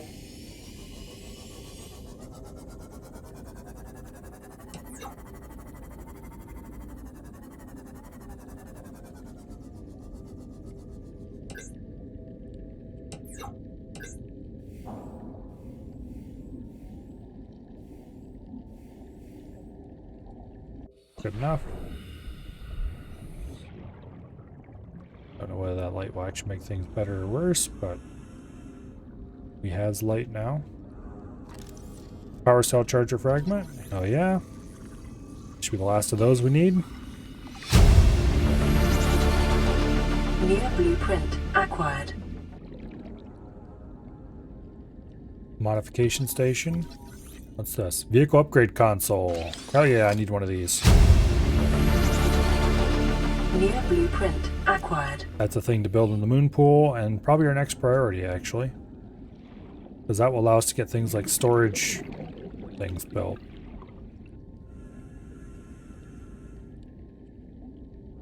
Okay. I don't see anything else we can scan in here.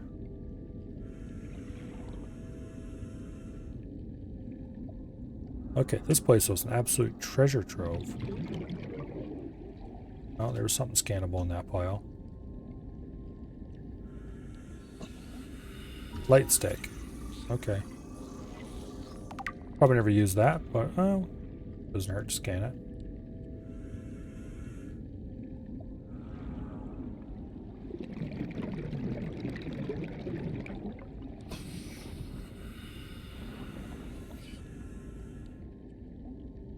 Okay, I think there's a high probability we got everything out of here we wanted.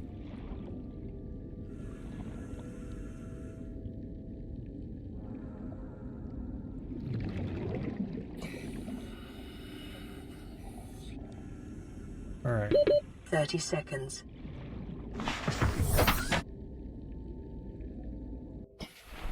We'll do one quick pass through to make sure we didn't miss anything. Assuming I don't find anything exciting, then it will be time to move on to a different rank. But we got some extremely useful items out of there. Modification station. Not modification station, whatever it's called. The moon pool upgrade station thingy. That is incredibly valuable.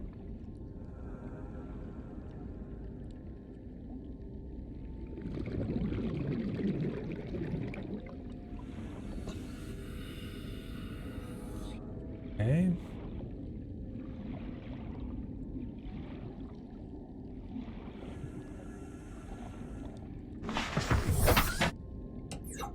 There we go. That was a fruitful endeavor, to say the least.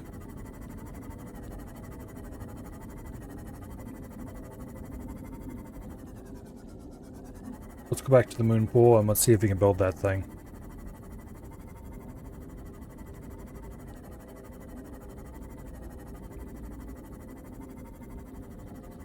Because having the upgrade station in the moon pool here would be very nice. It would allow us to change our vehicle names and appearances. Not that that really matters. More importantly, we'd be able to do things like fabricate the there we go. Fabricate upgrades.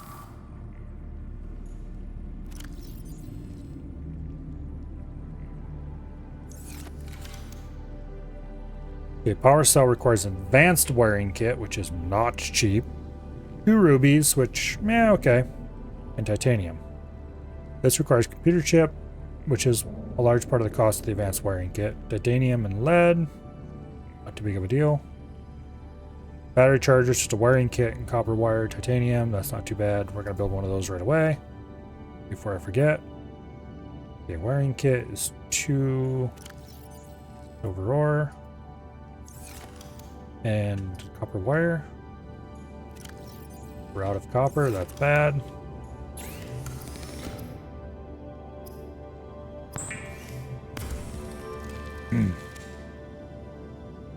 Got done talking your friend out of a rifle, you can slap him. Is he about to buy something dumb? I wish I could fit that in right there. Good. I just have to hold the button to get the finer snap points.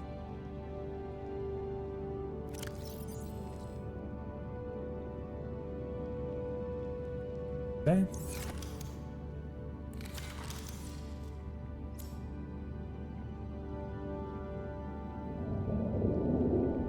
Get a nice fresh battery out of there.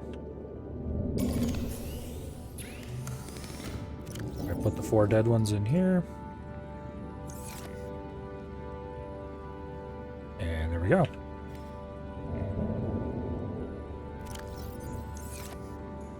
Titanium goes into the titanium locker. We'll likely need an overflow for that. Okay. Now, for the next section of our computer chip, copper wire, titanium. We do not have the supplies necessary to build a computer chip. We need a lot of copper. I think the thing to do is to head back to the shallows and do some copper hunting.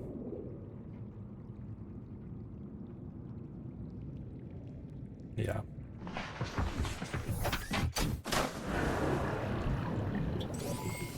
All systems online.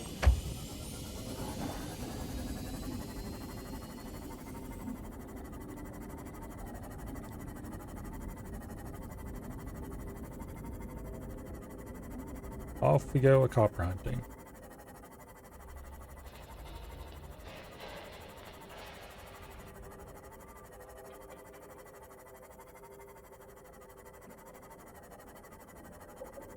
We don't have to go very far for this.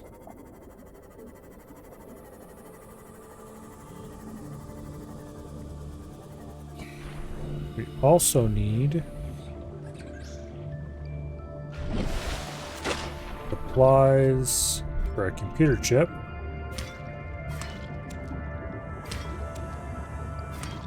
I think we'll grab enough to make 2 computer chips.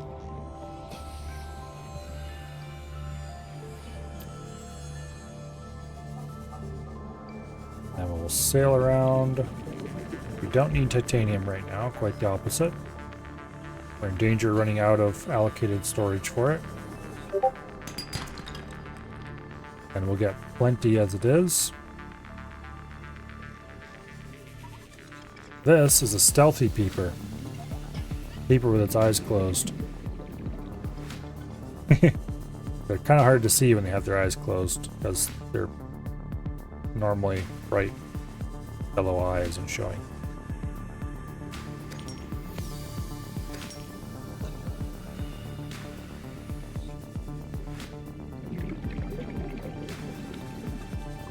Which is why it's better to do your peeper hunting during the day.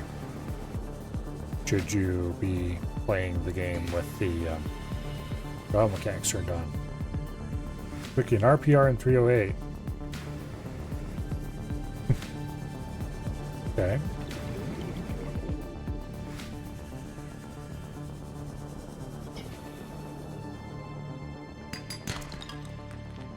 You know what the solution to not having a good enough long-range range is, don't you?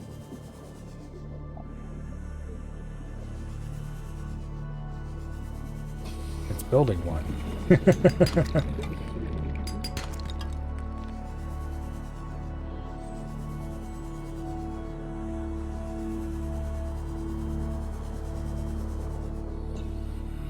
Okay, I don't need fragments that I already have because that's just more titanium and that fills my inventory up faster.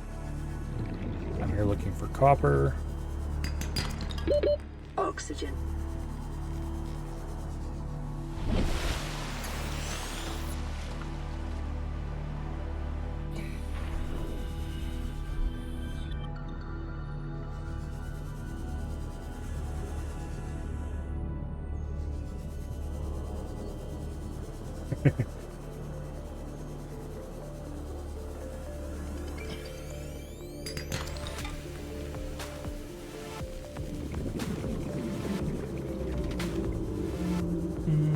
Yeah.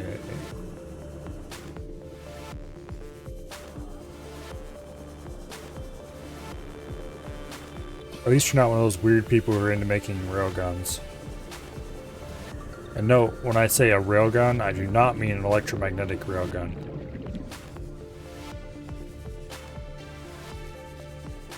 A railgun is a device that can only technically be called a rifle.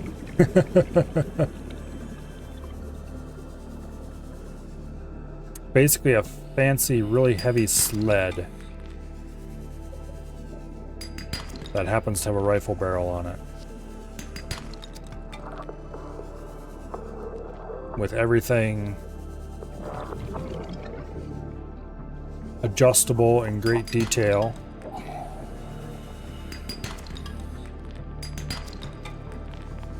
With the idea being extreme precision shooting without actually doing any shooting, if that makes any sense.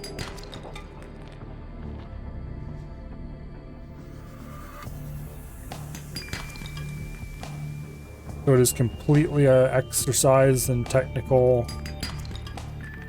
mechanical precision.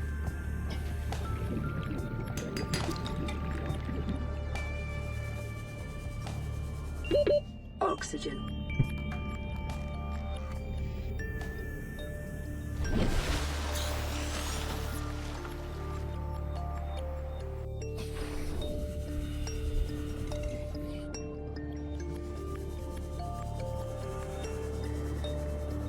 An electromagnetic railgun, those are cool.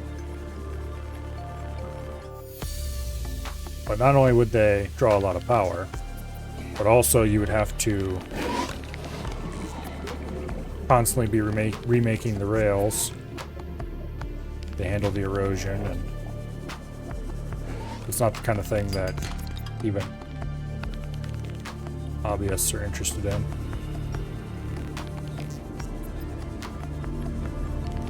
Even the weird ones. I don't really want that salt. Oh well. We have it anyway. Yeah, this is like if you took bench rest shooting and made it even more extreme. If you took bench rest shooting to its logical conclusion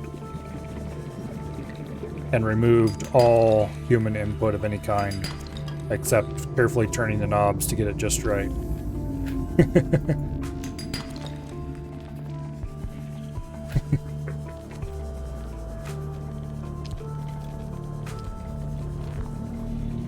I guess the people who do it enjoy it, but I think they're weird.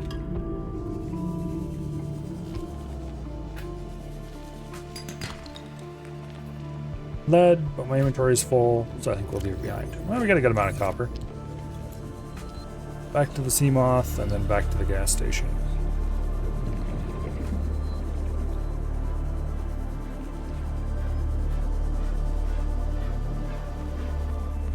Now, bench rest shooting still requires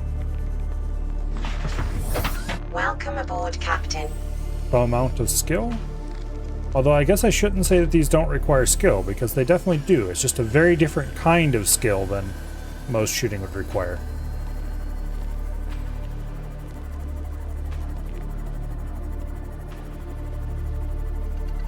Because obviously if you're doing that kind of thing, you're going to be making your own gun. So you'd have to be a pretty skilled gunsmith. Or general machinist who knows a bit about guns. And you'd have to be really good at ballistics in general. So it's definitely an exercise in skill. It's just a completely different skill than actually shooting.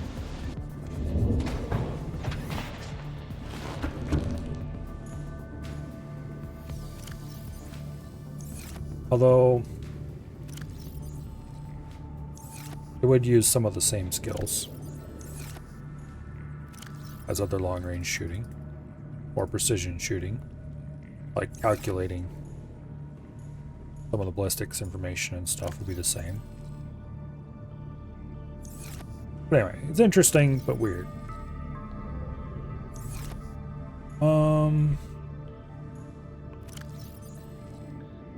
Salt will then go over here. Boom. Along with the table coral. Now, what do we want to make? We need 3 titanium, a computer chip, and a copper wire. Okay. The computer chip is gold, copper wire. Okay, so we need 4 copper.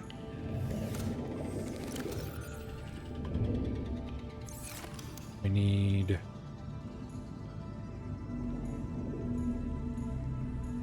3 titanium. 2 table coral. And a partridge in a pear tree.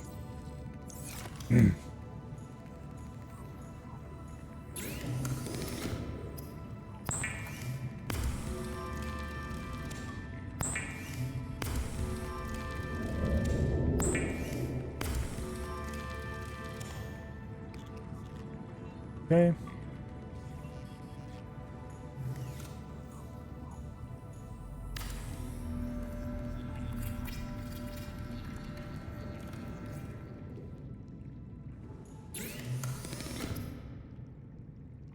All right. Depth module Mark 1 for the prawn suit requires nickel ore and rubies, neither of which we have. That's fine. We're not going to be making that for a little while. For Seamoth, yeah, the Seamoth depth module Mark 1 is just a titanium ingot and glass. It's cheap as hell. Solar charger, advanced wiring kit, enameled glass. The solar charger's kind of cool. If for some reason you don't have the moon pool. Perimeter defense system is polyaniline wiring kit. That's pretty useful. Sonar is 2 magnetite and copper.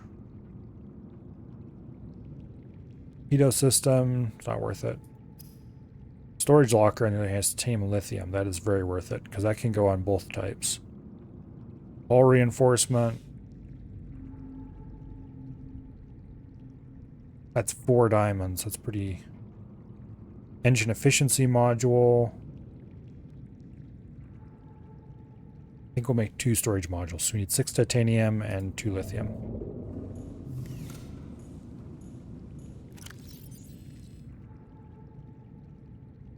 Okay.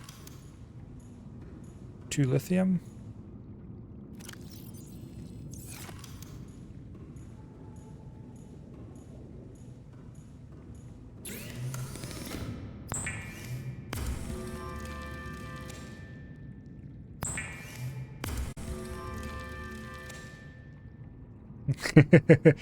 And talk your friend into getting another R700 BTR and 308. He has one 223. You're over here going ick, push feed, ick, but he likes them, so there's nothing wrong with push feed. Just a different way to do it.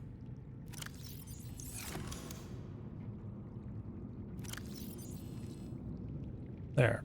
Now we have 2x storage modules.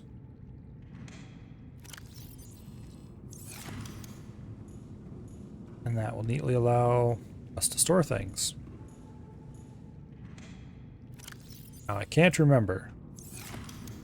Is it shared between the sides? No. Okay, that is annoying. That is one thing I like better about the prawn, a lot better than about the prawn, is that it has a single storage unit that is accessible from a single place. Speaking of the prawn, it's probably time to start thinking about making that. Modification station. Diamond, lead, titanium, computer chip. We should make one of these too. Anyway, prawn.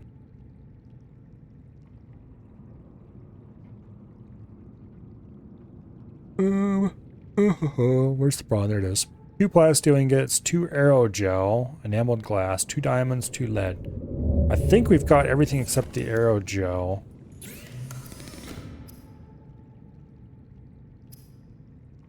And for that, we need some things we haven't found yet, but I'm pretty sure I know where I can go get them. I think it's time.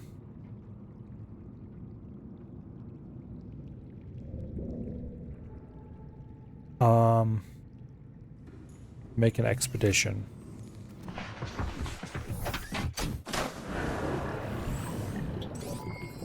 All systems online.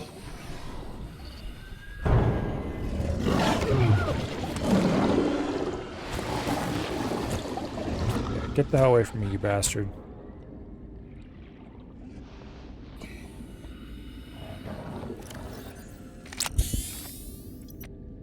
You better run. That's not what I wanted to do. There we go.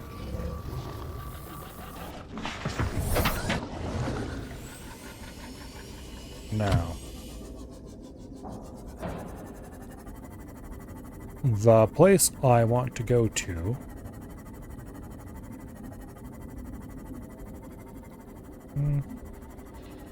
controlled feed is probably better.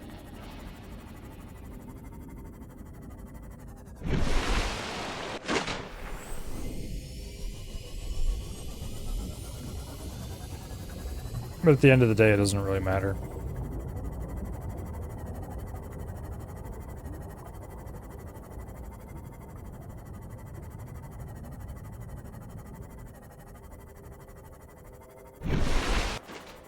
I need to finish tweaking this printer.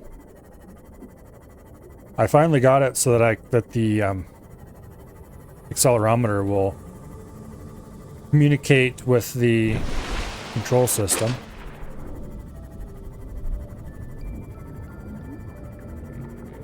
which means that I can do some more calibration.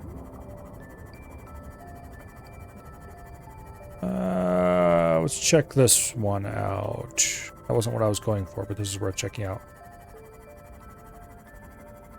He's just going to shoot Bambi with it. If you're just going to shoot Bambi with it, almost anything will do. And honestly, if I was going to go deer hunting, I think I would just build myself out an AR and like 350 Legend or something and call it a day. Maybe something different, I don't know. But I'd probably use an AR platform. Be a good excuse to build an Orca.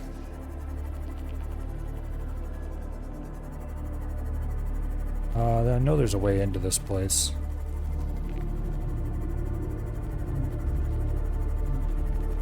Yeah. I was having a little bit of trouble. What are you? I was having a little bit of trouble getting the printer. Oh, scanner room pregnant. Okay, that's nice. Scanner rooms are a reason to build outposts. That actually makes an amount of sense.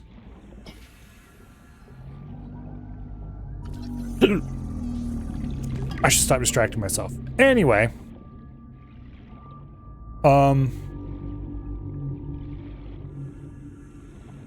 There's an entrance. Junk. Printer. What was I saying? Accelerometer. So I need to calibrate the first layer,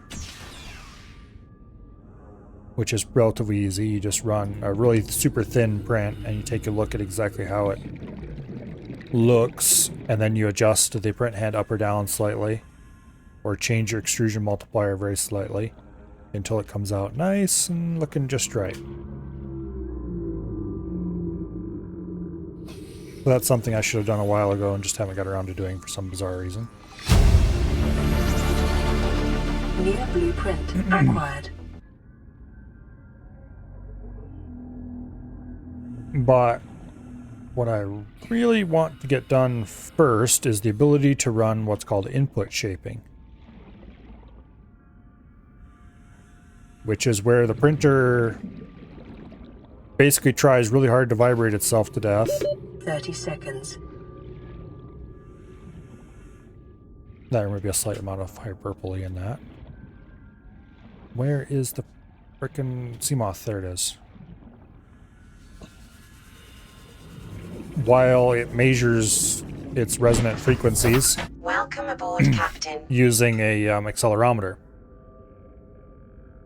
And then it does a bunch of calculations to figure out how it should move to counteract those frequencies in the future.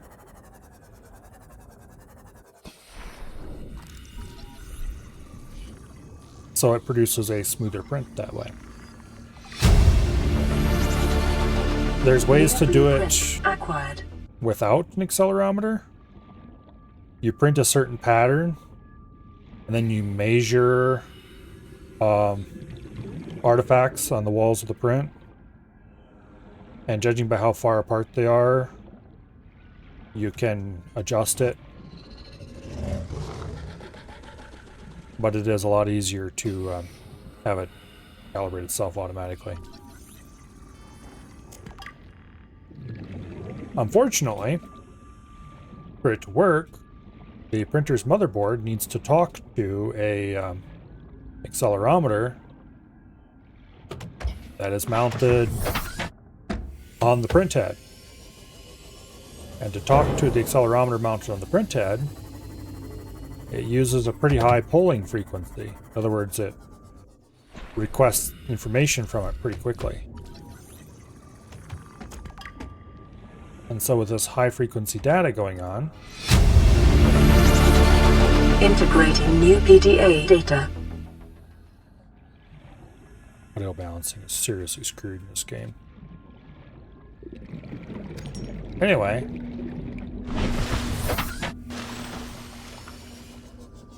So it's really super sensitive to what kind of cable you run it over. If the cable is too long, you won't get a clean enough signal and it won't be able to talk to the accelerometer.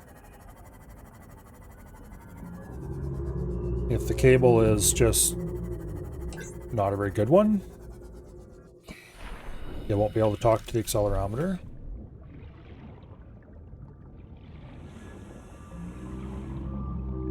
Or if the cable is perfectly fine, but you run it too closely with cables carrying power, for example, running to a stepper motor, which is also pulsing at a fairly high frequency with much stronger signals, that can also interfere in fun and exciting ways. So I ran a Cat6 cable, like a Cat6 Ethernet cable. And apparently that is the recommended kind of cable to use. However, I also chose to run it in with the main umbilical.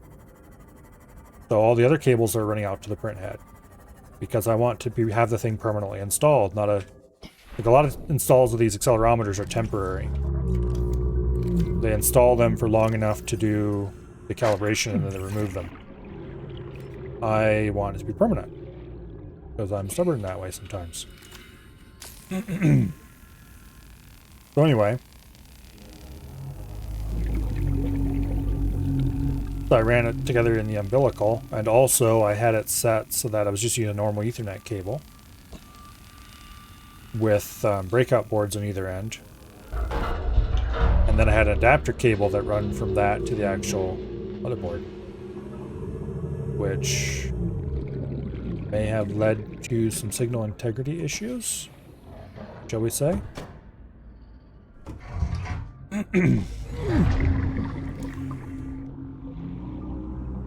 It almost worked.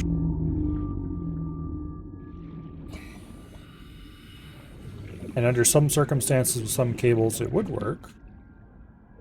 But with the exact cable I ran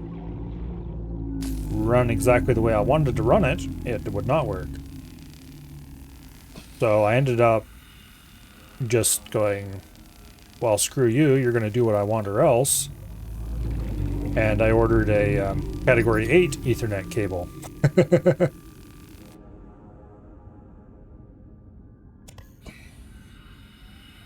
Which, for those who don't know, Category 8 Ethernet cable is a little bit better shielded than a Category 6 Ethernet cable. And also, it's just generally a much better insulated. 30 seconds. Lightweight, high-capacity tank. Okay. New blueprint acquired. I'll take that.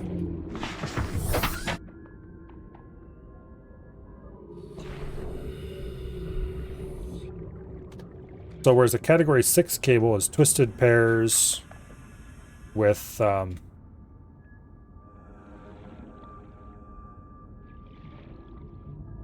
insulation, quote unquote, Category 8 is high quality twisted pairs with each pair being separately insulated with foil, separately shielded, I mean, and then the whole group being shielded with a what do I call it, a wire braid.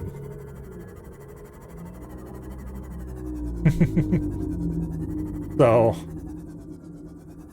if I can't run that through the main umbilical and have it not receive any interference,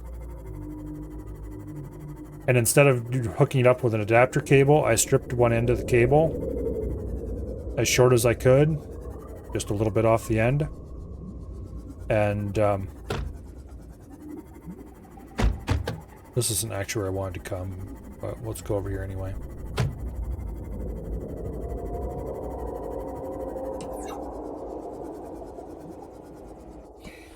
Anyway, I stripped just a little bit off the end and rigged it up with the connector needed to plug it into the motherboard. So long story short, there's something scannable around here. Where does it keep going?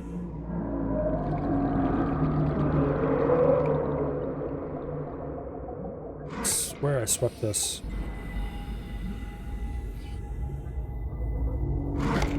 Oh, I see what is scannable around here.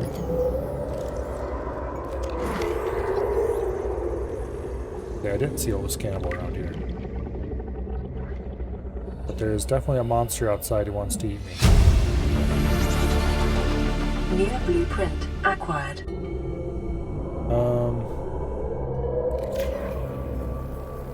He ate my sea moth.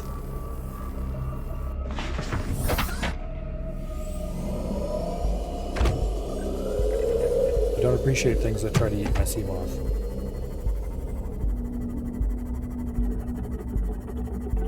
Anyway.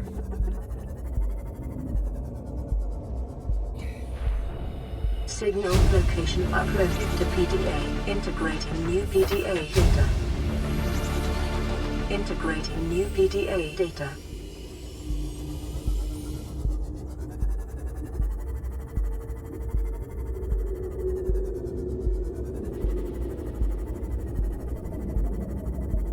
So there's like about that much of the cable on the end of it that is not shielded. And that goes straight into the connector that goes straight to the motherboard. The cable works. I've tested it this morning. And it beautifully does exactly what it's supposed to do with no issues. The question, of course, is if it's going to work after I tear apart the main umbilical and feed it through the rest of the wire loom with everything else. I highly doubt that it won't, because it's shielded enough that I don't care what's going on around it. It will be just fine. Oh, I blow a giant thingy that probably wants to eat me.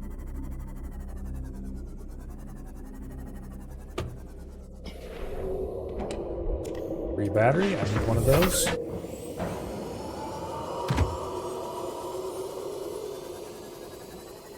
And here we have a habitat left behind by the survivors of the whatever in the heck it was called again. Pegassi. I don't think that's actually how that's pronounced, but I don't care. They can be gassy for all I care. Integrating new PDA data. Oh, here we got the round multipurpose room. Anyway, long story short, after stream today, I'll probably be carefully picking apart the umbilical and remaking it with a new, thicker Ethernet cable. Because this thing is like thick and stiff as hell. Which will actually be a good thing, because it'll help the umbilical stay stiffer. As it is, I've had to resort to this kind of clever technique. Integrating PDA data. Loud noises. Signal location uploaded to PDA. Integrating new PDA data. This might actually point me... Integrating new PDA data. No, this doesn't point to me where I want to go next.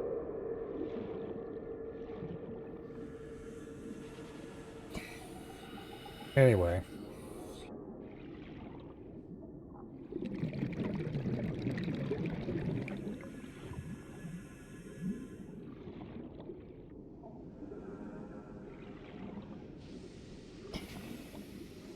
What do we have over here? Ultra high capacity tank. Hell yeah, give me. New blueprint acquired. Loud noises. Integrating new PDA data. Integrating new PDA data. 30 seconds. Alright, let's get out of here while we can still breathe.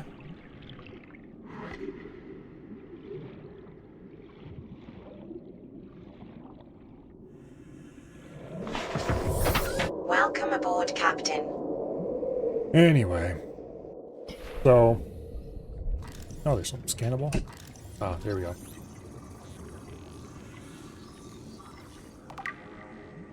The umbilical runs between the print head and the rest of the printer, of course, carrying everything that has to go out to the print head. And it has to support its own weight up in the air so that it New blueprint acquired. I don't want it dangling weirdly or... Stasis rifle. This is super useful. One of two.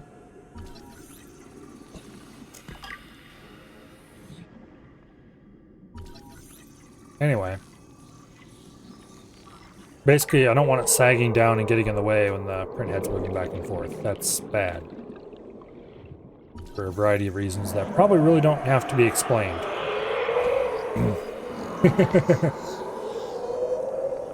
Currently, New blueprint acquired. it's just held together with some fairly nice cable wrap and some cable loom tape that are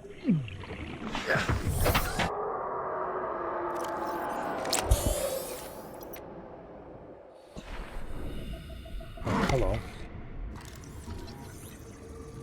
Scan the crab snake quickly. Or did you kill yourself somehow? I think he ran into one of those plants and killed himself. Alright. Won't complain about that one. Note to self, avoid the jellyfish.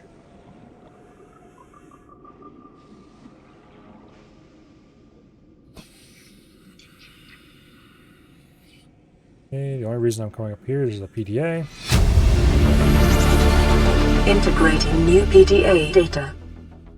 I don't remember the audio balance being so bad in this game. I wonder if they screwed up in a patch at some point or something. Alright, I think I've gotten everything out of here that I want to get. This thing would be awesome if I was playing survival, because that would allow me to get water very easily. But we don't need that.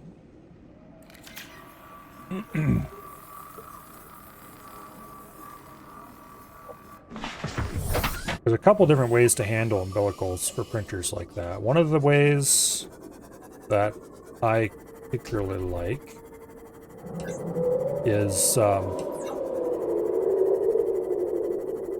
cable chains, where you basically have all the cables running together into a cable chain is kind of a... It's a flat loop that lays out, and as the thing moves back and forth, it rolls or unrolls along a track. Unfortunately, this printer is not really designed to make cable chains work, and I don't feel like trying to retrofit it to fit cable chains on. I need to find my way out of here.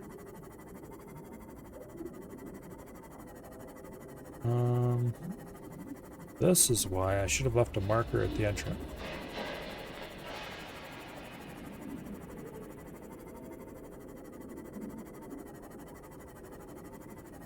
But anyway, the other way is to just run the cable through the air and let it kind of do whatever it wants, which works. There's a couple different variants of the basic idea, including there's some fancy ones that run like a spring steel wire through it.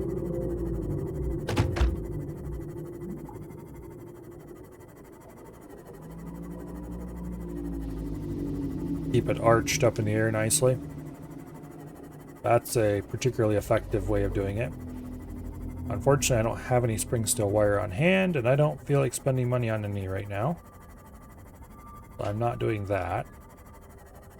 Also, I'd want to redesign the endpoints of the system. so that they could hold the wire effectively. Okay, we want to go this way. We're not going to that marker. Not directly, anyway.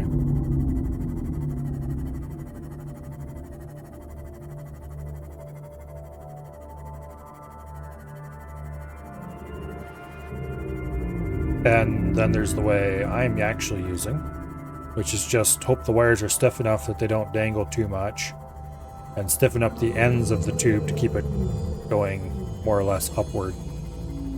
So it just kind of dangles in the air, sort of.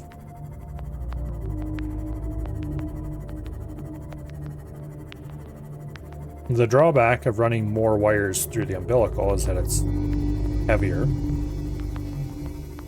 The bonus of running more wires through is that it's stiffer. And the stiffer it is, the more likely it is to hold its shape. And if its shape is arched up in the air between the 2 points where it's supposed to go, then it will kind of retain that shape and stay arched in the air where it is naturally going to be out of the way.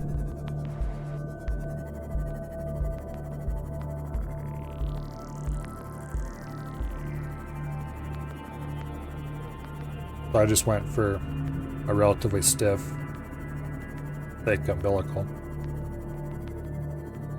which has downsides. Anyway, welcome to Floating Island.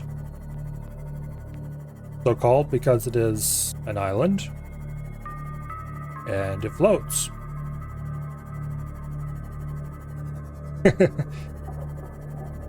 Not very,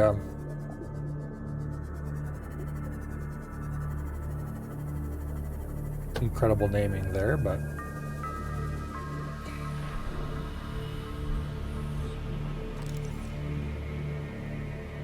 so you may have seen chunks of rock just floating in the middle of nowhere that had little purple spears attached to them. Those are floaters.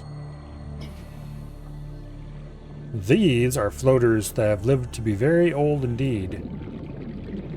And instead of ripping a small chunk of rock off the bottom and sailing off with it, these floaters have ripped a whole island off the bottom and pulled it to the surface.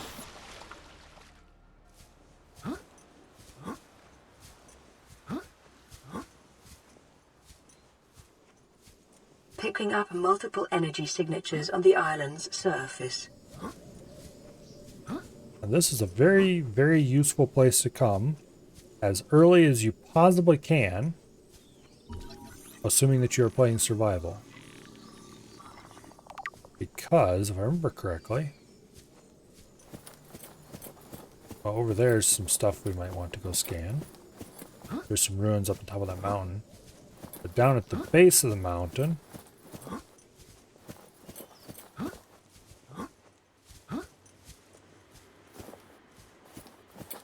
over here. Yeah, over here. You can get the blueprint for the exterior grow bed. And what's more, New blueprint acquired. well, screw you. You can get the marble melon, the Chinese potato.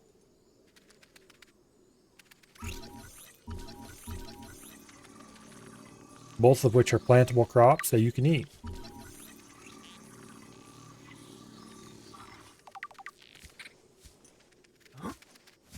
I think the marble melon provides a pretty good amount of, yeah, you better run. The marble melon provides a pretty good amount of water in addition to food. So it's not exactly nutritionally complete, but it's certainly enough that you can survive almost on nothing else. These damn things so much. Integrating new PDA data. And here we have a purple tablet, which definitely normal, certainly not alien tech. Eat the crab thing, I think it'd probably poison me.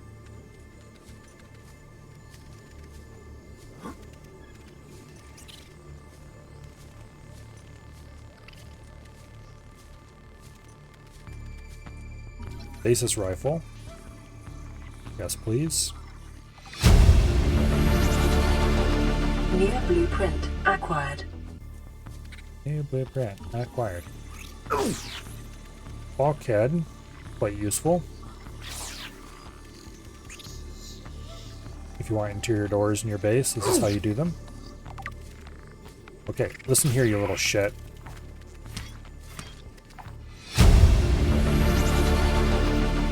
I did not bring along acquired. the throw idiots long range device. Let me in.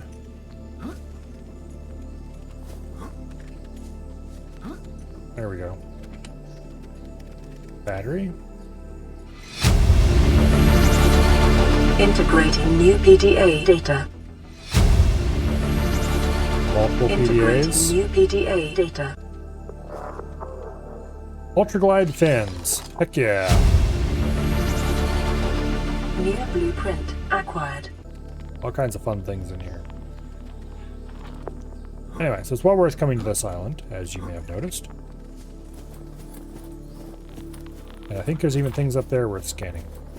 This is another place where you could have gotten the blueprints for the large multipurpose room as well. Come on, let me out. Without jumping backwards off the cliff side.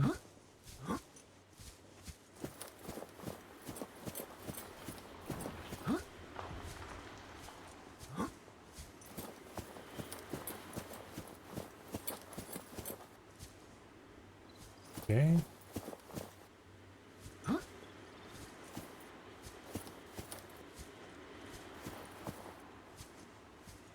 Don't remember if it was, I think it was the other island actually, now that I think about it. First time I ever explored it was when the terraforming gun was still in the game. I used that to dig myself a way up.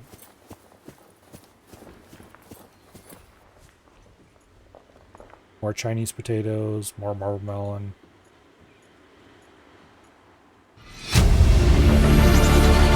Integrating new PDA data. Gives you instructions for how to get somewhere. Ooh, there's another one over there. Alright, we're going over to that mountain next.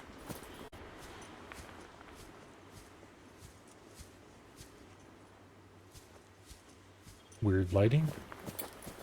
Admittedly, this game isn't really too focused on surface lighting.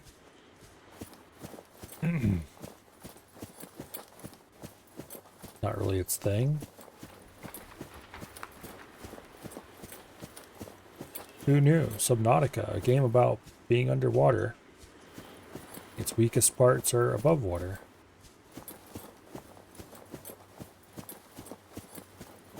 Kind of a problem with Below Zero too. It's got a little too much above water stuff. Subnautica has about the right amount of water. There's not very much of it.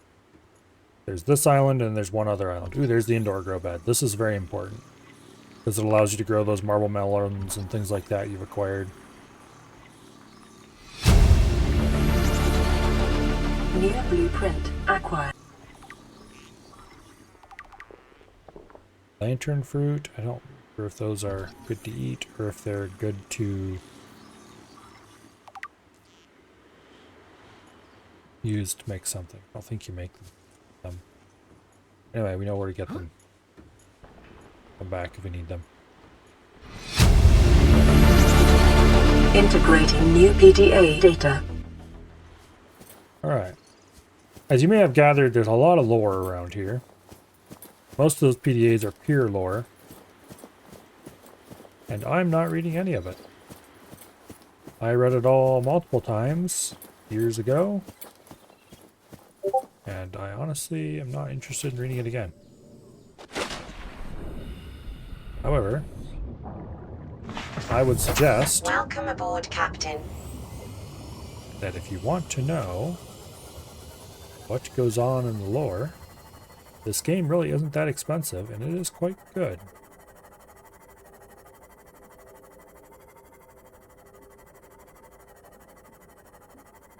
And it's very go at your own pace, explore where you want to explore when you want to explore. The only thing that really... I'm going the wrong way.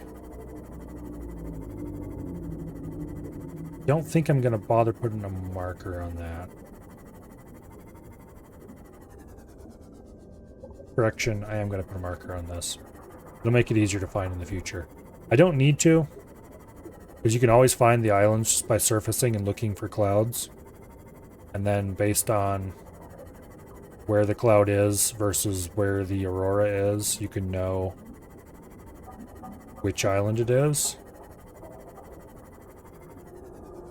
But okay, I do have a beacon. Yes, I do.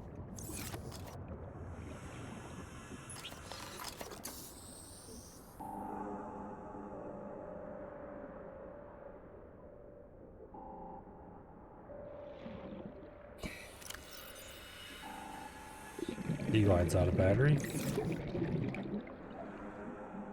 Actually, go ahead and load one of our fresh batteries in that.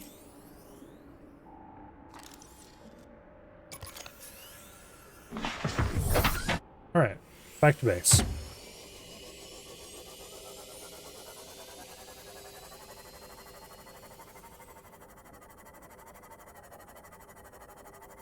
I really need to find the last piece to the Cyclops.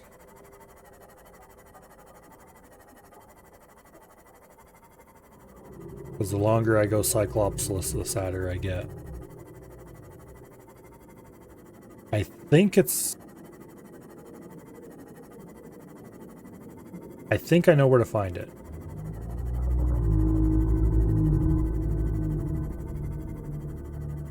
So we'll head out that way next. Namely, we visited one island. Now it's time to visit the other island. The other island has a few cool things on it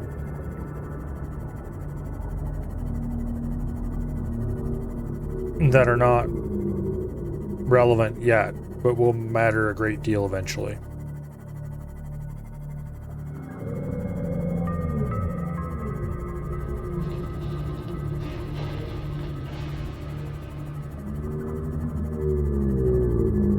I think that flash off in the distance was the base loading in. Because for some reason, all player structures have a draw distance of 1700 meters. And draw distance for terrain and stuff is lower than that. So despite the fact there being quite a bit of terrain between us and our base, that rendered in first. Why all player structures have a 1700 meter draw distance, I don't actually know. You can't see that far.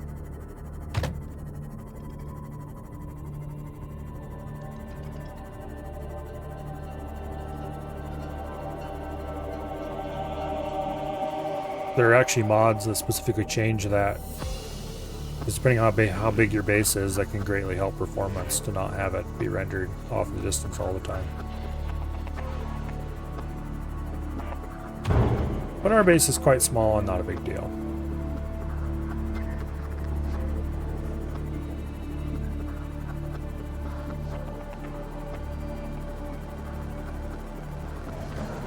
Okay.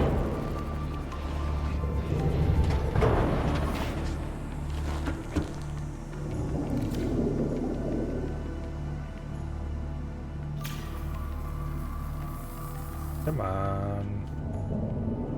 That repair jet. 3.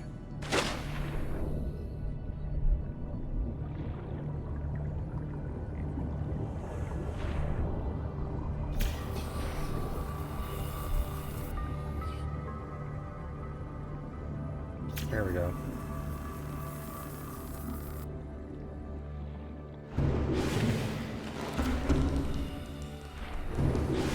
Interesting. I got high enough I was able to click on the ladder and I thought I needed to go down, not up.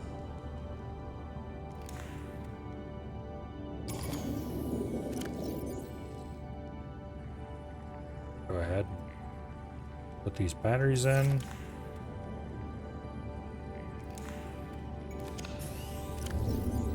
Every tool's got a battery right now. Yes. You got a couple extra to store. Got some titanium to store.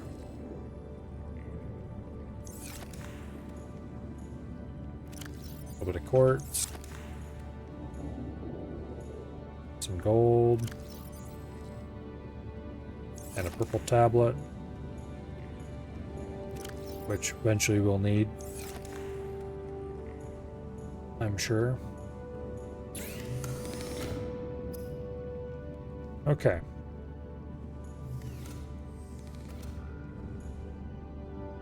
Seamoth is almost done charging.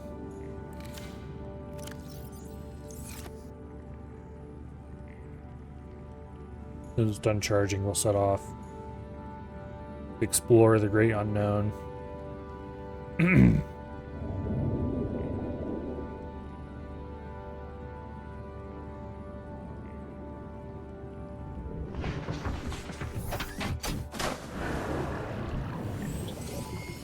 All systems online.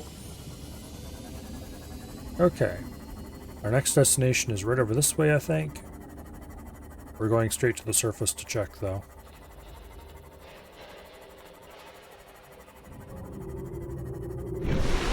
Yep, straight out of us. I should make the compass.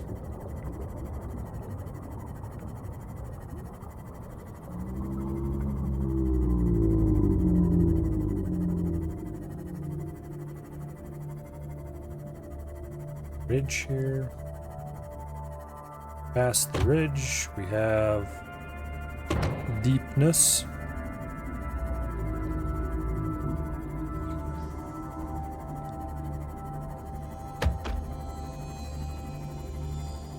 Floating undersea islands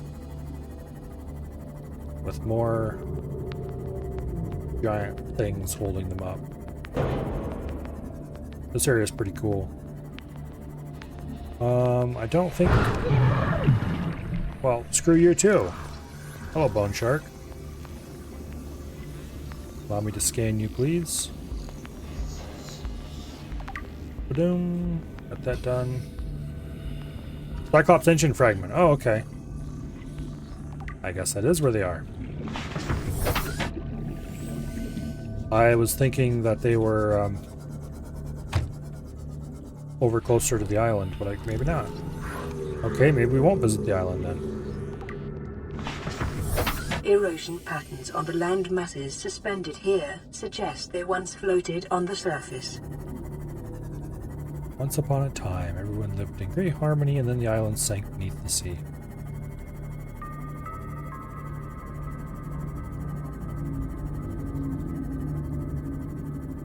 Oh.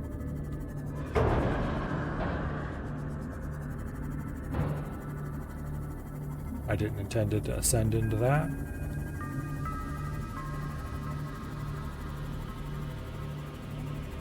Ooh, is that a drill arm for... I do believe it is. Well, well, well. There are some nice things around here I want to check out. Get the hell away from my... Seamoth, bastard.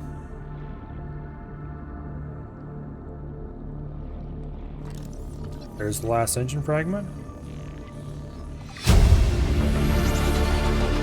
We now have the Cyclops blueprint. Acquired. Nutrient block, don't want it. Silver, a diamond. Here we have the prawn suit drill arm fragment. I think takes 2 or 3. 2. Okay, so we need one more.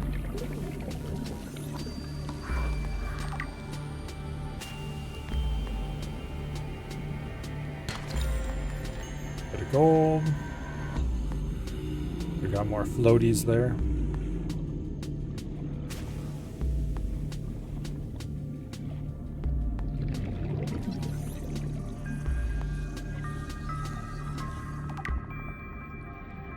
Ooh, there's a ruby.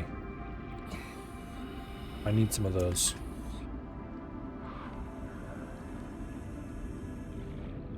More ruby. Okay, well, it's nice to know location I can go to get those.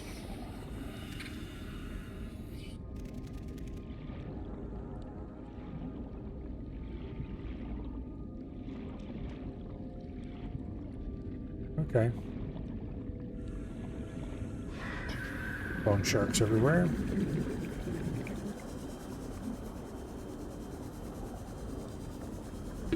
Thirty seconds. Welcome aboard, Captain. Alright. I saw an entrance to this wreck over here. Let's go enter this wreck and see what we can get.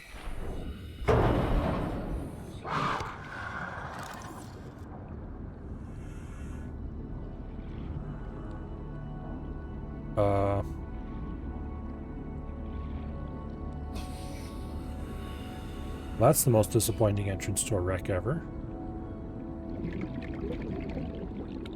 Okay, there's got to be more entrances around here, though.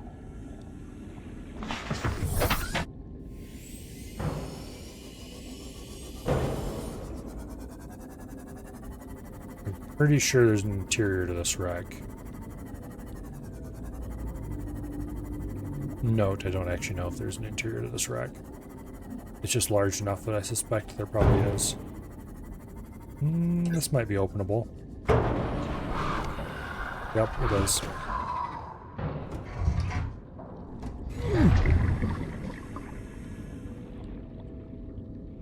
Alright.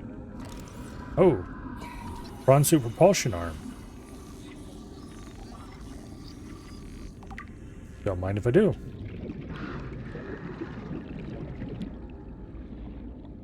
Hopefully there's another one of those in here. There's a grapple arm. Hell yes. That is the coolest arm by far. Swim charge fins. Nah, they're not very good. New blueprint acquired. Come on, I'm one more piece away from pretty much all the arms for the prawn suit. The grapple arm allows you to move very fast with the prawn suit. Swing from the trees, so to speak. It's actually pretty cool. The drill arm allows you to mine, which is very good for resource gathering.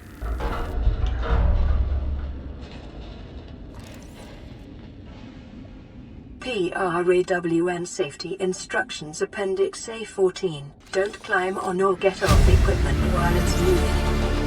New blueprint acquired.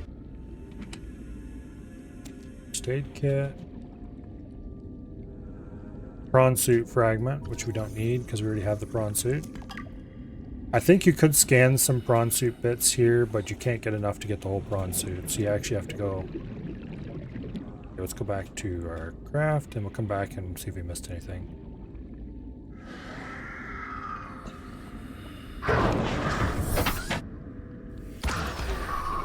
You bastard! He destroyed it. Well, that's unfortunate. I did not realize it was that injured. Well, we need to make this quick, because I need to get out of here then. And to the surface. I'm 200 meters down.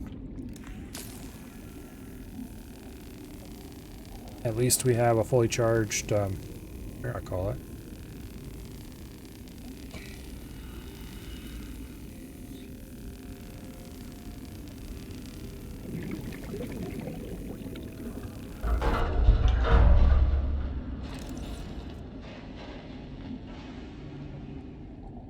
Prawn suit grapple arm. Hell yes.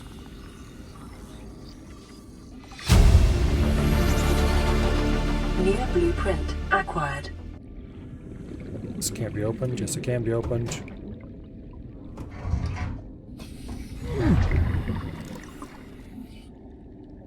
I don't have time for this shit. Okay, we need to get out of here. Now, now, now.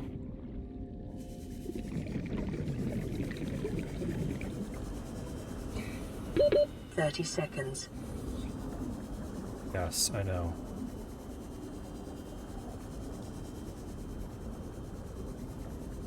Okay, we should have plenty of time to get to the surface, I think. With the, what do I call it? Oxygen. Yep.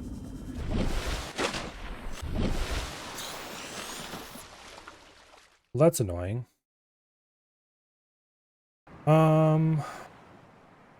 We might as well not even bother going straight to Three Corners. We might as well go straight over to there. Get the mobile vehicle bay, bring it over to here. What do we need to make the Cyclops? 3 plasteel, he gets 3 enamel glass, lubricant, lead, advanced wiring kit. That's not even that expensive. So we will be making the Cyclops soon. I'm actually going to pin it. And then I'm going to pin the prawn as well. Boom. I need the aerogel. I still haven't figured out where to get aerogel. But first, we're going to finish exploring this wreck. It's going to take us a solid 60 seconds in and out, probably.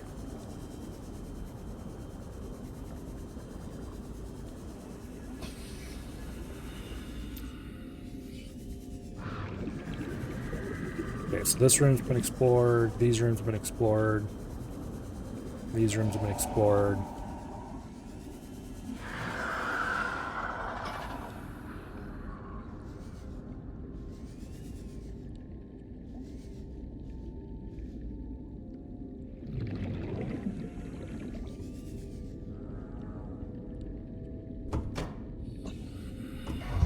This might be a door to the outside. Nope. Yep. Maybe. Yes. Okay. It probably would have been faster to go out this door and then up last time we needed to get out, but you don't keep exploring and hope you get an exit. You make sure you're going to get an exit.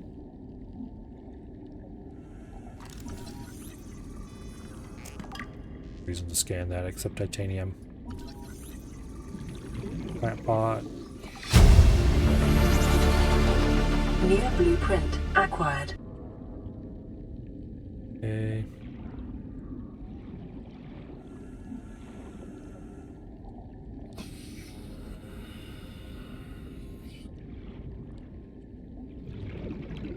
I think we're done here.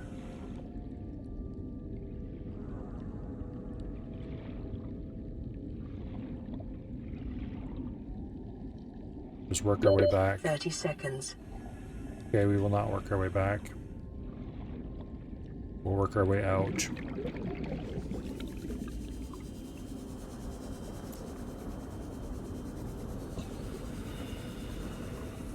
And then we're going to go pick up the mobile vehicle bay. Oxygen. Assuming we make it to the surface in 6 seconds. Which, yeah, we should be able to. We're good. Barely. Okay, so that place has been explored. Now, aerogel needs rubies. How many rubies did I collect here? 2. Okay, so aerogel needs rubies and gel sacks.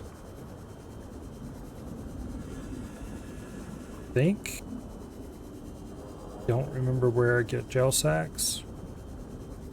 But as soon as we get those, we will have that.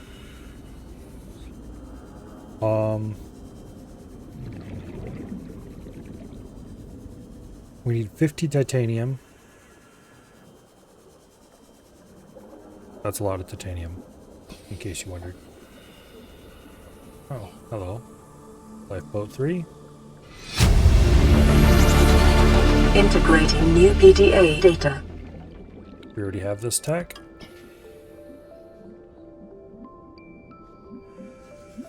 Don't need anything from Lifeboat 3.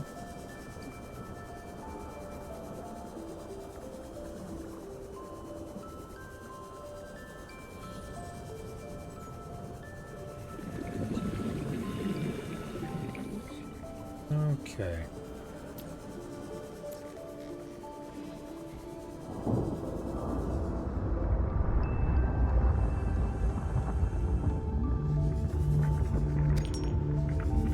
Grab some quartz.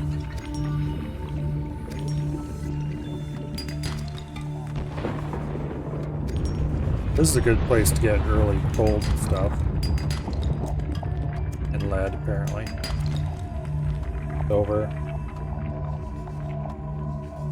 I forgot about these being out here. Anyway.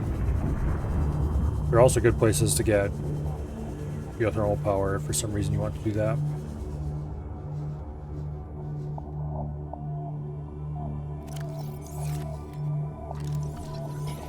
This will scan as many fragments as we can find for the titanium.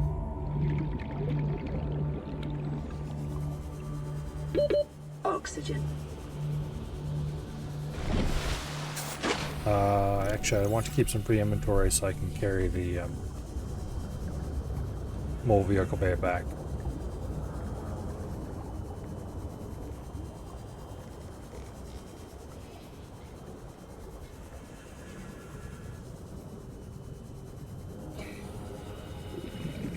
Okay.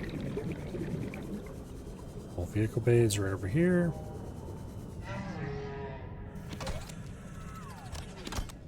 We have 2 more inventory slots. Not enough to grab much of anything.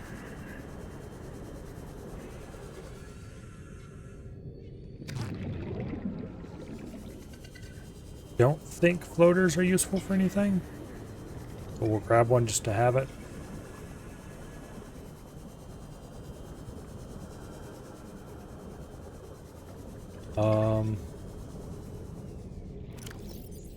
On second thought, I probably should have done that.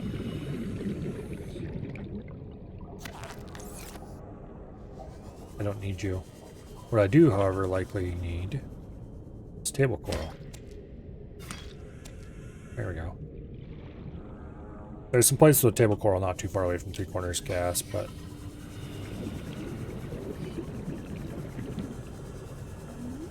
yeah.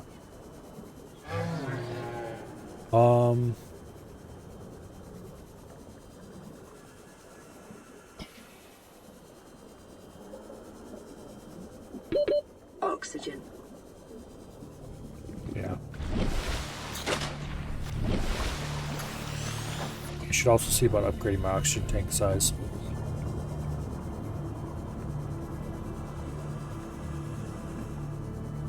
We need to start cranking out titanium ingots.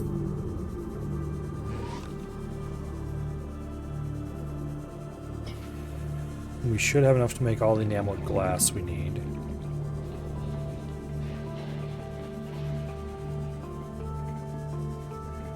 The big question would be the advanced, what do you call it, kit? Advanced wiring kit. And that is a wiring kit, 2 gold, and a chip. I think we can make all that without too much trouble. Depends if you have enough copper or not.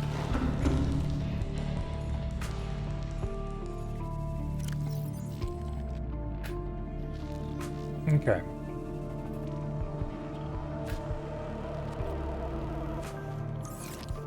Go ahead and start making things. Make a wiring kit.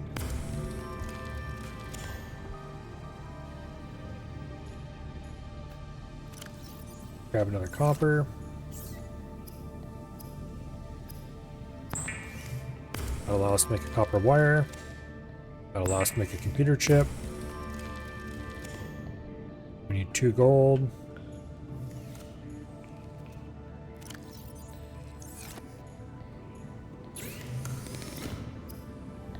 Allow us to make advanced wiring kit. Okay. That should be enough to make the glass we need.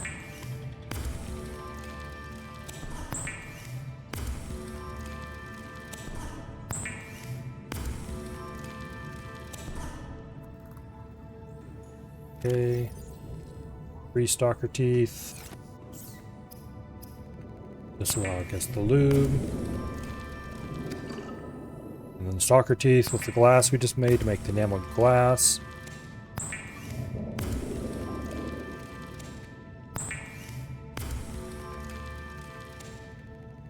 And then titanium. Make 3 titanium ingots.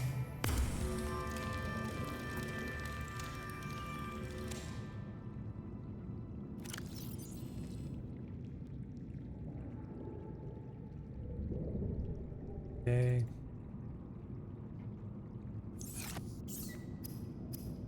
Need more lithium.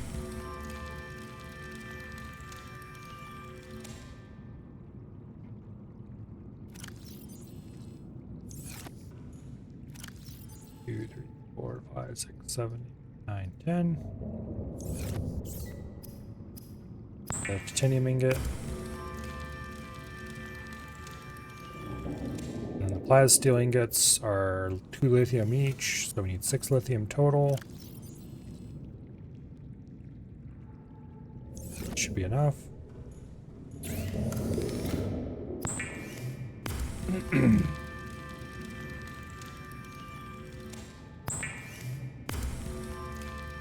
Okay.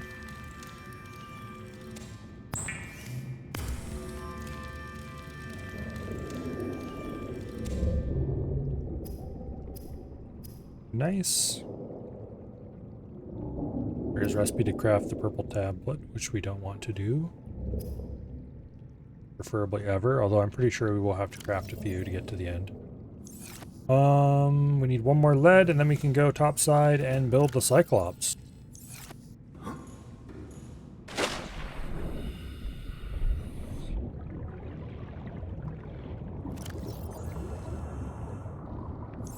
Okay.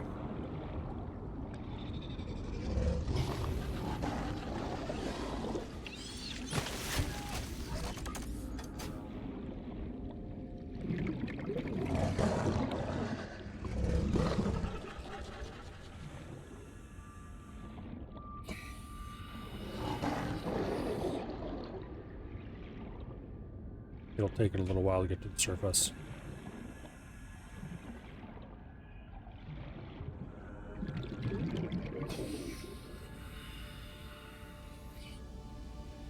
Unfortunately, we can't really stand on it while it goes up.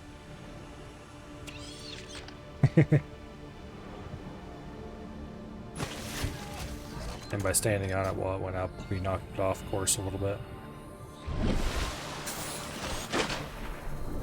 Alright.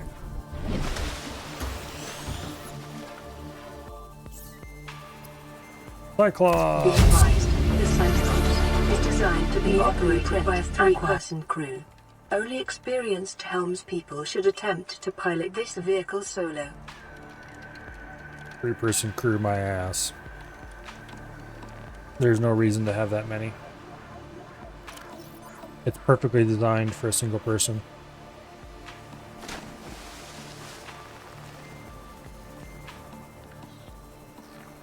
Okay, where is... Here, just unpin all. There we go. It's the Cyclops! And they hopefully point out that the boarding thing is right up the nose here. Welcome aboard, Captain. All There systems online. are some storages here already, but you can build even more storages on this wall. As well as up here in this room. And this room. You have decoys. Got 6 power cells. Room for 6 upgrades.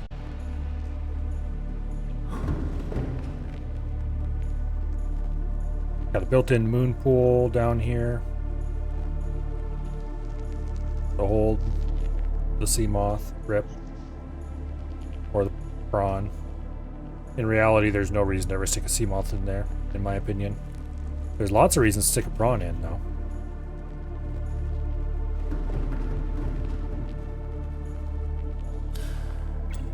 Turn the lights on and off.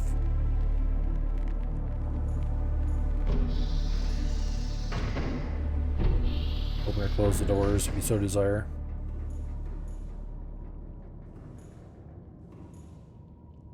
Here we could change the color if you so desired. And here you pilot it. Rig for silent running.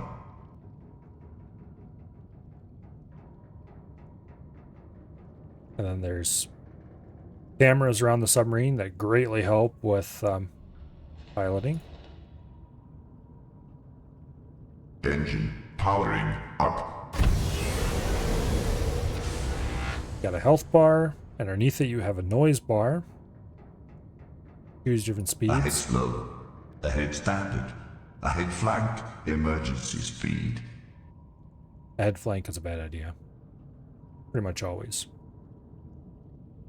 Rig for silent running. If you rig for silent running, it gets quieter. And if you're ahead slow, rigged for silent running, you're almost completely silent.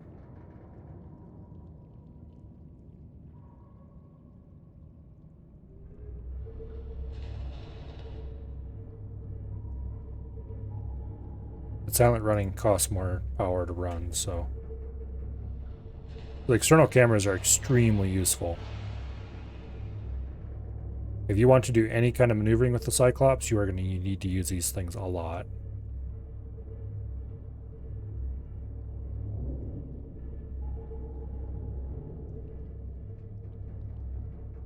Okay.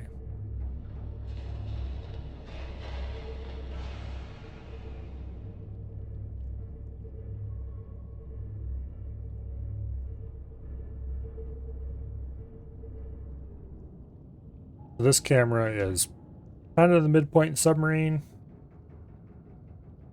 This one's at the very back of the submarine. And then this one is kind of in the middle of the submarine up on top of it. This is probably the least useful of the cameras, unless you are getting too close to the ceiling of something and want to see just how close you are. This is one of the more useful ones for piloting, because most of the time things that you want to avoid are below you. And you can get pretty good ideas of your side and rear clearance from here as well. And of course, you can pilot from this view as well, which tends to work reasonable.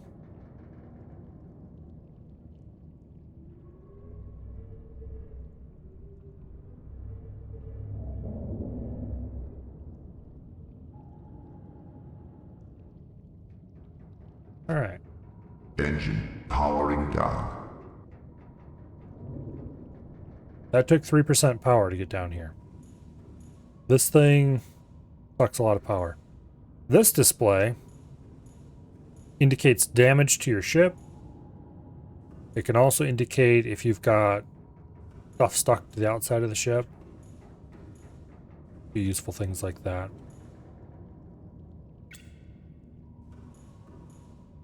We have interior and exterior lighting.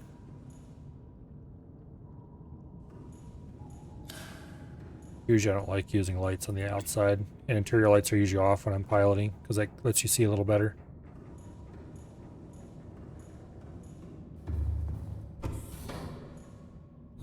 That's where the prawn suit goes. Here's where we can modify the prawn.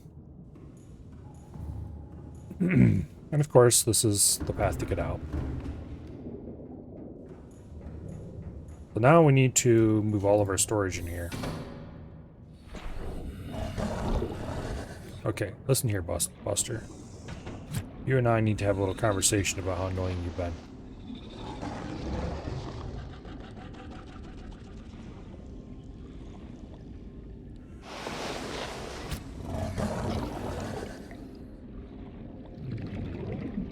Alright. Prawn suit. For prawn suit, we need... Find the damn thing in the list. Okay, first of all, before we make the prawn suit, let's get a power cell charger. We need advanced wiring kit, ruby, 2 rubies, and 2 titanium. Okay, screw the power cell charger. We're going straight for the prawn suit. Because we need those rubies for the prawn. Boom. UX aerogel, enameled glass, lead, diamond, glass steel ingot.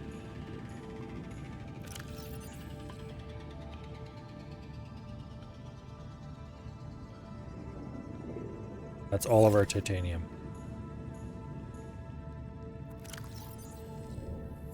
And we're short 2 lithium. Okay. But it doesn't matter anyway because we have to go get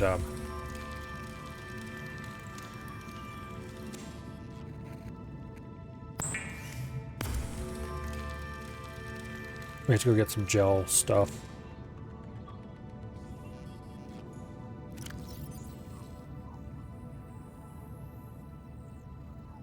Which I'm not sure where it is.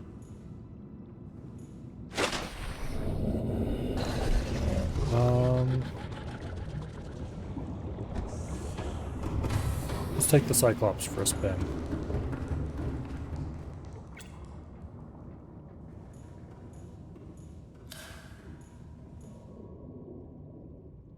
Engine powering up.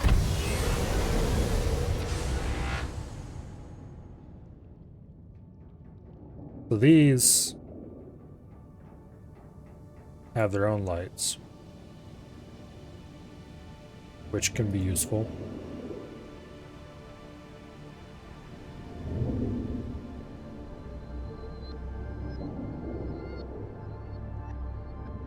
Let's go to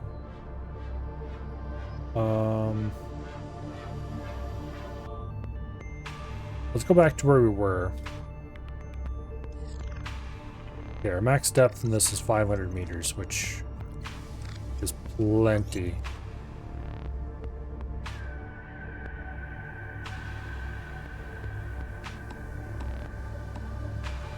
Yeah, you might see why I like the Keel camera the best. You can actually look around when you're going someplace.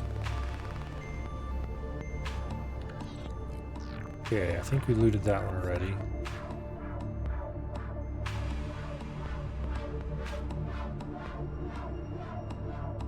Yeah, I think this way is heading toward...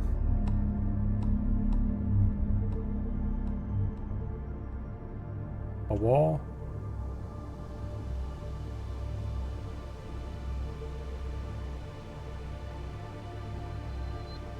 Rise over the ledge here.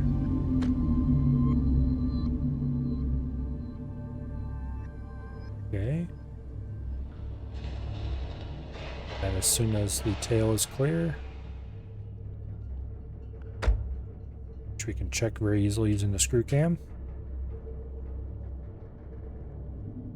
then we just descend into the depths.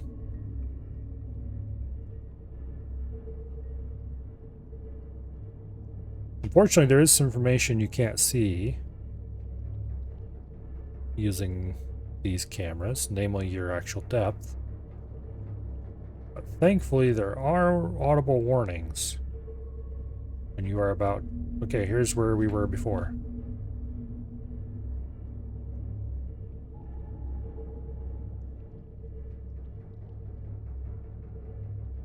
Yeah, that's where we found those rubies.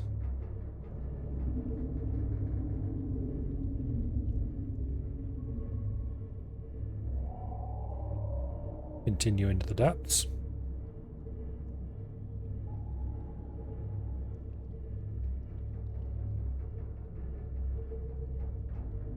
Before we get too excited about descending.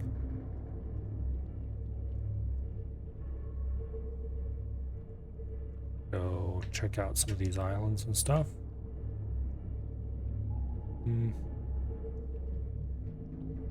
There's some caves. Turns we're facing the caves. That way our frontal lighting will light them up. Let the back up. Oh yeah, there's a horn here you can sound too if you want more noise for some bizarre reason. Engine powering down. We traveled here all ahead slow. We could have went a lot faster if we wanted to.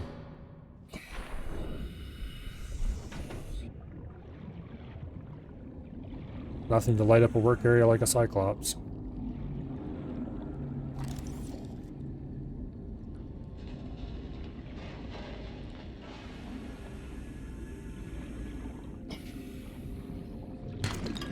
Bit of lithium.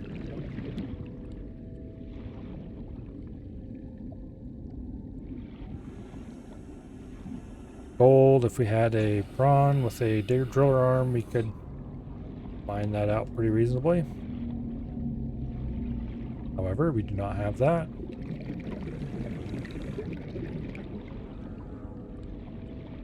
Let's see if there's any caves in this one. Bit of quartz.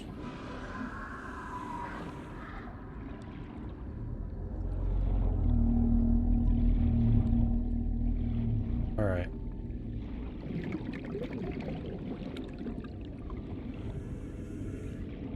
And this one looks like it might bear exploring.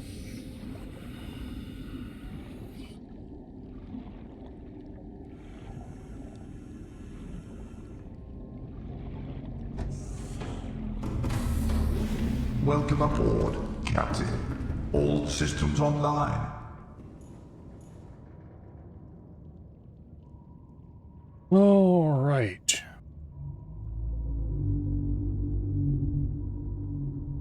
Let's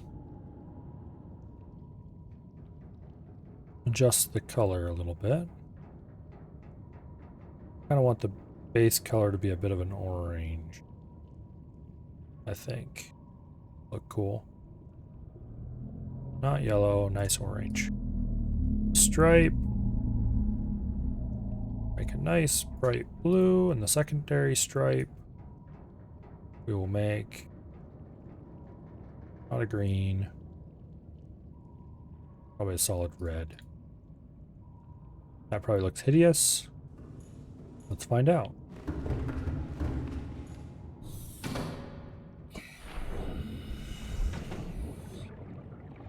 It really does not look very red, and that might be because of the depth.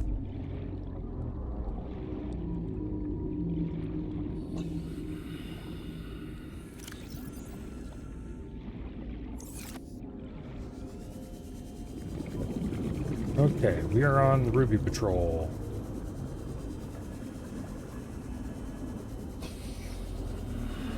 We're probably not going to find any out on the surface.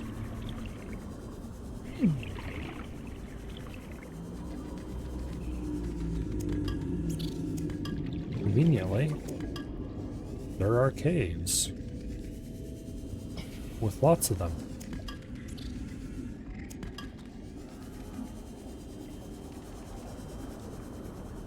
Actually, quite a lot of them.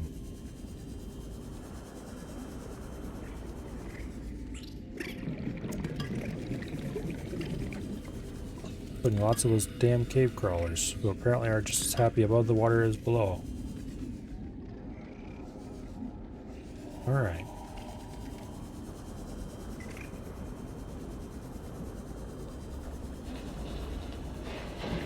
That was interesting and useful. We should give our Cyclops a name. Not sure what I want to call it.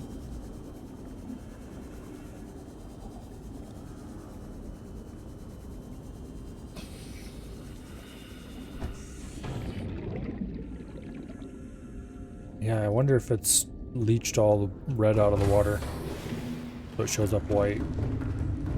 Which I don't know how realistic that is. In which case, let's make it a deep blue with a red stripe and a green stripe. That'll probably look even more hideous. Everyone loves hideous submarines, right? Okay. Well, at least you can see the colors. I think maybe my mistake was making it an orange.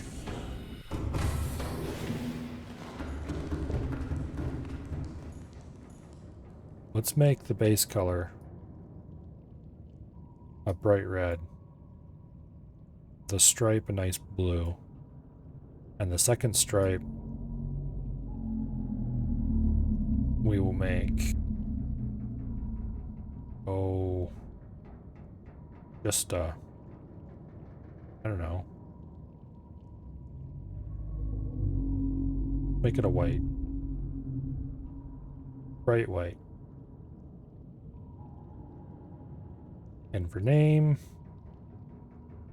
it'll be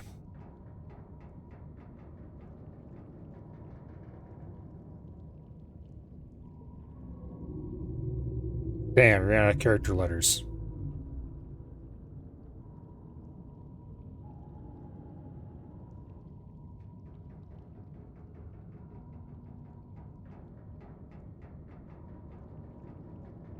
For short, 1.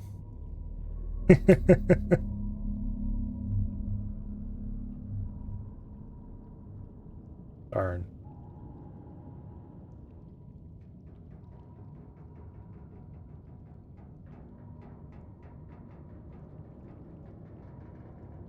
So we can't call it Roam Away from Home.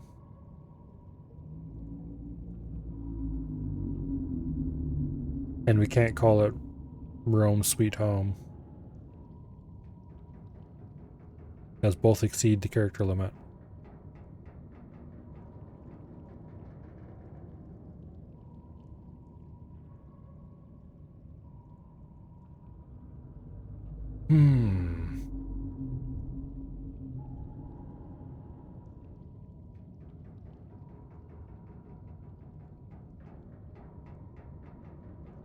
Not sure what I want to call it. The darn character limit stole everything from me. It is the true evil. Engine powering up. Ahead standard. Okay. Let's descend into the depths below. We're at 273 meters.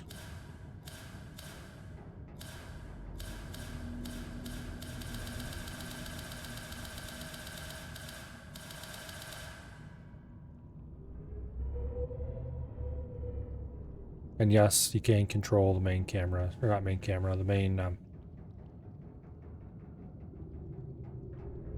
lights from the pilot seat.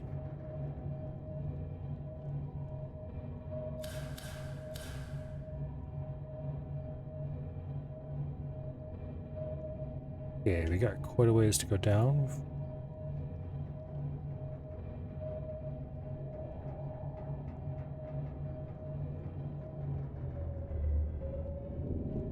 That looks like silver.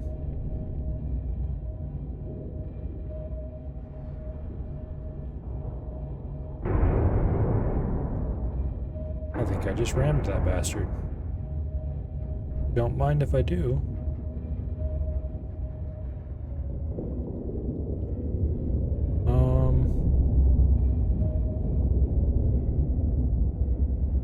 What is inside that crate?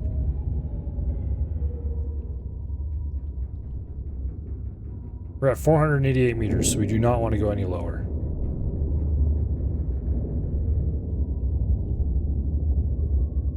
That is for sure.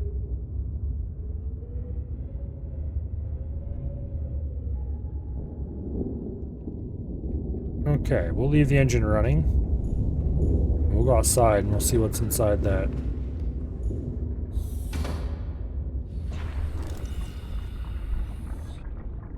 Crate back here.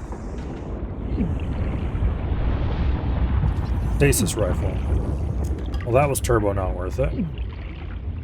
Also, it's very hot out here.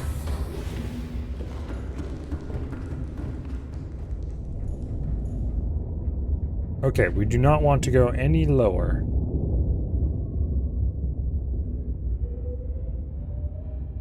Because we're only like 20 meters away from crush depth, this thing as it's currently configured.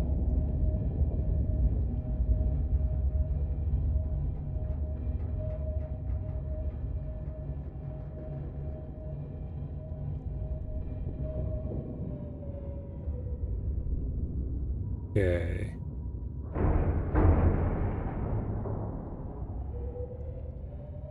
Did you just try to bite my submarine? I think you did.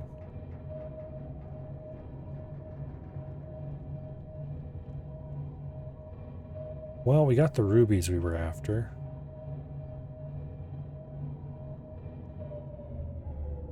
It doesn't seem like the gel things are here, though. Those would probably be in Oh, whatever it's called again. A not here place. Take a look at the map real quick.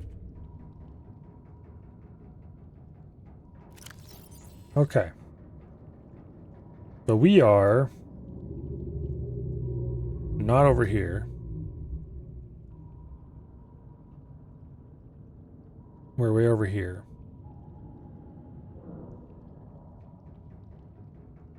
Which we switch to biome. This is the underwater islands biome. What we're looking for is, I think, the sparse reef.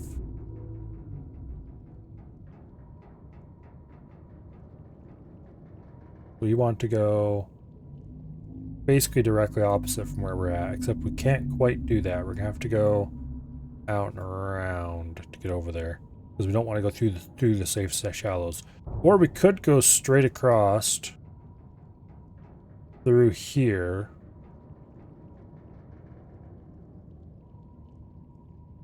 Yeah, that could work. Okay. Well, first of all, we want to start ascending.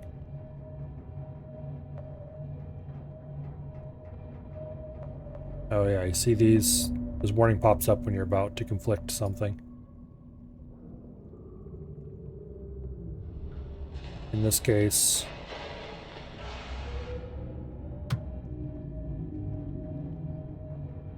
So you can kind of navigate using those warnings. Figure out.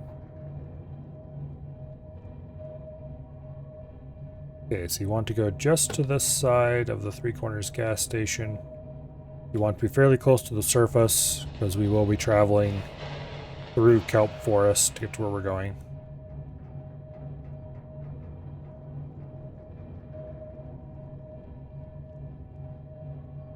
Yes, you can travel on the surface if you so desire.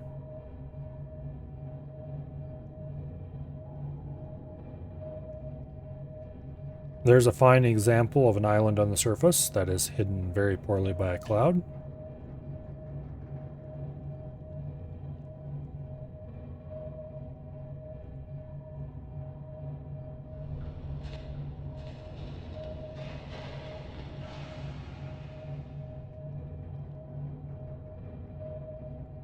Okay. We're going to try to shoot between two sections of safe shallows, traveling through kelp forest.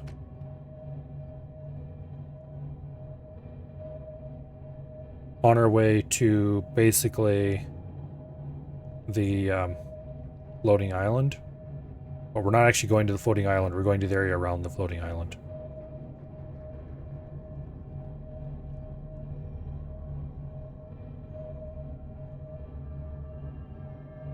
The very red sub, slightly. I tried to make it orange, but it came out white instead. And so I just made it red. Took you almost a week to get to this point in game. Well, I know pretty close to where everything is. That helps a lot. The first time and the second time, and sort of even the third time I played, I spent a lot of time looking for things. That this time I'm kind of like, I wonder where that is. Oh yeah, it's over here, and off I go. Like right now, I'm looking for a specific thing that I know what I need. If I didn't already know what I needed, and if I didn't look it up or something, which in this case I knew, so I didn't have to, I would have no idea what I would need. And I could just wander around lost for a considerable period of time. Okay, we're descending now. We're past the shallow area. Now I want to be able to see the bottom.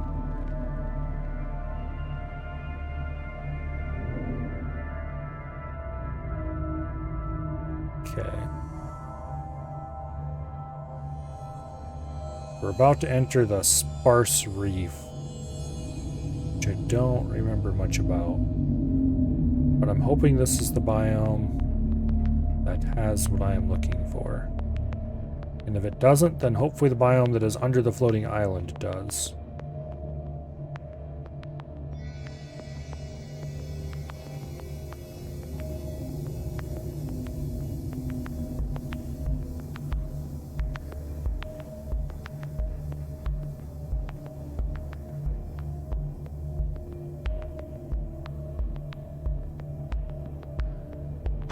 Okay.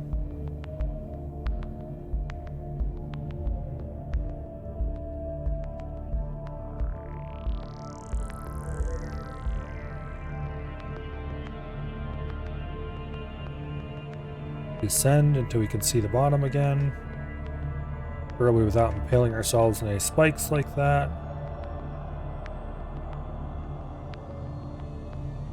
Always exciting descending into the unknown. This is the area we wanted to find.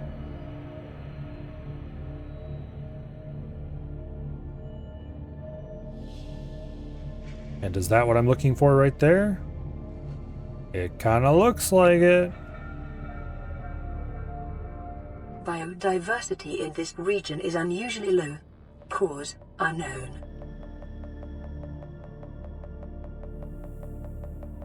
Engine powering down. Okay, I think we found what we're looking for.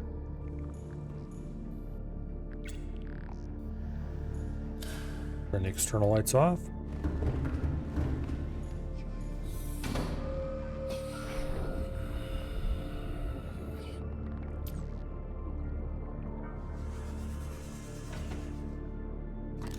Gel sack. This is exactly what we need. We need 2 of these.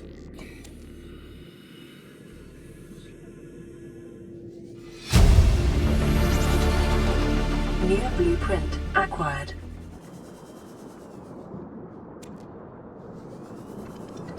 Okay.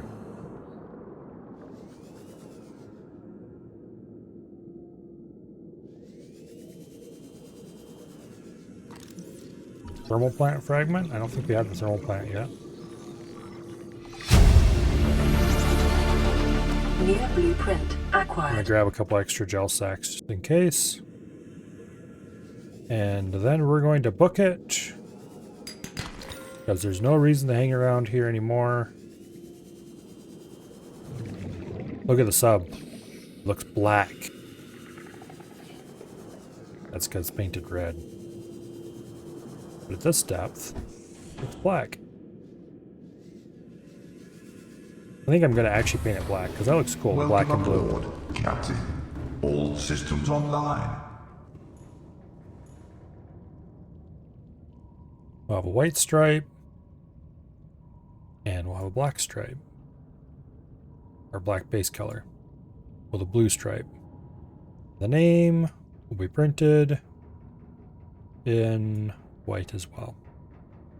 Which I have not yet named it, because I can't think of anything good. Or rather, I thought of something good, Engine powering up. but the game wouldn't let me.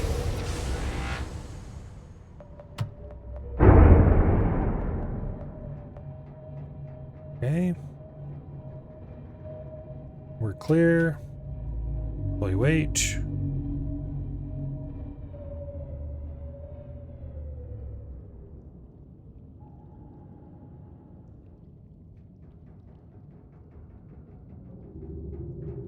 Descend.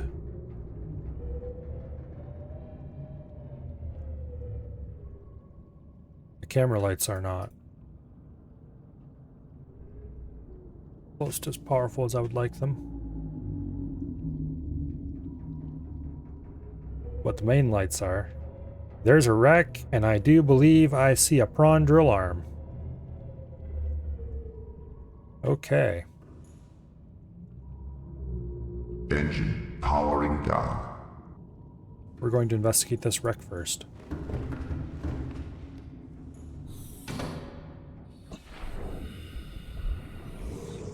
Anyway, speaking of a week, although prawn suit torpedo arm, okay. Supposedly, tomorrow, the Crab Champions beta is likely to New arrive. blueprint acquired. I'm guessing it'll be tomorrow evening. I might keep a close eye on that. And I might play some crab tomorrow. We're definitely going to drop a marker on this spot if I have one in my inventory. That is not a prawn drill arm. It's a prawn torpedo arm, and that makes me sad. However,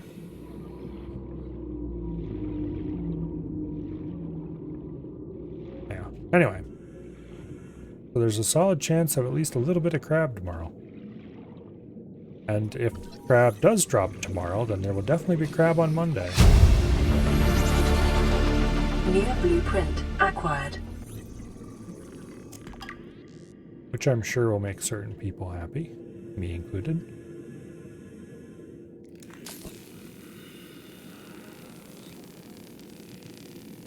I wouldn't hold my breath that it's actually going to happen tomorrow, though. 30 seconds. Because Noise said that 3 or 4 days ago. There's a solid chance it might slip a day.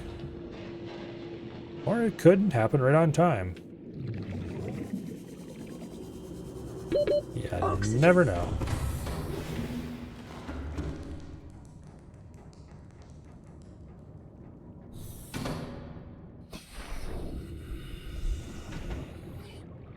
Okay.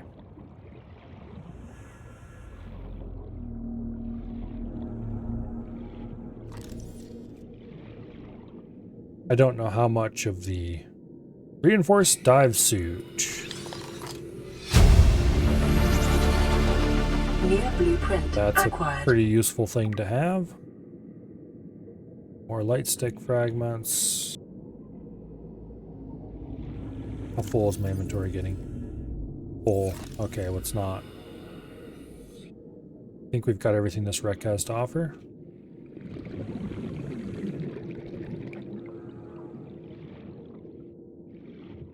At least out in the open here. There's definitely things going on in these caves underneath, though. Do I have a marker? Yes, I do. Okay.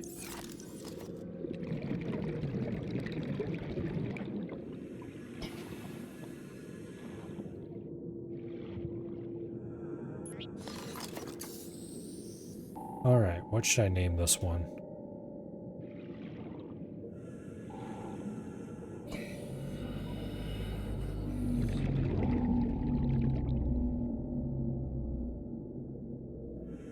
They have both ruby and gel sacks, so this is called the Aerogel Caves.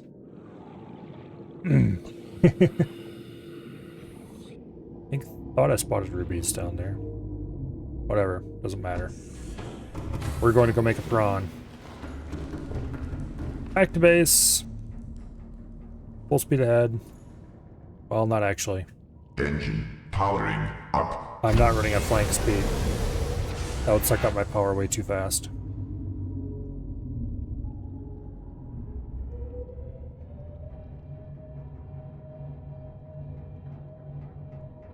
Okay. Back to Three Corners Gas.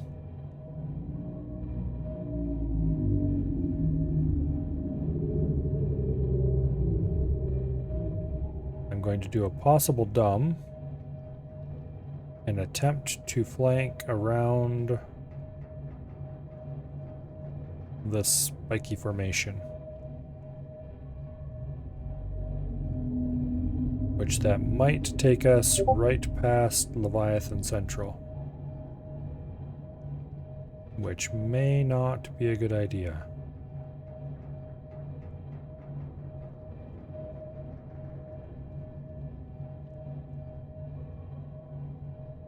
That is a warper down there. Screw you, you bastard. Also, that's another set of those got columns. the white version of the kelp.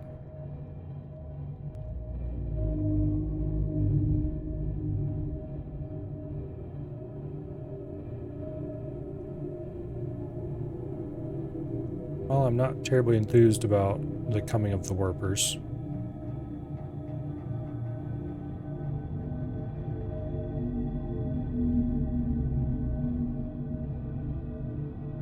Hoping I could avoid them for a while longer.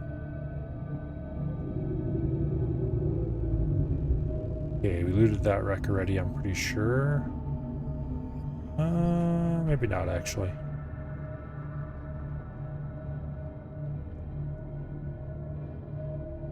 Like we're gonna be skimming the edge of some shallows here.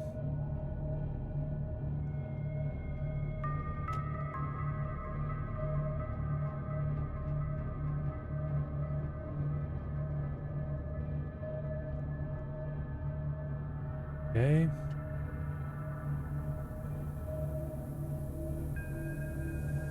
To clear the shallows, we'll descend again. Yep, here we are. And then three-corner gas is just right over here. Where, by the way, we should have enough rubies now to actually make a power cell charger. So I'm going to want to pull all of the, well, no matter what, I'm going to want to pull all of the discharged or partially discharged power cells from this thing.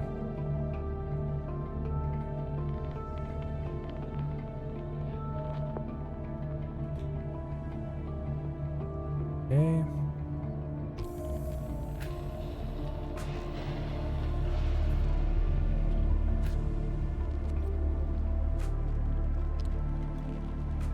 Engine powering down. We'll turn on the interior lights. Should take the time to start building storage in here. Probably start tearing most of the storage out of this. Because realistically, once I have the storage aboard the Cyclops, we're not doing it in here as well.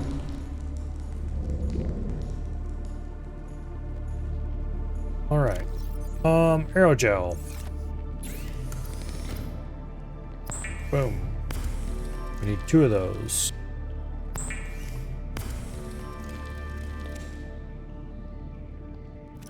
And then we need 2 diamonds. We need 2 plasteel.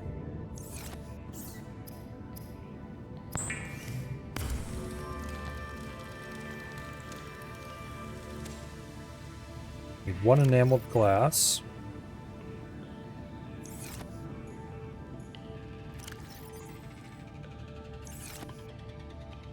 Two lead.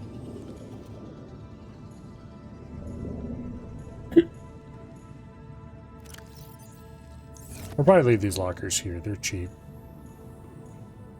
I don't know. I have to think about it.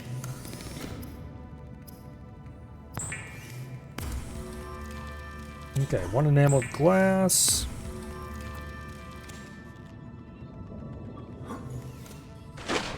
And the day that has been prophesied is upon us.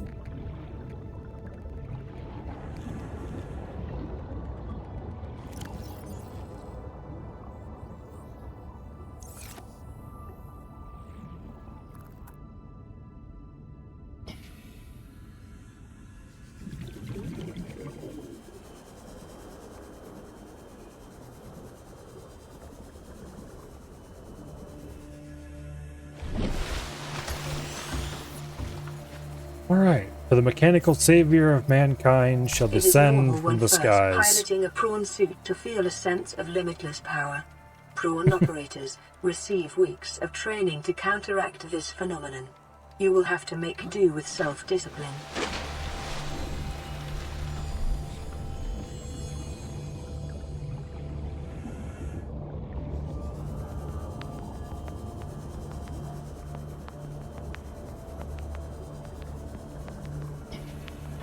Boom.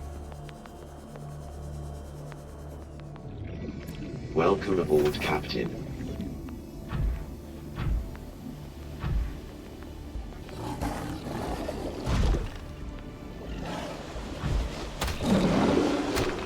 Yeah, screw you, buddy.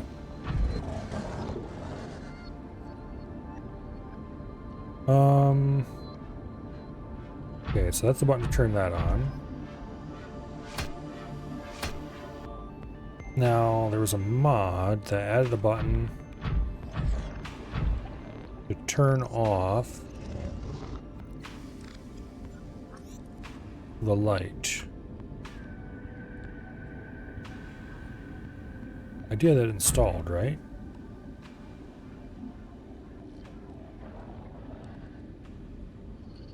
Yes, I do.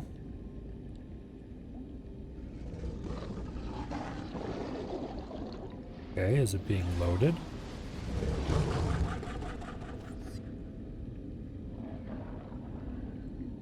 One moment, please.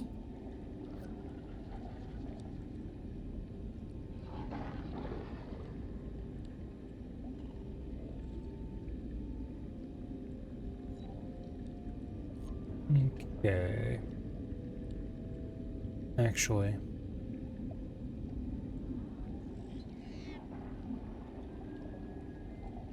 let's just go and check out my browser history, why don't we?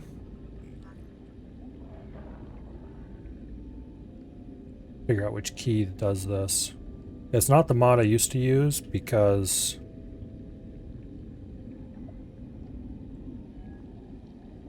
okay, there we go. Prawn suit light switch, Weapon X.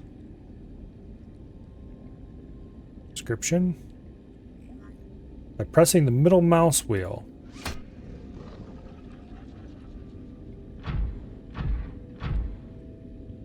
Get no work. Okay.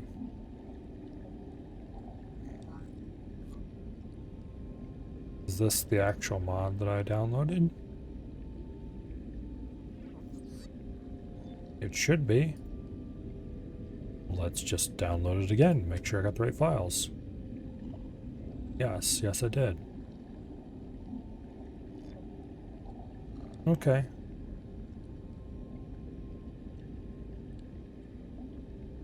Actually, wait, I think I might have installed the wrong one. I downloaded the right one, and I also downloaded the wrong one, I think.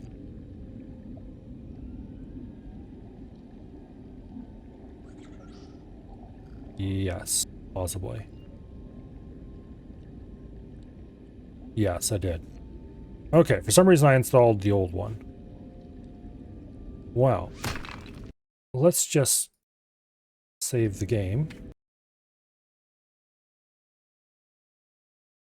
I just saved, you piece of shit. Also, it's a good thing I just saved because that was a long time between saves, and I forgot that this does not have autosave at all.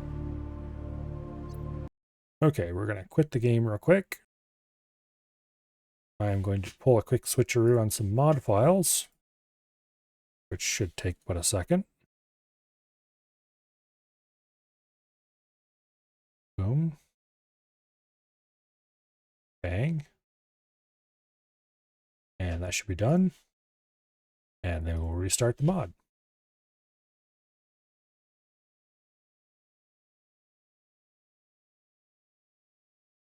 Boom.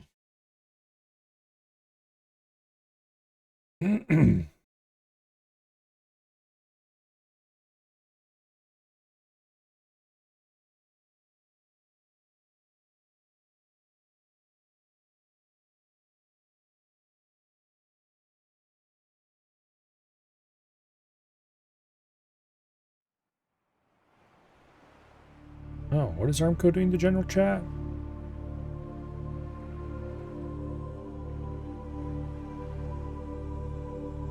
Okay. General channel, plays discussion, yeah, whatever.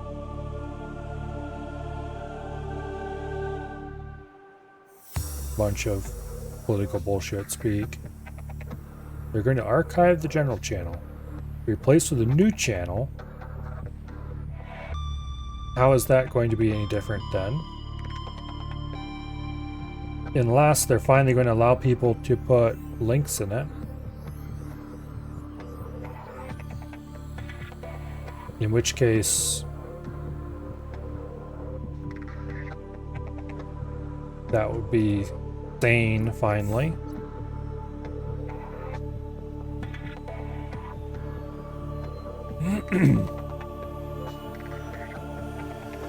Passing 100 meters. Welcome aboard, Oxygen Captain. efficiency decreased. Yeah, shut up.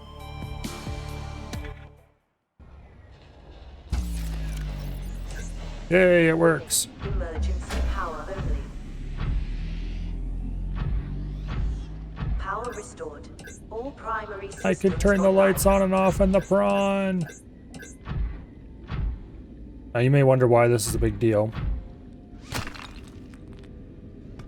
It is a big deal because you can't do it in vanilla. And sometimes you don't want lights blinding you in weird situations, and sometimes you can see better with them off. Which is why you can turn them off in the Seamoth. As to why you can never turn them off in the prawn, I don't know. The devs just never implemented it. Probably because the default button to turn them on and off is right click. But why they didn't just bind it to a different button, I will never know. In this case, it is now bound to a different button. Mods to the rescue. Welcome aboard, Captain. Anyway, I always saw General in Armco as useless because you couldn't do anything there.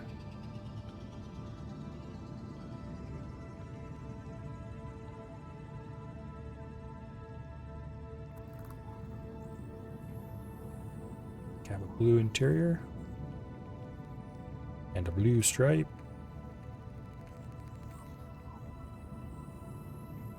A lighter blue color stripe.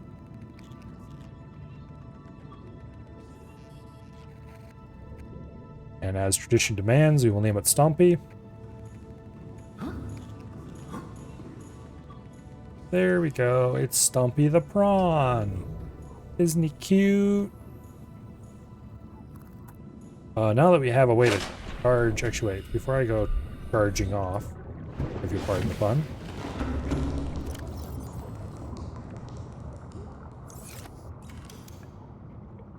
Let's go ahead. Advanced wiring kit. Do I have the stuff here to make that? I think I do.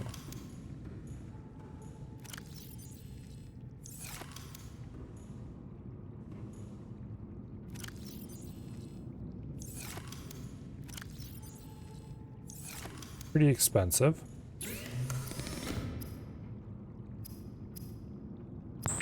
A wiring kit. Copper wire. A computer chip. Make the advanced wiring kit. And that will allow us to build the power cell charger. Stick it on the wall. We'll do it over here on this wall for now. Right, dead center.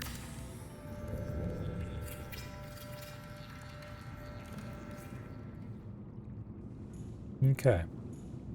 Anyway, I never liked General because you couldn't do anything there, as in, if you were talking about something and you wanted to link something for the people to see that you might be talking about or whatever, you Welcome couldn't aboard, because there's Captain. stupid no links in All general systems rule. online.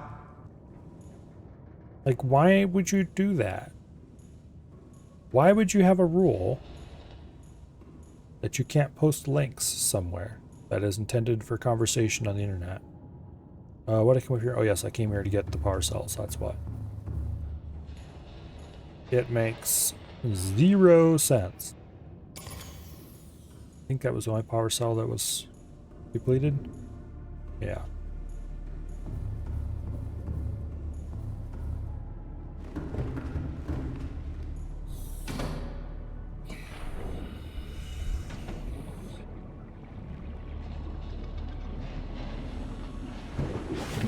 Okay. Now, boom, put that in, we'll let it charge, it'll take it a while. How much titanium do I have? None. Except what's in my inventory. Okay. Grab some quartz. Grab our gold. Grab our silver.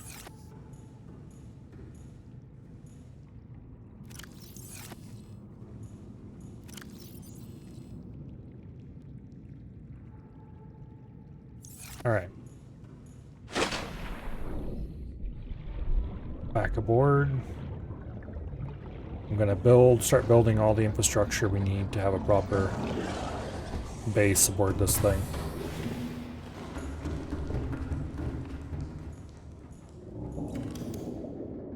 Okay, fabricator. I like to have my fabricator here on this wall, usually. Need a table coral sample. Well, that's not too hard to get. Additionally, lockers.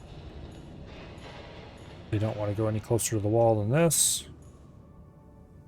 That's fine. Can I put wall lockers on the walls? Yes, I can. However, they don't actually want to attach to the wall either, because this thing is weird. How are they going to do wall lockers down here, actually?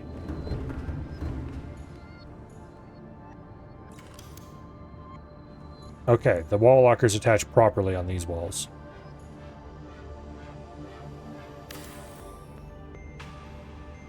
And you can get them too high. Yes, good.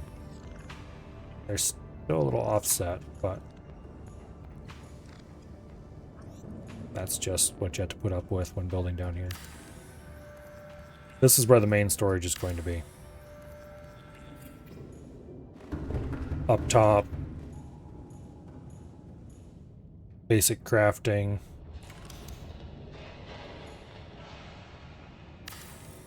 Overflow storages. Most of the crafting machines will go in this room somewhere.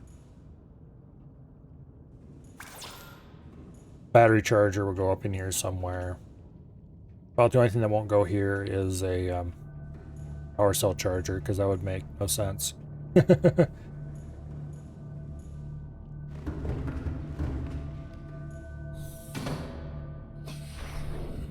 Okay.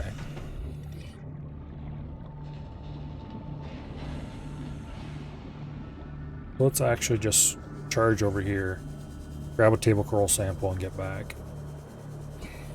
There should be one up this slope somewhere.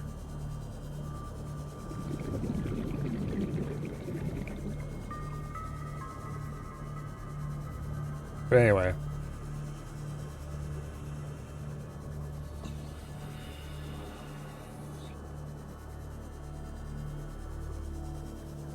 Really, the only purpose General Narmco ever served was for people to hang around and act like weirdos.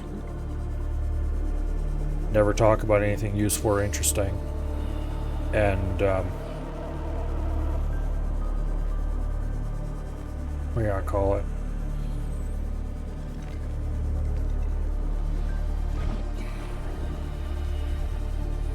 Tell people that they want to go to the Star Citizen channel.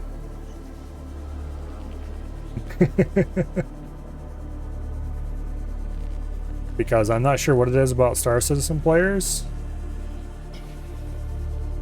but every last Star Citizen noob that ever showed up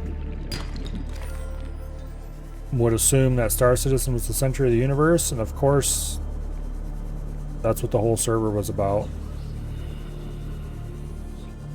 And would immediately start asking extremely strange questions that only made sense if you were, like, they didn't make any sense about, they wouldn't say what they were asking about, of course. Why would you ever do that? That might make people make sense of what you were asking.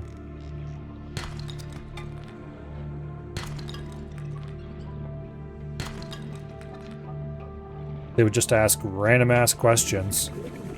And that the only reason anybody can make any sense of them was because everybody knew that that's what the Star Citizen people did.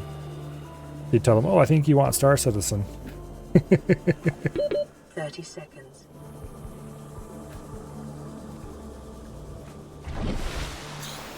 Which is both funny and not funny.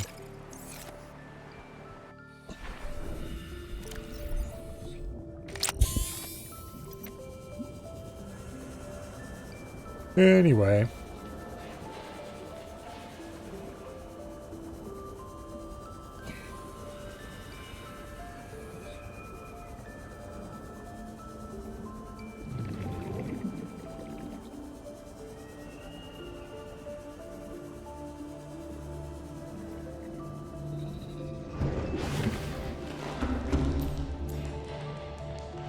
Now,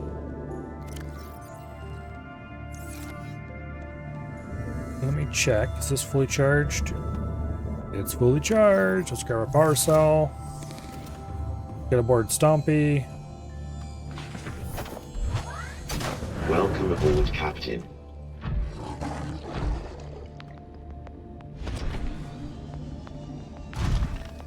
And then let's get Stumpy aboard.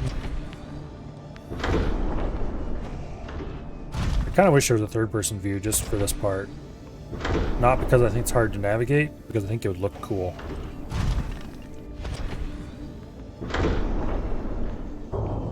Too far forward. This is not an ideal spot to be taking off from for this. Okay.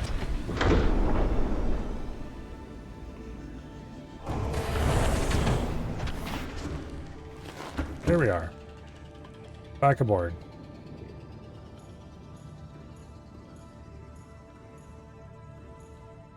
And we reload a power cell.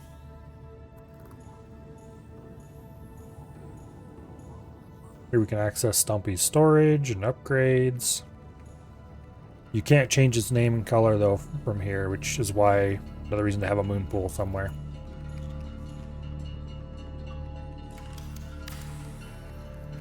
Boom. Okay. Dump these materials. And let's go back for another load. And soon we'll be ready to set off and never return until we're running low on power.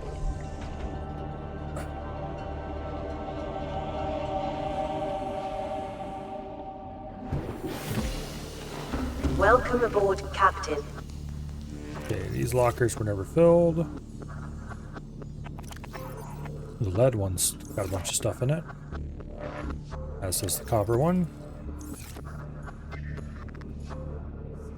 Okay, battery charger, gear. Take most of that. Got a little bit of more resources here to grab. I'm probably gonna... I don't think I'll take the battery charger. I won't take the batteries from it either, because we have tons of those. We'll have fully charged batteries waiting to use. Eventually we're going to get rid of all those batteries and replace them with ion batteries though. Okay, these storages on this wall will be used for excess gear we don't need at the moment. Oh, we have the Cyclops Energy Efficiency module this whole time and I forgot to install it. Well, let's go install that right now, why don't we? That's a useful and important upgrade. There. Engine efficiency is now 300%. That'll save us a little bit of power. Not a huge amount, to be clear. It sounds great, but it's not as great as it sounds. Okay. Let's put another locker in over here.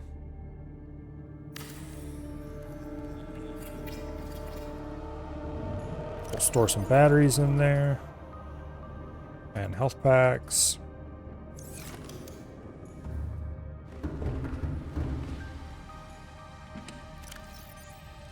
Boom. Okay.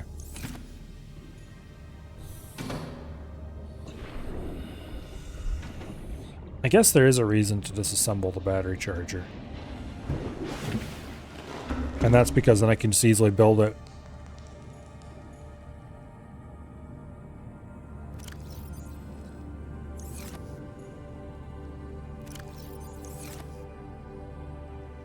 Okay, you know what? Screw it.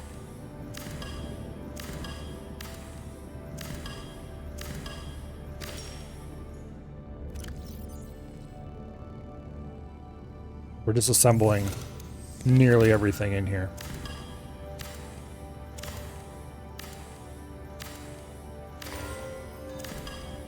There's no reason to have storage that we'll never use.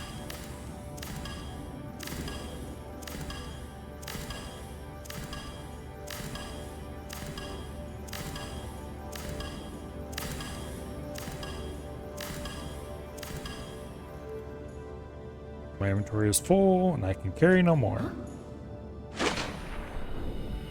So soon all that will be down here is a moon pool with a charger for power cells. Captain, all systems online.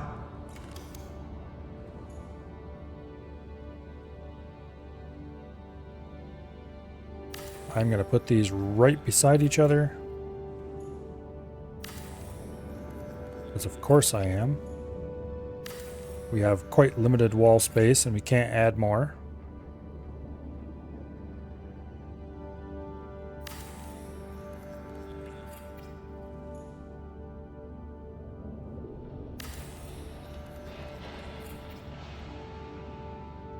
You know what? I'm going to move this whole row down.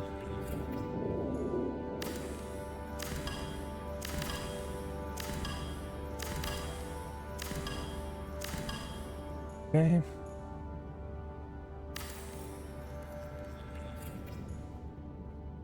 Tell you what, this mod that had snapping is so good. It is insane.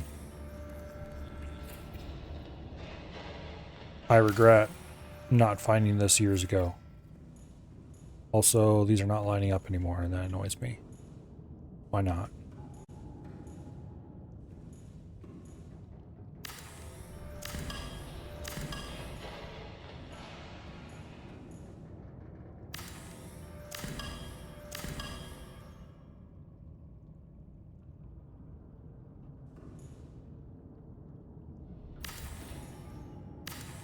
Okay. I don't know, something just got misplaced. Now they're lining up again.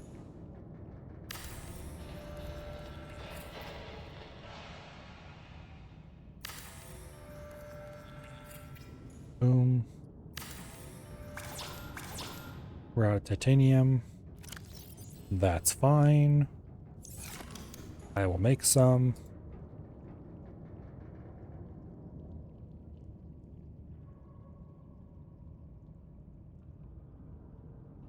SiO4, CU, EB, AU, oops, AG. Okay, we don't have any titanium. We do have some quartz. Got some gold. NaCl. Okay, salt.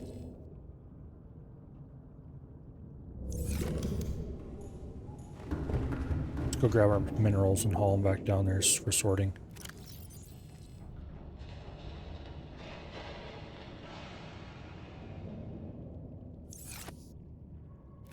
Okay, you, and you stay here. You all stay here. Build the battery charger before I forget what I need for it.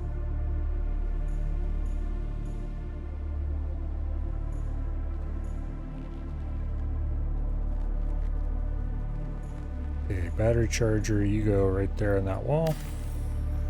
It'll be convenient to get to you.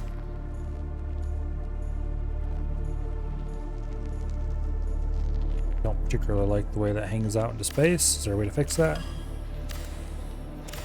Probably not.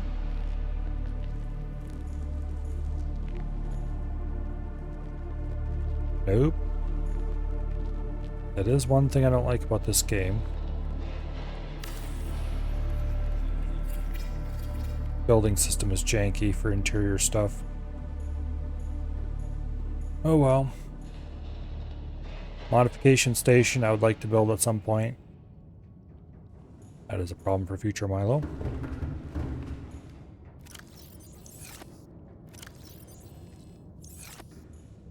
Okay. Copper. Lead. Gold. Silver. Things that are none of those. AL203. Carbon. Okay.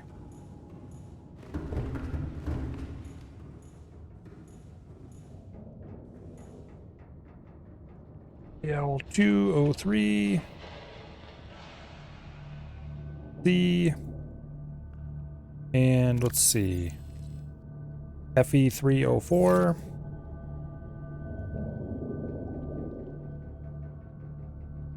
Go. Boom. Boom. And boom. And we have 2 more empty lockers and a half-built empty locker, which I will finish momentarily.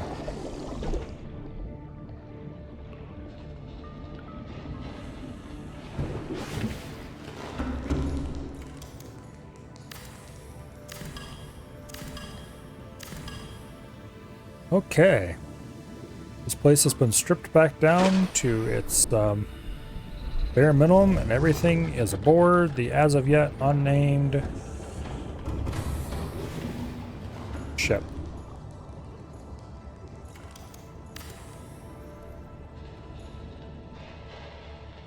Okay, we have enough stuff. We can put in another wall locker right there. Lovely. We have 4 unnamed lockers at the end, and we have 1 for every main resource we have acquired so far. So much storage. Hopefully it'll be enough. Hopefully it will be enough. Oh, that's another thing we have to come back here for. Make upgrades for our stuff. Damn it, I forgot about that. Okay, do I have anything that I really need to build right now? In the way of prawn suit arms. I need to make more storage modules. I want at least 2 of those for the prawn suit. We don't have the nickel ore needed for the depth suit module.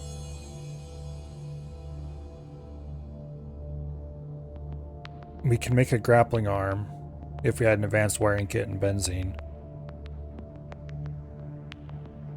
We really can't make any good arms yet. We need crystal and sulfur and nickel to make the jump jet upgrade, so that's a ways off yet.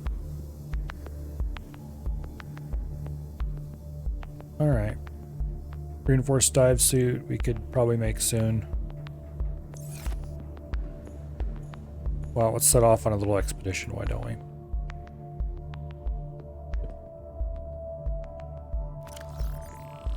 We really need the drill arm for the prawn suit.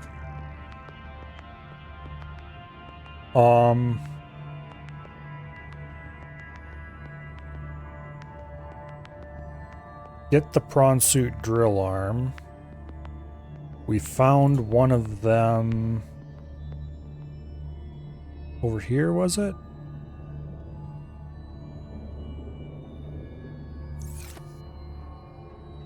No, let's just take Stumpy by himself and go exploring a little bit.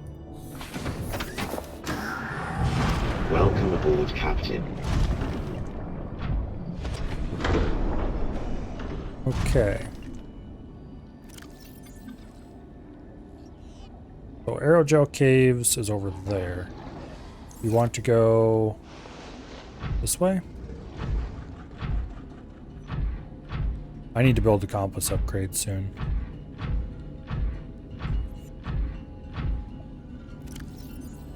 Okay, this should give us a better idea of where we are.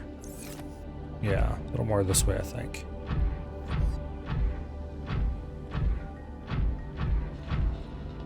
The prawn suit in the original game isn't quite as cool as the prawn suit from the expansion. Fortunately, if only I could, I would, oh wait, here.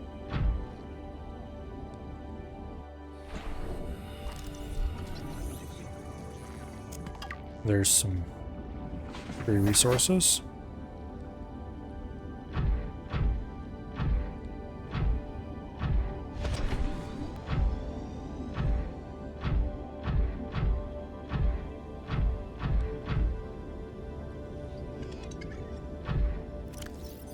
Okay.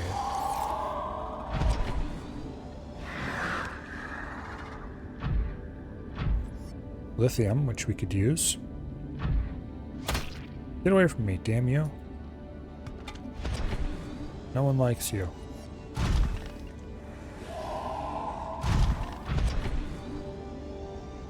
I had the grapple arm.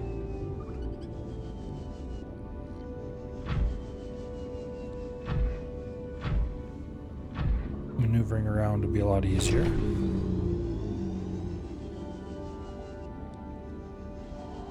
And the jump jet.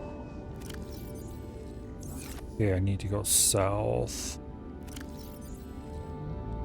So we're looking for Floaty Island, but not quite.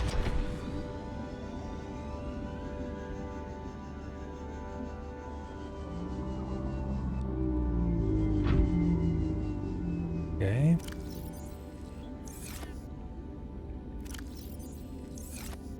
Once again, over this way, I think. Unless it's actually over that way.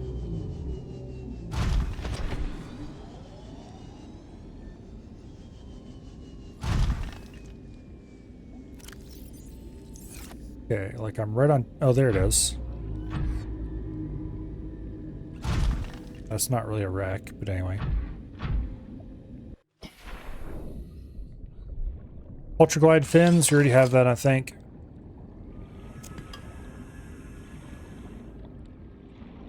Anything interesting in here? More lore that I'm not going to read.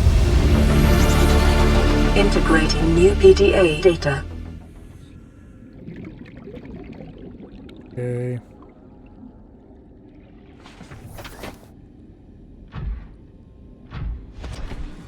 Well, that's what I wanted to see if I could find out if there was a prawn suit arm over there or something. Doesn't seem likely.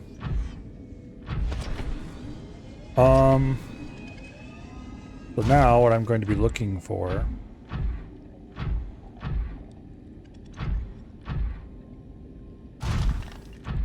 is resources that we can use to fill our new resource storage.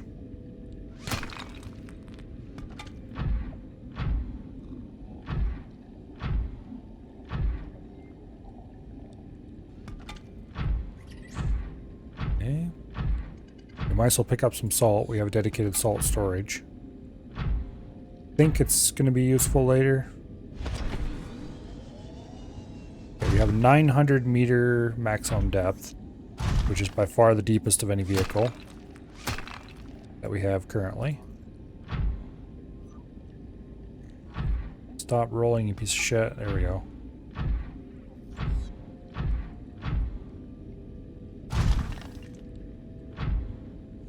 Creature egg. Not interested. The fun thing with the prawn is you can get yourself to depths where it is very hard to get yourself back out. Fall down a hole or something and then you're like, how do I get out of here?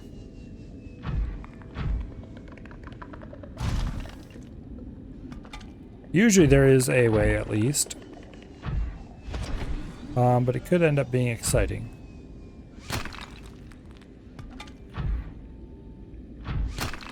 Oh, hello.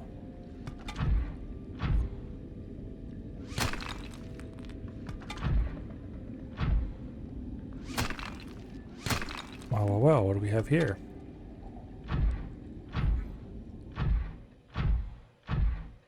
Okay, you may notice we are not underwater anymore.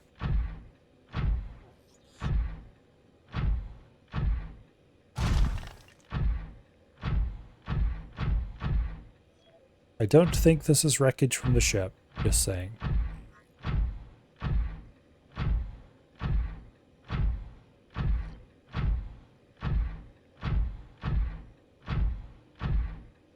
we will come back here much later from the other direction. Do I have any beacons to mark this with? No, I do not. Okay. I'll have to remember to bring some when we come back to this area later.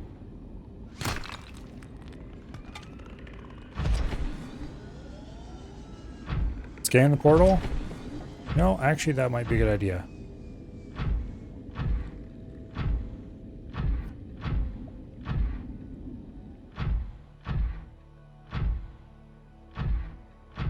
If I remember correctly, these are used for late in the main quest. We will see plenty of these later. And we will use them all to get to them from the opposite direction. But anyway, we just scanned an alien arch. And nothing happened. Okay, we can't scan that doorway. Who knows how much pressure that force field was holding back. There's some lithium I would happily mine if I had a drill arm. Alas, I still do not have the blueprint for that yet.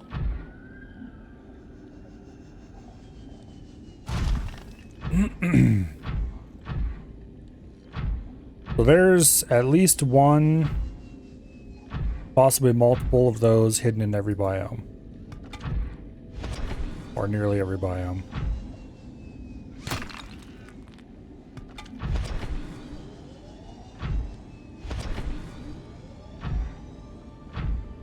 And they are there for main quest reasons that we will find out about later. Although it might be a while.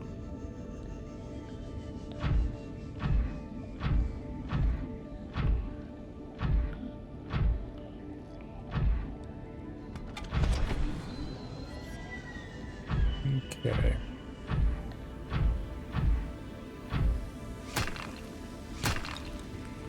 More diamonds that I'm sure I will use later. Come on, just pick the damn thing up.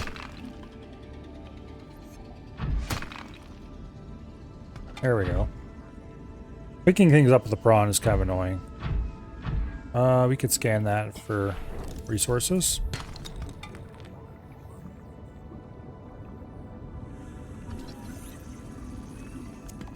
There we go.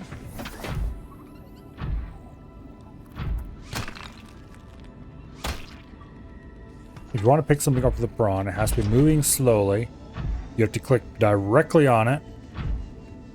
And it can't fall out of range of the prawn's relatively narrow grasping angle before the arm does its extend and grab animation.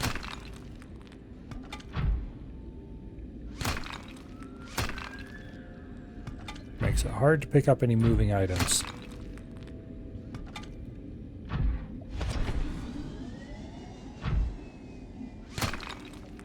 Inventory is full. Okay, well, there's a solution to that problem.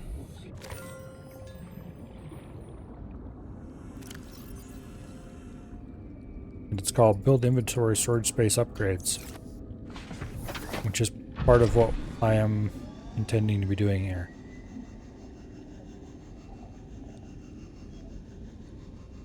There is one thing about the prawn from the base game.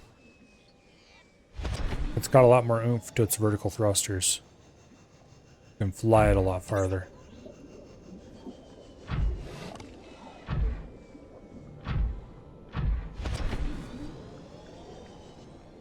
Okay.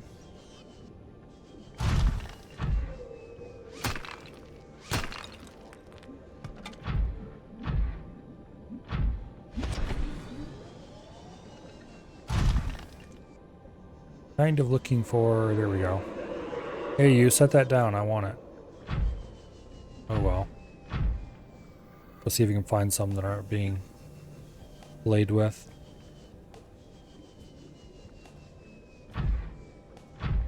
Like this one. Or titanium? Don't mind if I do. I really need to get the grapple arm. I've got a mod that makes it so the grapple arm can pick things up. I can run grapple plus drill and not sacrifice the ability to pick things.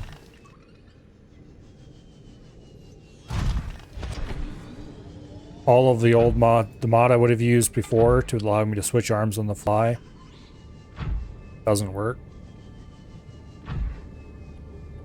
And all of the mods I could find that added that functionality in various ways since then are incompatible with other mods I wanted to run.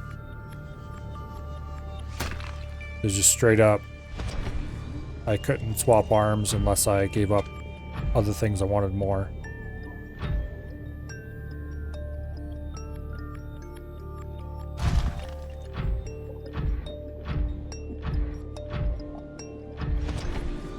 Which is kind of annoying, but oh well. Alright, back to the ship.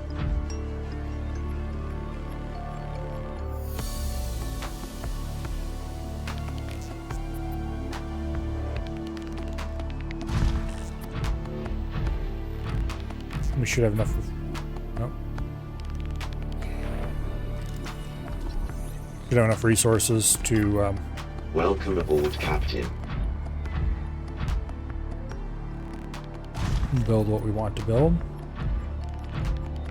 Which I don't remember what that wasn't again anymore. What was I doing this for?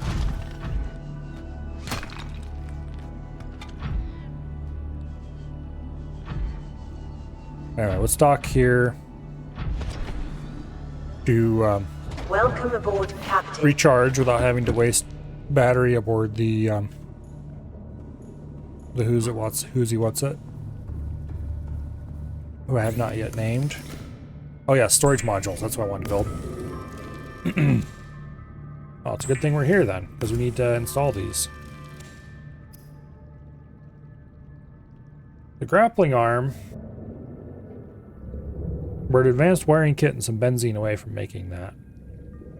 I know where I can get benzene. And I'm pretty sure we have all the ingredients for the advanced wiring kit on hand. So maybe that would be a good idea.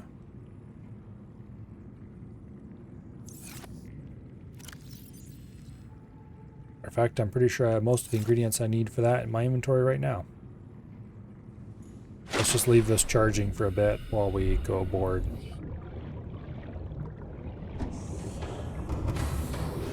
Welcome aboard, Captain.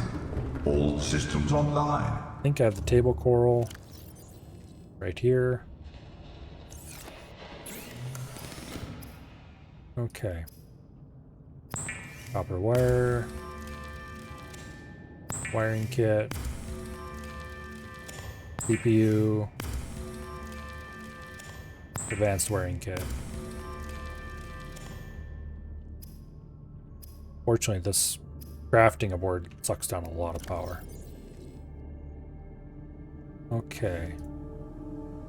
We have the advanced wiring kit. I would just need benzene, was it? I know where I can get that very easily. And a little more titanium, which I can also get very easily. Alright. Let's go get Stompy. And I have just realized what I'm going to name the Cyclops. Might be a little weird, though.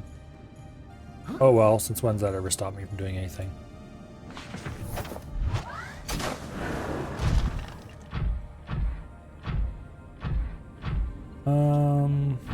There it is.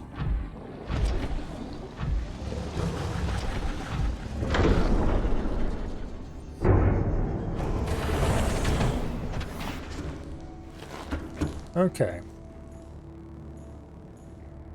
Open storage. Pull out stuff inside.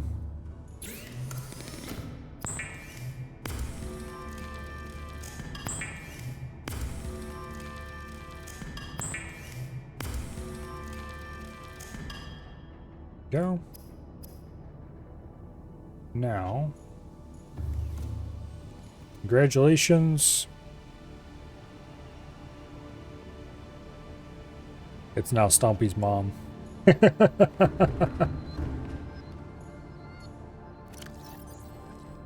Okay, titanium. We actually have some to store.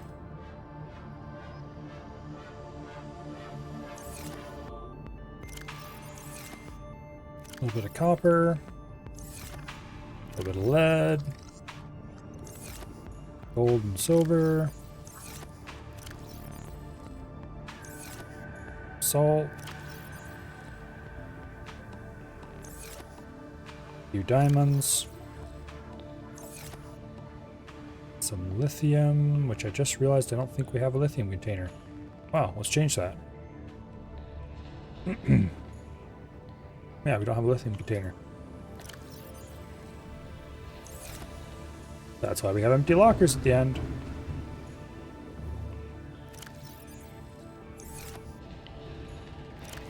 Alright. Benzene. Must acquire. Engine powering up.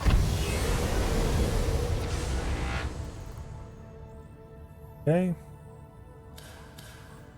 Now.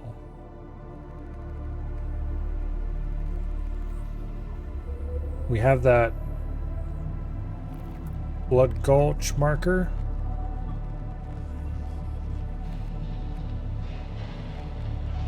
That is exactly where we need to go right now.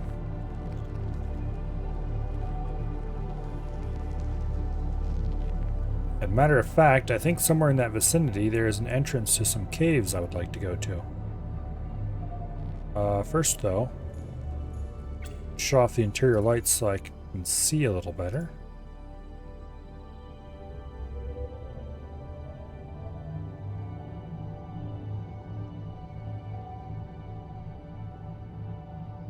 Okay.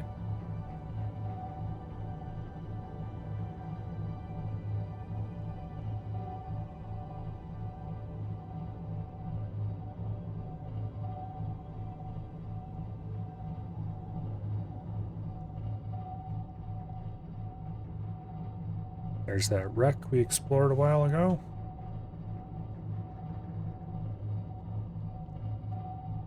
Almost rammed into it.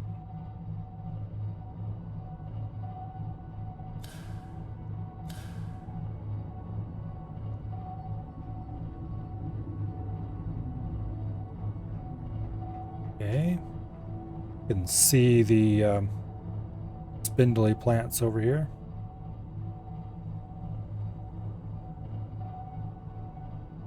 Whatever they're called again. The electric eel thingies, who are not our friends.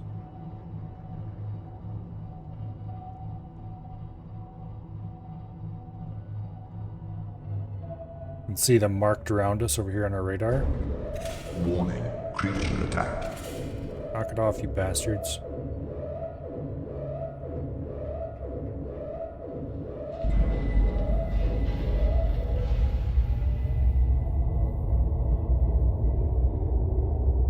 This is where I should probably rig silent running.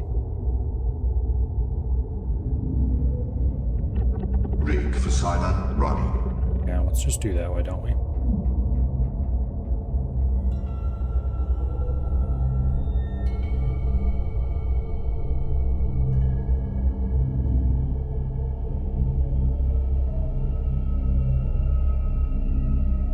All right.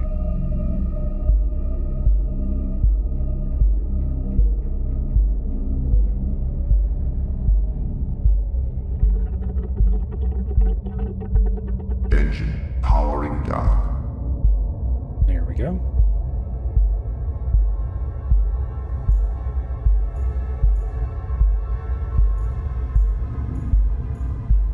Looks much cooler when it's rigged for silent running. We'll leave Stumpy on board for now. We'll just go out on our own. We just want a little bit of stuff here. Blood oil. New blueprint acquired. Which we'll use to make benzene. Deep shrooms. I don't remember what these are good for, but they're used to do something. We'll grab a couple of those too. New blueprint acquired.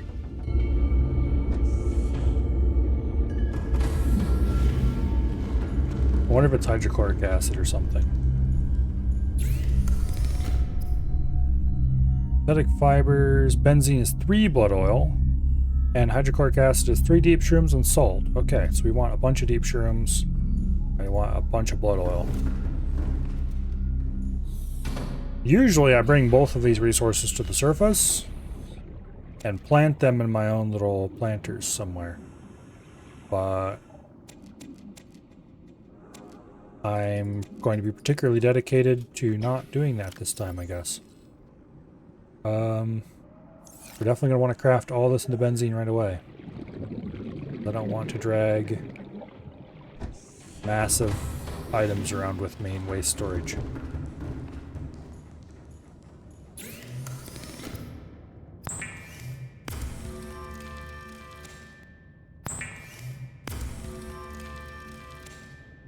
Okay.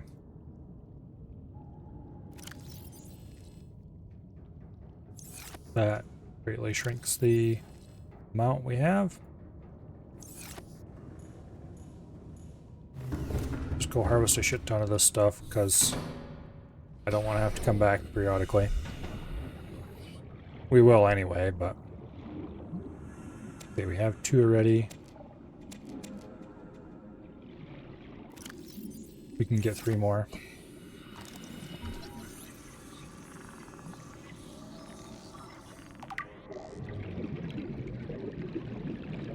Okay, and you. You.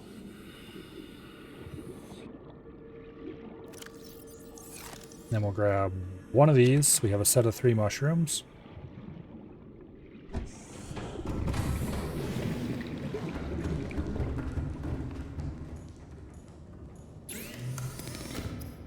Make another benzene. Or 2. Or 3. Or maybe even 4. Nope, just 3. Okay. That should be enough of that.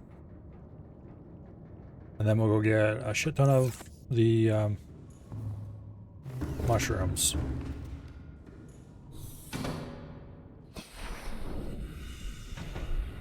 Okay, 1, 2, 3, 1, 2, 3, 3, 1, 2, 3. That's probably enough for now.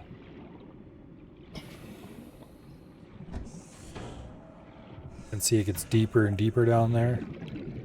There's a cave somewhere in this area, I think, that I want to go to. Welcome aboard, Captain. All systems online. Okay, we want a benzene, advanced wiring kit. What else do we need? I can't make it here, that's right. We have to go back to base to make it. 5 titanium and a lithium. Alright.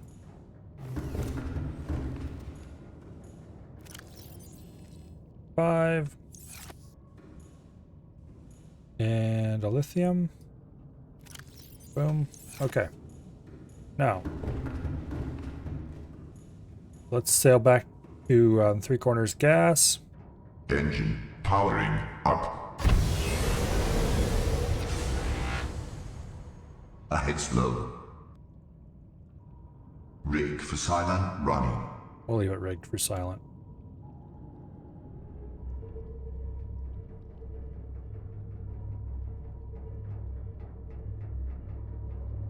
This should attract less attention, and then we'll just slowly turn around. Now this radar over here shows us enemies in relation to us. And the one we get if you press F in the middle shows the terrain around us. Ahead standard. Okay, back to Three Corners Gas.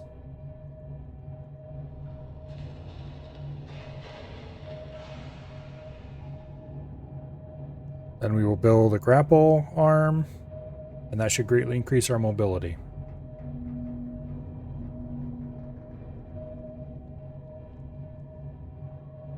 Or at least increase our mobility a little. our mobility will be increased. From there...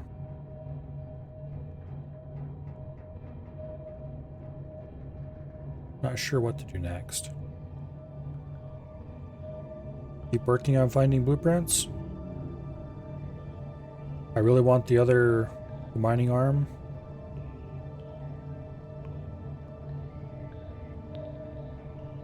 Anyway.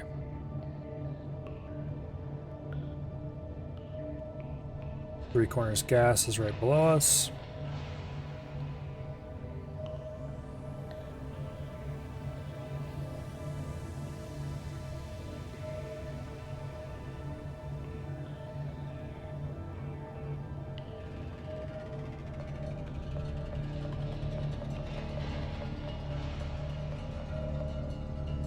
Okay.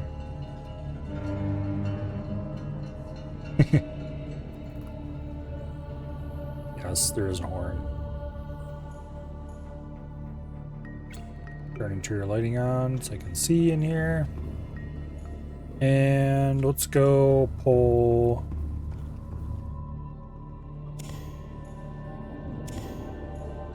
the power cells that are worn down at all.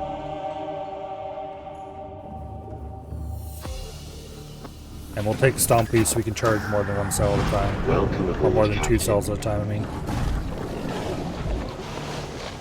I'm gonna be a piece of shit. Get away from me.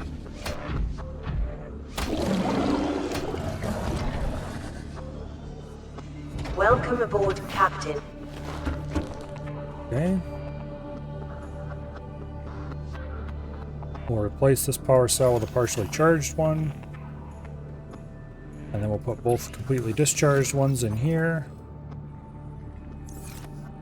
And I can't wait to get the big power cells until we have the ability to automatically recharge. Okay, prawn suit grapple arm. That and a drill arm are what we need. Thermal reactor is nice. Depth module is nice. We're not going to need that for a long time, though. Jump jet upgrade's amazing. We'll probably end up with the jump jet and the depth module and the thermal reactor and then one storage module.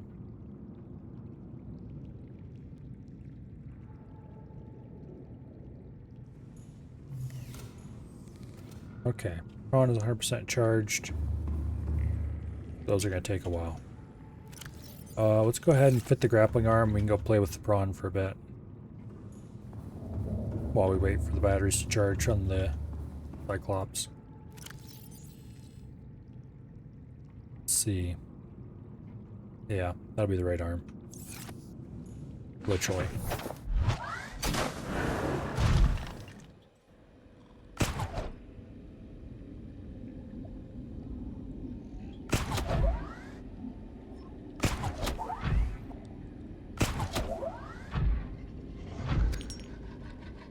Okay.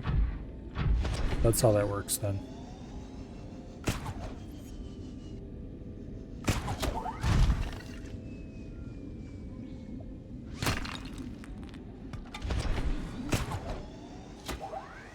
As in how the pickup stuff mod works.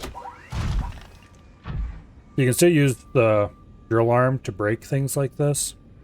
You just can't pick up the result afterwards. But you can use this to pick it up with the mod that allows that.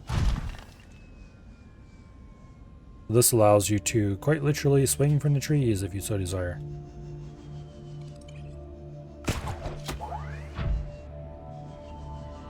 And climb up vertical surfaces. No more shall you ever get stuck underground.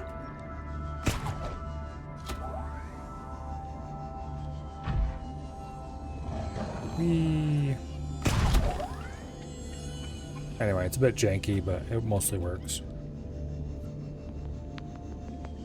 Like, if you want to climb up something like this, you can boost most of your way up, no problem. What if you run out of boost halfway up? You can just grab on with your rope and dangle there until your boost comes back, and then we go.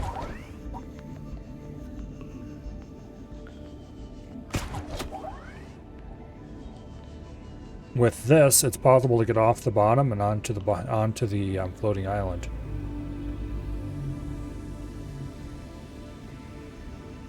With the prawn. This greatly opens up a lot of opportunities for prawn traversal.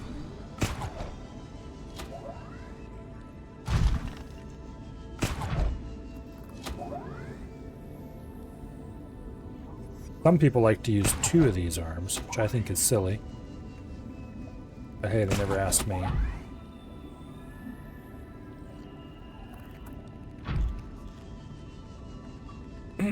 Alas, we still don't have the drill arm, so I can't find that.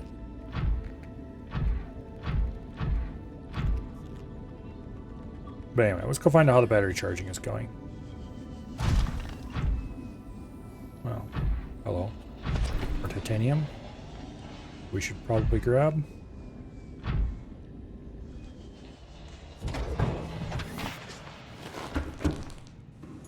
Battery charging is going well. They're up to 65% each. Now, what is this fragment? Moon pool. Give me the titanium. And the lithium. And the copper, which we'll want later. It's really annoying when you're way down in the depths. And then you realize you need some basic resource. And you can't find any near you. And then you have to turn around and head up to the shallows or something to find it. Not a good time. That is why you make sure you load your vehicle up with as much as you can possibly carry before you set off on any expedition.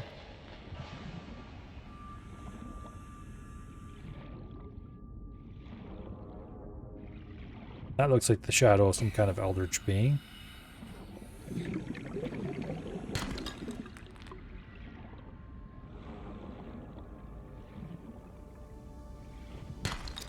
Not sure why, but the scanner is one of the best hand mining tools in the game.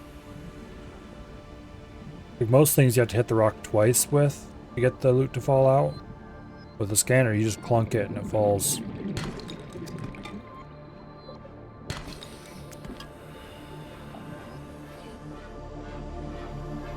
I wonder if the builder would work. Okay, builder works the same way. But like the knife, I think you have to clunk it twice. Now watch it only take once. Okay. For some reason I thought the knife... 30 seconds. Yeah, let's go to the surface. It's been quite a while since we've been to the surface for oxygen.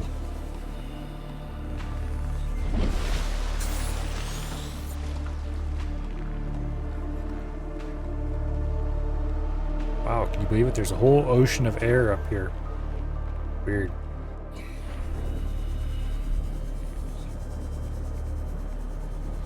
Okay, we're probably done recharging the boat now. Grab a few resources on the way down. I doubt I will need to make batteries, but just in case, we'll grab some of those mushrooms. Don't think there's anything else that needs those.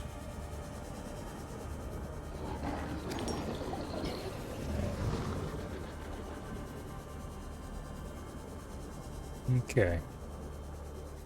Got our power cells and getting stumpy and get out of here.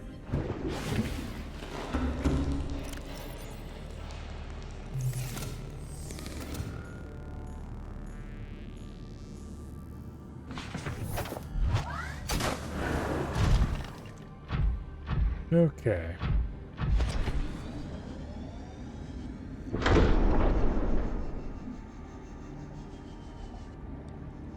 It can be a little hard to make it back into the docking bay. Welcome aboard, Captain. All systems online. Do we have anything in the inventory? Yes, we do. Clear that out. Okay, anything stay up here? Yes. So slot the power cells in their appropriate slots.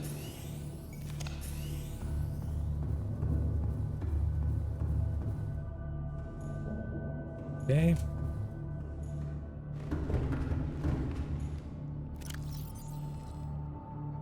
Go ahead and store the things where they belong.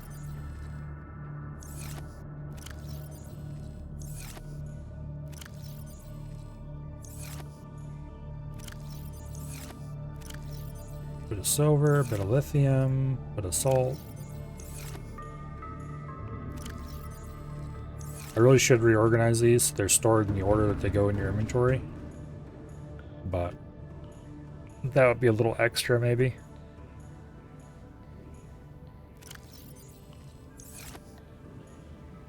All right. So where to next?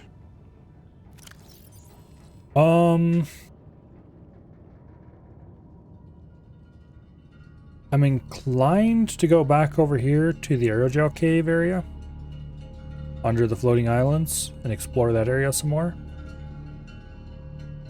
I think that area has some interesting stuff in it. And this time, instead of going here through this pass, we'll go out around this way, which could be more dangerous, but also could be more interesting. So, engines are online.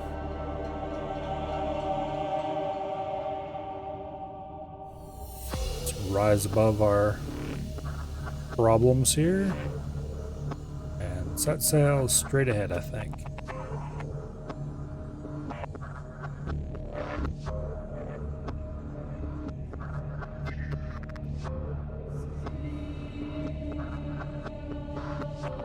So we want to go over to there.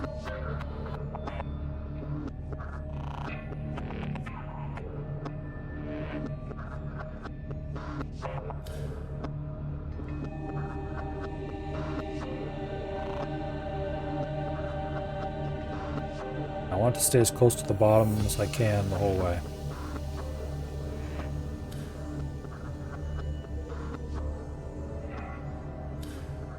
Without ramming into anything.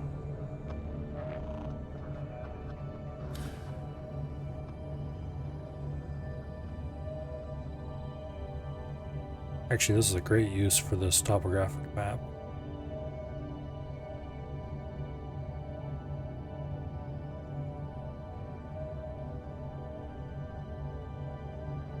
Okay. Hello. Rig for silent, run ahead slow. Screw you. Warning, creature attack. Yes, I may have noticed that already. Holy crap.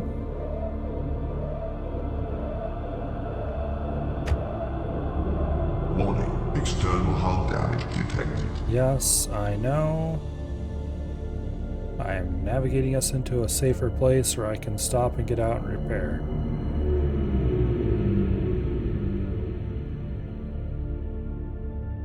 Because right now there is a red marker right on top and behind us. Look at that bastard. He is right behind us. Screw you, go away.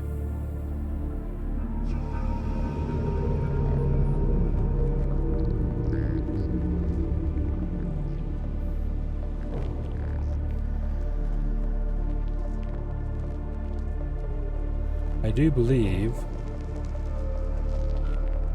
that we are not in a good situation right now. And we may have a slight amount of water inside our ship. And I need to go outside and do something about that.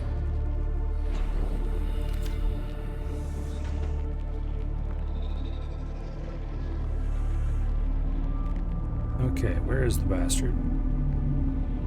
I think he's left. Okay, where is the hole? I should have checked the... There it is. There's one of them anyway.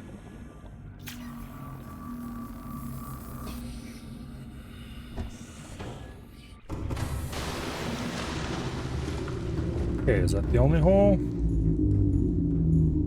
No, there's another one on the front, that side.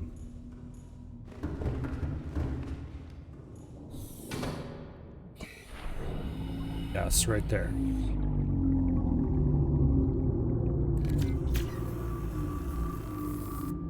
There we go. We are no longer holy. I think. Yes, we are fully repaired. Okay, now, engines are on. Minimum speed.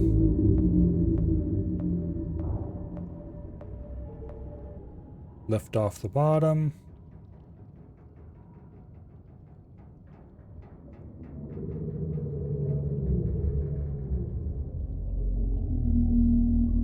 I no longer see large things that want to eat us. Note to self. It is very much not safe to go around through the desolated area over to the side there. Which I kind of knew, but was hoping we could skirt around the edges and not get involved. The answer to that was no. I should have rigged silent running before we even entered there. We probably would have been fine if I had. Speaking of which... Rig for silent running. let's just keep that on, why don't we?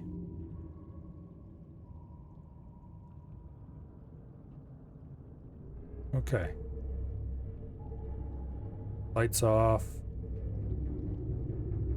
I think we can go around the outside of this without getting immediately eaten as long as we're on silent running.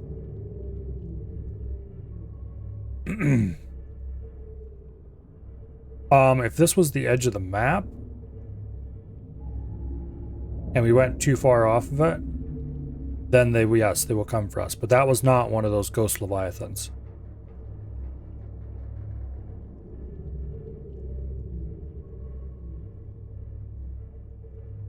Yeah, there's a warper, by the way.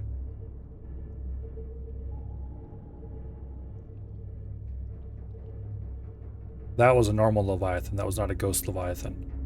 The ghost Leviathans will attack you until you are back inside the map bounds.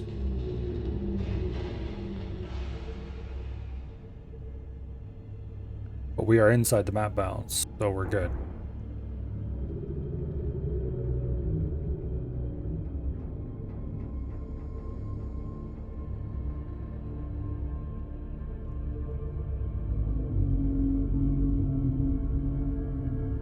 Okay.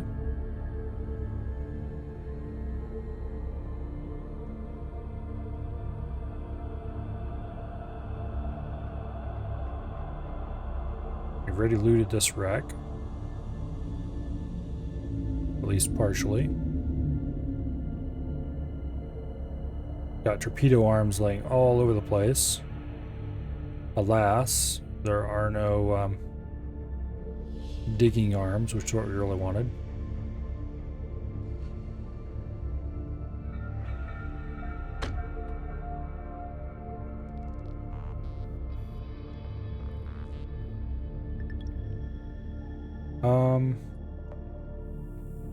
Okay, we're only at 200. A little worried about our depth there for a second.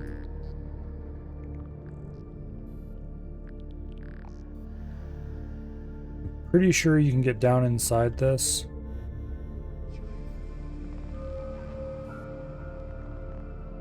Our tail's well clear.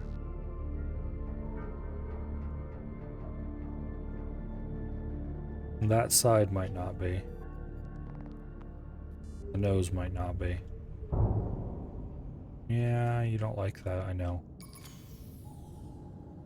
If we swapped out a camera, it would be beeping at us very loud and fast about our current maneuvers.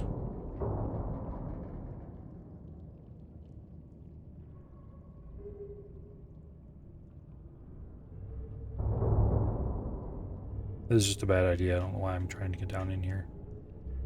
Probably because I see narrow space, I try to fit Cyclops. I can't help it.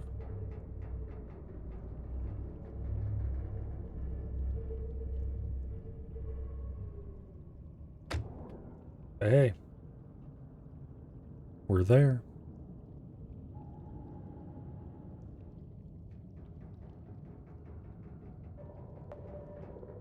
Okay, we don't need silent running anymore.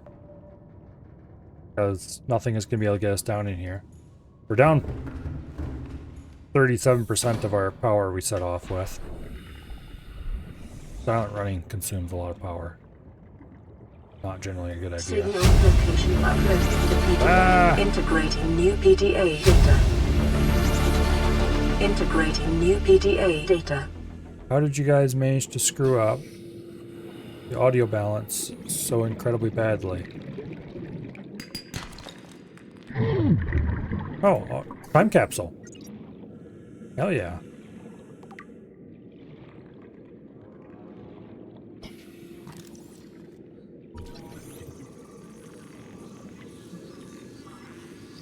Okay, time capsules, for those who've never encountered them before, are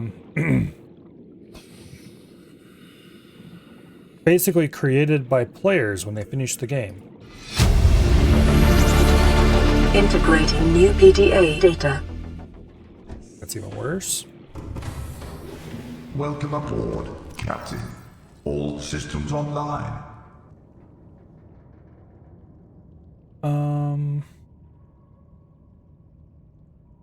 Let's see if I can find the damn thing.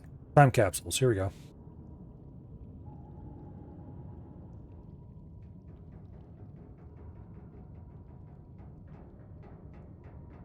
Okay. What'd we get?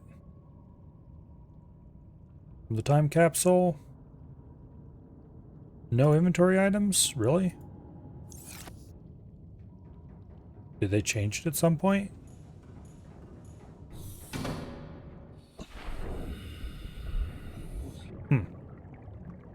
We got a message. And a picture. But no item. Usually there's a... Okay, when you... it used to be anyway. When you finish the game, there would be a small inventory that you could put some items in, together with a picture and a message. And then you could launch that. And please don't be bugged stuck in my ship forever.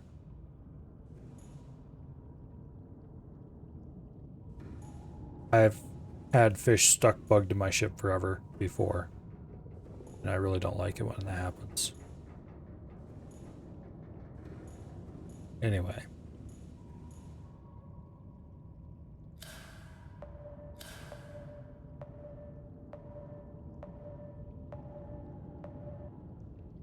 Now, I would like to turn the submarine around.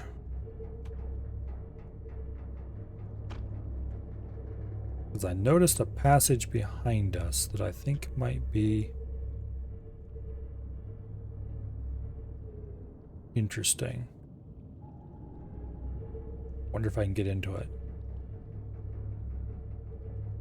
This is, of course, totally retarded. And so what I'm going to actually do is turn the submarine around. I'm going to go park it somewhere on this more open area. Submarine is not happy about turning around in here, by the way.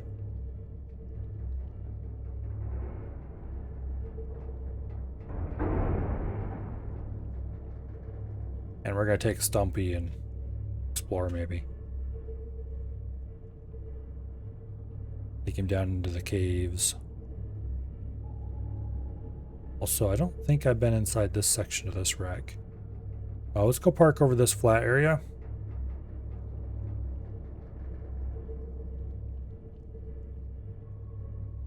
But anyway, you could stick whatever you wanted in that inventory. And some of them had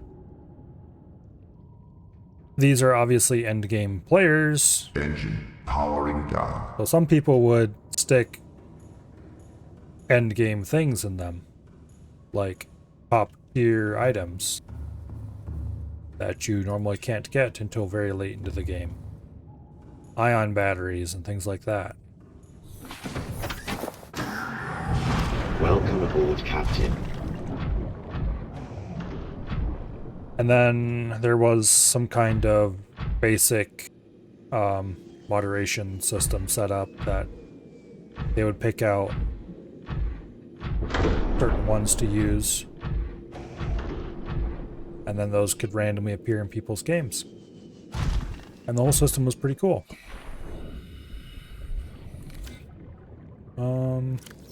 Laser cutter. Where's my laser cutter? There it is.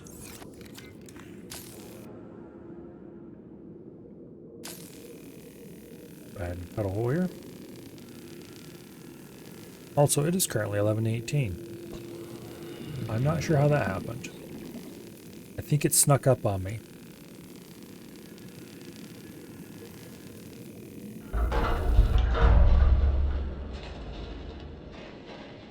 What do we have? Cyclops fire suppression system. We already have that.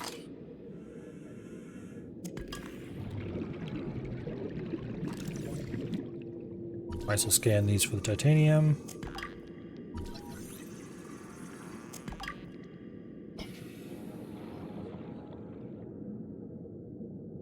Don't need a non-functional microscope or sample analyzer or any other bullshit like that.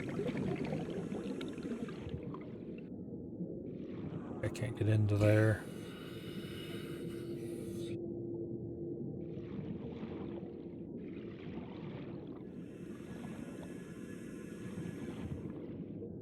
Okay, that's blocked off.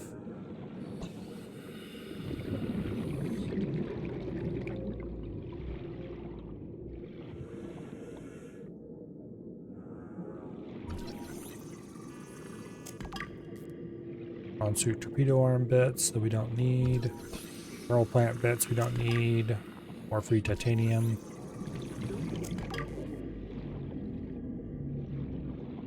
Okay. 30 seconds. Back to Stompy. Save me, Stompy.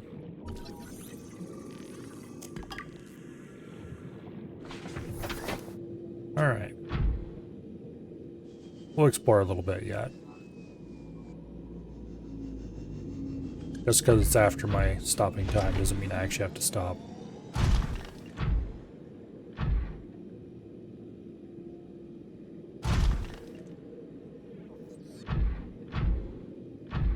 You know, I guess it's been enough years since I've played Subnautica that it doesn't feel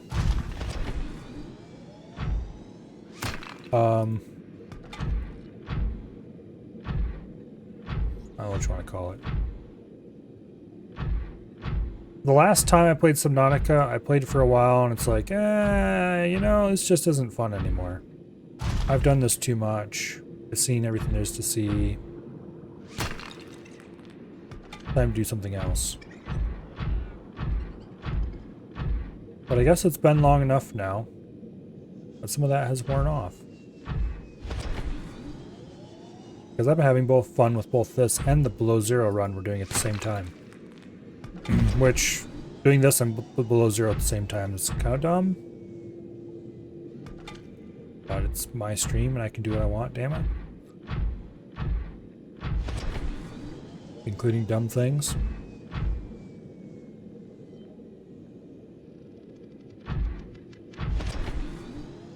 Alright. There's a warper back there somewhere. I don't like that.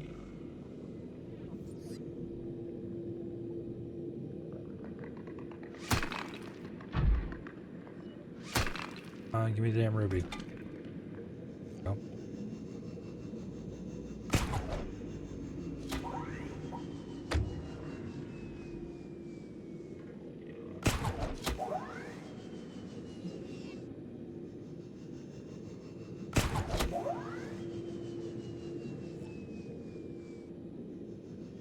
There we go. Got out of there, not much trouble.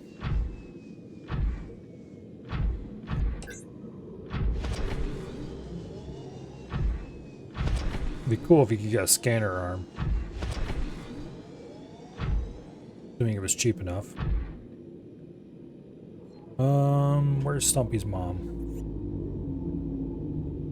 Over there.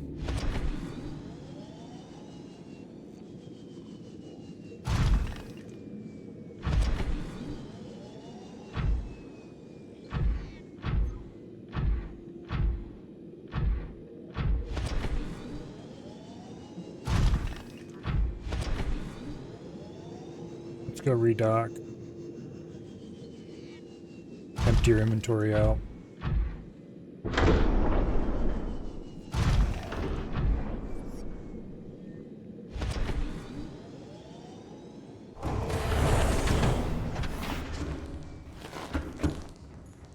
Yeah.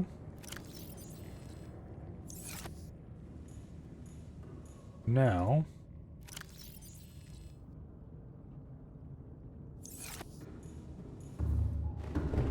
I'm pretty sure the titanium storage is going to be full. Yep. We need to get an overflow going. Okay. Got silver, lead, lithium.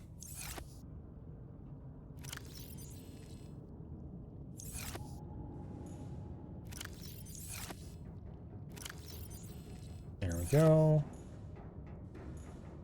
Lithium. Ruby. And congratulations, you're now overflow titanium.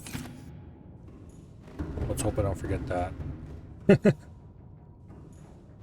Actually, we're not doing that. I will forget that. Overflow titanium will go in here for now. Boom. We need to actually build storage for overflow titanium. Someday into the future.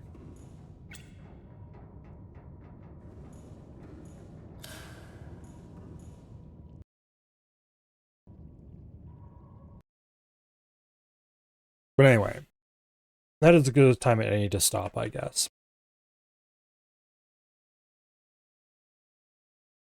Tomorrow, we'll continue our Subnautica run tomorrow. Until and unless Crab Champions updates. Because there are strong indicators, aka Noise said so, that it will probably update tomorrow sometime.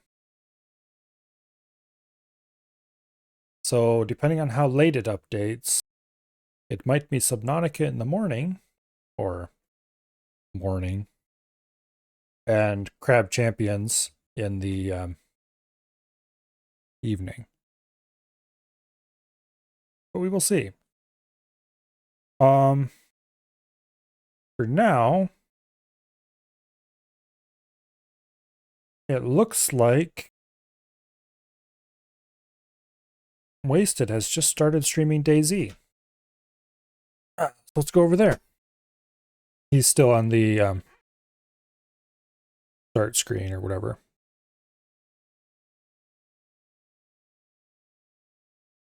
Okay.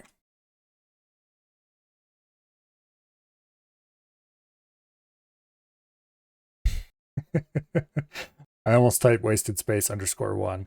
I'm too used to rating AF. Anyway. Yeah.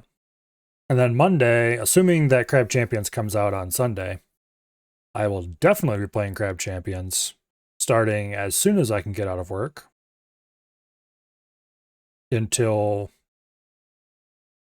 probably later than normal. But we'll see. And then, of course, Tuesday we'll be back with, what is the current Nostalgia Night game? Oh, yes, Dungeon Siege 2. But anyway. Till then, I hope you all have fun over at Wasteds, and I will see you all later. Good night, and goodbye.